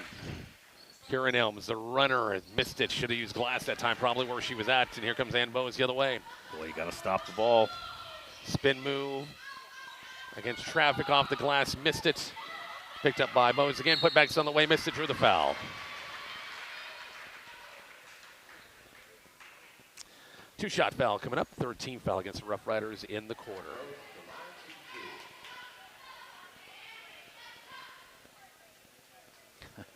.356 left. Free throw is going to be on the way, missed. Subs coming in for both teams. Atlee Nelms, Bryn Lampy checking back in, and Addie Hunt, and it's Lily Holsty going to check back in. Like Allison Van Pelt has a little blood on the elbow there. Not sure if she banged her arm or got scratched. Free throws on the way and good. 39-26 leads back to 13. Lampy across the near sideline. Wide pass. I don't know if for Trexel or Gallegos, they were both there and late going after it, and it goes back to Southern Valley in a turnover. Yeah, again, boy, when you're just out of your element and just feel the pressure there, it's just one of those totally unforced errors. 3:47 left in the third. Yeah, this is a team, Southern Valley, that they can use some clock if they want to, too. Yeah. That's what they did.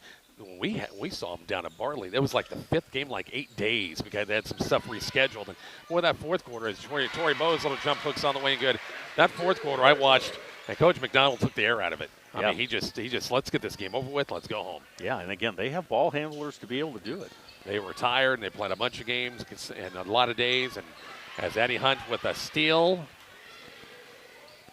and here we go, Southern Valley the other way. Tori Bowes, threes uncovered, it's on the way, missed it, rebound tipped, and Annika Nelms comes out with it. Gallegos the other way. Who might have took that extra step, that was awfully darn close. 41-26. High post, Annika Nelms on the move. And a reaching foul going to be called against Southern Valley. Just the first team foul against the Eagles in the quarter. Addie Hunt going to pick up her second. Boy, if you're Southern Valley, just play good defense. Right. No reason to be swiping and reaching. Bren Baylor will check back in. Tori Bowes will sit. Van Pelt will check back in. Lampy will sit. 41-26. Van Pelt on the move, free throw line. Cross court pass, almost got picked. Trucks got to the bucket, Payton to the free throw line for a 2-shot foul.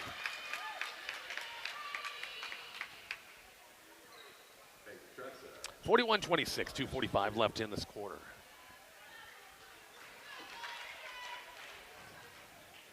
First of a 2-shot foul. First one's on the way and good.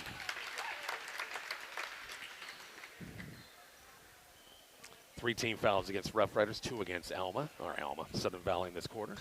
Second free throw's on the way, missed it. Tipped out, recovered by Van Pelt. We're going to have to get to the point where we just call colors. We aren't going to have names anymore after this week. Natalie Nelms, baseline runner-up, missed it. Bowes right, didn't step out of bounds, and she comes out with it. Lead pass, Addie Hunt the other way. 41-27, Southern Valley. Hunt on the move and threw it wide out of bounds. Natalie Holstein was in the area. Tori Bowes will check back in. Vanessa Aguayo's going to check back in as well. It's kind of interesting just watching down here. Coach McDonald kind of leaves all the substitutions, I think, up to the assistants. Yeah, they must have just to kind of divide the old responsibilities. 2-minute mark coming up, 14 points, Southern Valley lead. Truxa has it way up top. Now it's Van Pelt, top of the circle. On the move, Hanukkah Nelms. Van Pelt baseline, she's hit one, and she's hit 2 from 3 now. 41-30. And a steal by Van Pelt. Going to take it right at Brent Bailey, and a block shot by Brent Bailey. Oh boy, that could have easily been a taunting right there. And here comes Natalie Nelms and a tough pass to Van Pelt.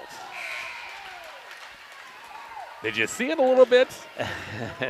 Yeah, I did. Bailey kind of looked at her and, yeah. Oh, well. Minute 39 left, 41-30. Well, yeah, that was a 1-on-3. I mean, you admire Allison Van Pelt, but again, 3 Southern Valley players just waiting for her. And it was a good block. It was good. Yeah, it was clean. It was a solid block. Aguayo baseline 3, or wing 3's on the way, missed it, rebound Van Pelt. And a wide, high pass, threw it over the head of Karen Elms, and Bowes picks it up. Bowes, nowhere to go. Go baseline out now to Aguayo. Minute 20 left, 41-30. That turnover number is going to be high for Southwest in this one.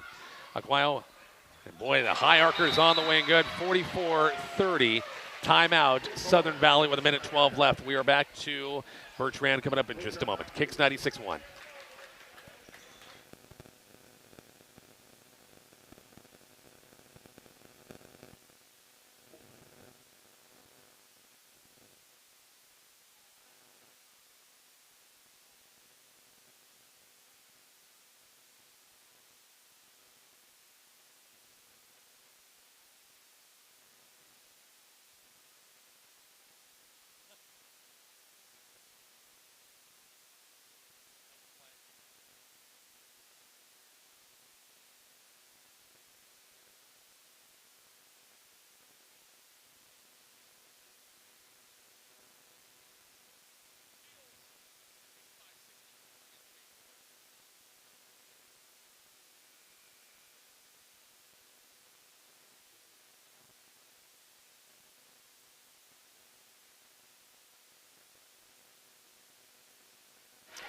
Richard Bob back here at Bertrand High School, 44-30 right now, 14-point game. And Southern Valley just offense are taking their time, trying to get the high percentage shot. If there's 3 there, they're just, how would I describe it? I would just say one offense has been effective and one has been basically ineffective in this quarter. Lampy across the timeline with the dribble. Now Gallegos way up top, coming up 1 minute left, and passing again. Southern Valley's been a lot of passing lanes with a lot of steals in this one. Hunt has it on the move. Tori Bowes has it now, top of the circle now. It's and Bowes. 50 seconds left. And let's see as Southern Valley milks this thing down to the very end. Left side now to Hunt, baseline out to Tori Bowes. Backside look to Aguayo. Peyton Truck's got a hand on the passing lane, knocked out of bounds. It'll be Southern Valley basketball. Yeah, good anticipation by her, but that's a dangerous pass to be thrown so long ways to try and complete the pass. And bounce pass by Bryn Bailey.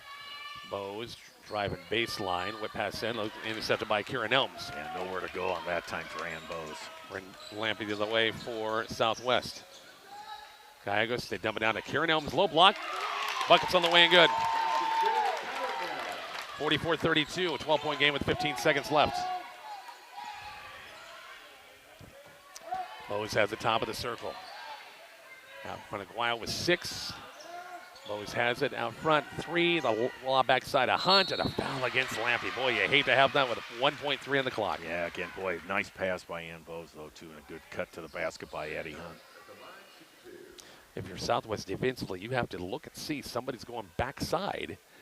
There might be looking for it. Well, and communication between the players is essential on that, too. Free throws on the way and short. Feast or famine for Eddie Hunt from the line. Yep. Holstein's going to check back in, and also it's Laura Stalder will check back in as well for Southern Valley High School. 1.3 on the clock.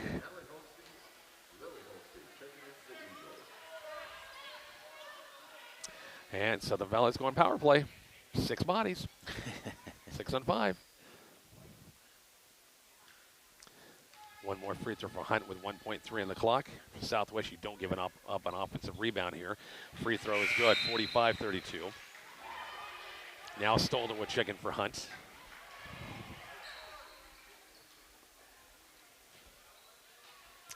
Inbounds pass, Kieran Elms, home run pass down court. Good catch by Trunksa, got to put the ball up and just couldn't quite do it. And almost had a good execution there, 45-32. We go to the 4th. We're back to Bertrand next on Kicks 96.1.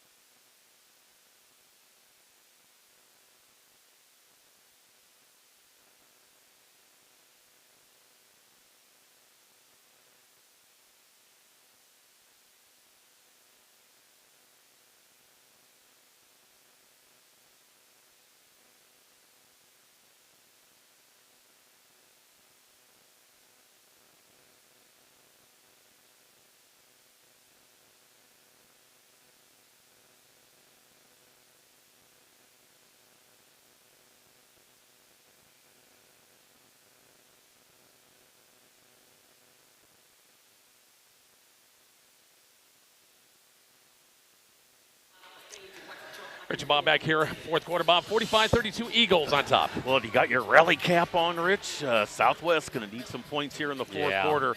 And again, it's going to be hard to come by with a team that can take care of the basketball as good as Southern Valley. So again, all you want to do is try and get something positive going and see what happens from there.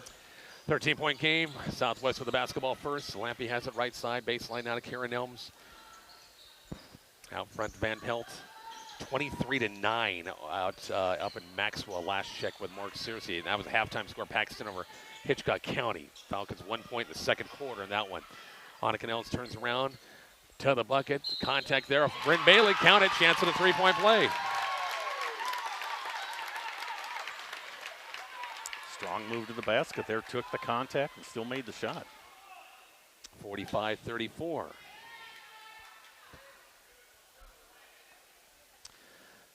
And the chance, the old-fashioned 3-point play is Annika Nelms will hit the free throw. It's a 10-point game, 45-35. Now can the Rough Riders get some stops defensively? Yeah, exactly right. Bounce pass to Brenton Bailey on the low blocks on the way and good. Isn't that just, I mean, you work so hard for your basket and then you just give up one in 5 seconds. Just so easy. Kieran Elms has it. Skip pass now to Van Pelt. 3 left side wings on the way, in and out. Loose ball picked up by Annika Nelms. Trying to spin her way back. It's going to be a push inside Bailey or Ann Bose, one of the two. I'm not for sure. I call Bailey, I think, with a foul. Ann Bose is going to pick up her third, actually. Sorry. Yep. Second team foul going to be called against the Eagles in the quarter. Van Pelt has it inside to Nelms. Kick out Gallegos. Van Pelt, 3 is going to be on the way. Missed it. Rebound, Brent Bailey. Well, he got the shots you wanted, though. Yep, lead pass, and Addie Hunt was releasing that time, and Southwest did not get back. Layups on the wing, good, 49-35. Nelms has it, skip pass now to Gallegos. Early fourth quarter. Lampy out front now. Gallegos lobbed and Annika Nelms off the block. Knocked out of bounds by Bryn Bailey. We'll go back to Southwest. Yeah, a little too soft on the touch of that pass there. Layla Holste and also Natalie Holste both checked back in. I say Stolder checked back in as well. Inbounds pass Van Pelt. And she lost it and picked up. Going to be a walk-in violation against Southern Valley. Yeah, when you're down, kind of rolled on the floor, and that is an automatic travel. If you're down, just stay down in your one position. 90 seconds gone in the fourth quarter. Up the inbounds. Quick catch and shoot. 3-ball by Annika Nelms on the way and good. Well, the Rough Riders are hanging around, getting some shots to go in, but they got to get some stops defensively, too. Bose to Bose, top of the circle. As Anastasia Gallegos right in the grill of Ann Bose here, top of the circle. And Southern Valley kind of playing the slow down a little bit now. Bose on the move. Baseline, long threes on the way, missed it. Rebounded by Karen Elms. Van Pelt the other way. Bounce pass now to Annika Nelms. Lampy now to Van Pelt. Whip pass inside. Good pass to Annika Nelms. Layups on the way and good. And Bob, they got it down below 10. Yeah, again, it's the Annika Nelms show here in the quarter. She's got 8. All 8. 49-40, Southern Valley. Still by 9 with 5:32 left. Baseline, Tori Bose. On the move. Jumper's going to be on the way and short. Rebound, Karen Elms. Yeah, again, that's a shot I think Southwest would like her to take. Yep. Van Pelt the other way. Karen Elms, top of the circle, now to Bryn Lampy. Gallegos, Lampy, open, baseline. Hierker's on the way and banked it for a 2-point shot from the baseline.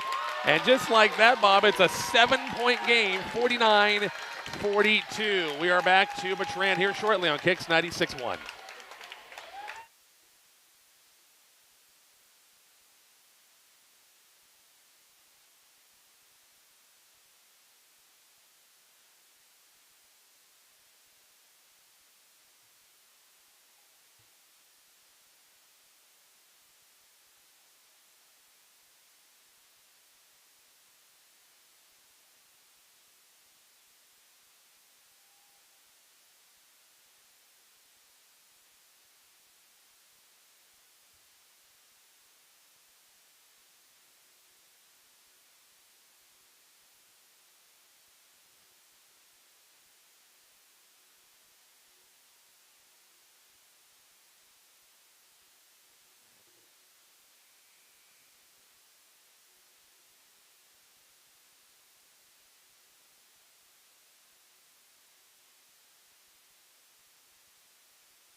Rich and Bob back here at Bertrand. Bob, wow. Southwest cut this thing down to a 7-point game. Yeah, exactly. Cut the lead in half and definitely has had the better of the play so far in the fourth quarter. 49-42. Addie Hunt across the timeline. Aguayo has it. Let's see what Coach McDonald once again has drawn up for his team to do here in this, or just under the 5-minute mark. And it's a 49-42 ball game. Yeah, Southern Valley still being very deliberate on offense. Hunt has it on the move. Right side. Bose, top of the circle. On the move. Gallegos right there. Shuts her down. 49-42. Gallegos right there with Bose, trying to get a high screen from Addie Hunt. Bose in the skip pass. Aguayo's going to chuck a 3. It's on the way, missed it. Long rebound, Atlee Nelms had it, lost it, and saved before it went out of bounds. Van Pelt the other way for Southwest. Chance to get in the 7-point game. Wide pass. Got going too fast. And wide pass to Trucks on the far side of the court. 49-42 still in the turnover. Yeah, Peyton Trucks are going more to the corner than the baseline there. So, again, just led a little too far. Yeah, tough turnover there. That could have really cut the lead down. Yeah. Hunt across the timeline. So they're boxing one as Gallegos is tracking Ann Bose here. Man-to-man pressure. Wherever she goes, we're under the 4-minute mark here in the fourth quarter. 49-42.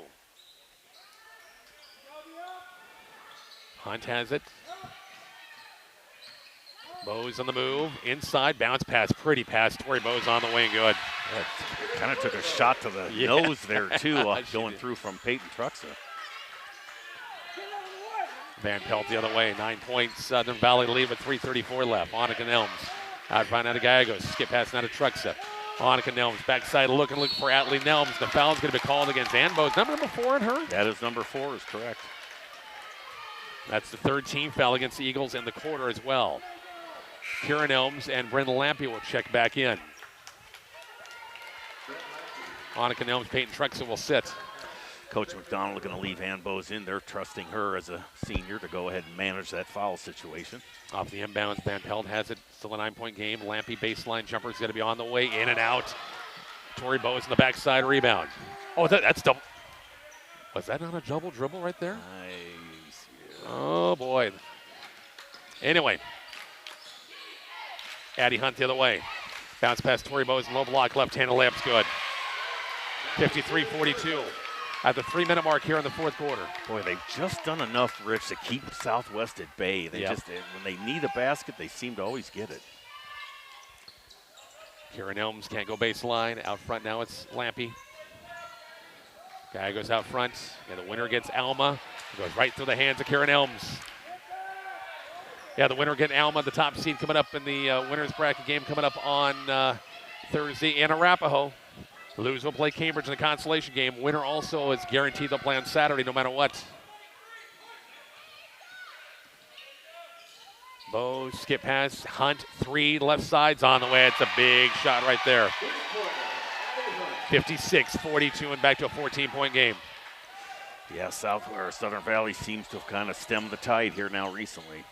Baseline now, Kieran Elms looking inside. Lampy, jumper up and missed it. Rebound. Kieran Elms couldn't quite grab it, and it's Southern Valley with the board. Yep, the hill just got bigger to climb right now, Rich. Yep, 2-minute mark coming up. The Alma girls are packing up. Coach Siebel's going to take them home. That'll be a very interesting game if this stays the way. Yeah. First meeting would be the first meeting, exactly right. First of 2. And a foul out front by Gallegos as Southwest has got fouls to waste before they put Southern Valley in the 2-shot foul. Timeout. Eagles want to talk about it. Minute 43 left, 56-42. We're back to Bertrand here shortly on Kicks 96.1.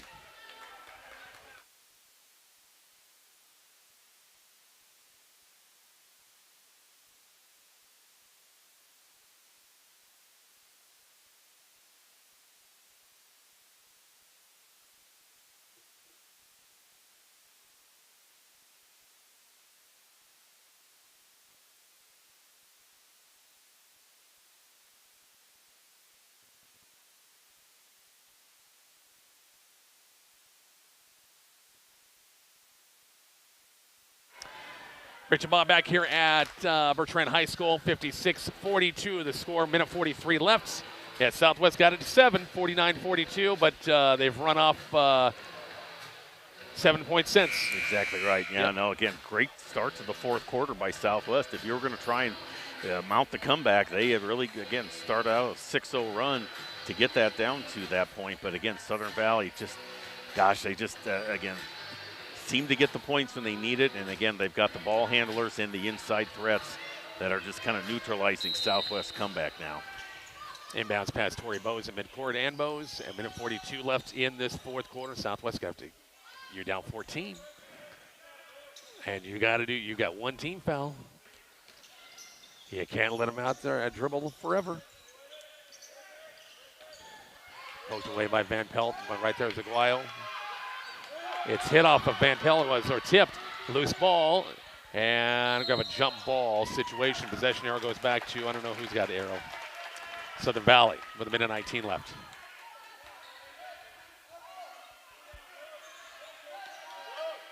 Sorry, folks, on the camera, I missed it. I got caught up watching. Bose off the inbounds. Needs some help. Looking down court, and Bose can't sure here in Gallegos. Bose speedster is racing for it, and it's tipped, controlled by Southern Valley. Minute 12 in this one. Well, you down to a minute, Bob. You're down 14. Well, there's no need. Yeah, they're going to let it play out now. Yeah, there's no need now.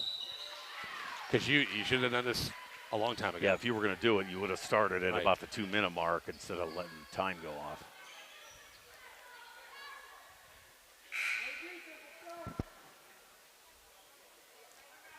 Timeout Southwest. I'll talk about it with a minute left. 56-42. We're back to Bertrand coming up here shortly. Kicks 96-1.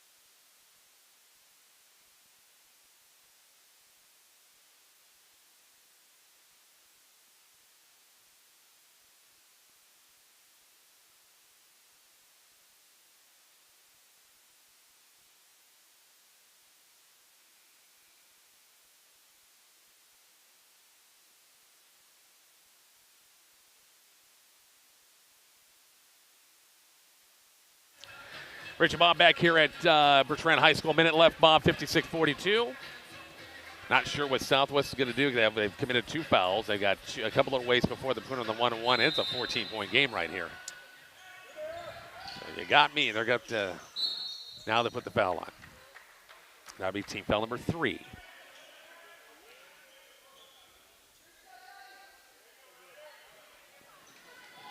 Tori Bowes off the inbounds, and Addie Hunt was wide open underneath. Shot up, missed, and drew the foul. Broke away that time, and Allison Van Pelt commits the foul. We'll go back. It'll be a free throws coming up. 4th team foul against Southwest.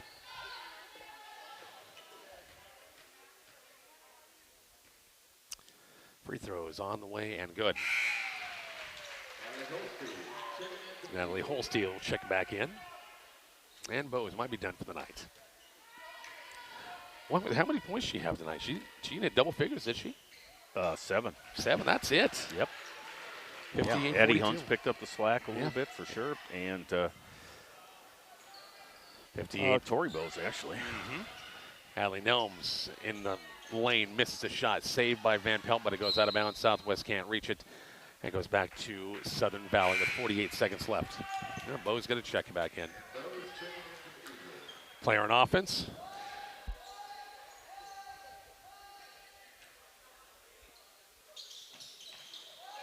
Off the inbounds, home run pass broken up by Gallegos on a nice play. Recovers, looking inside, but nobody there. The pass went wide, and the foul's going to be called. Or I guess it was just out of bounds off Southwest. Stepped. No, out of bounds off of.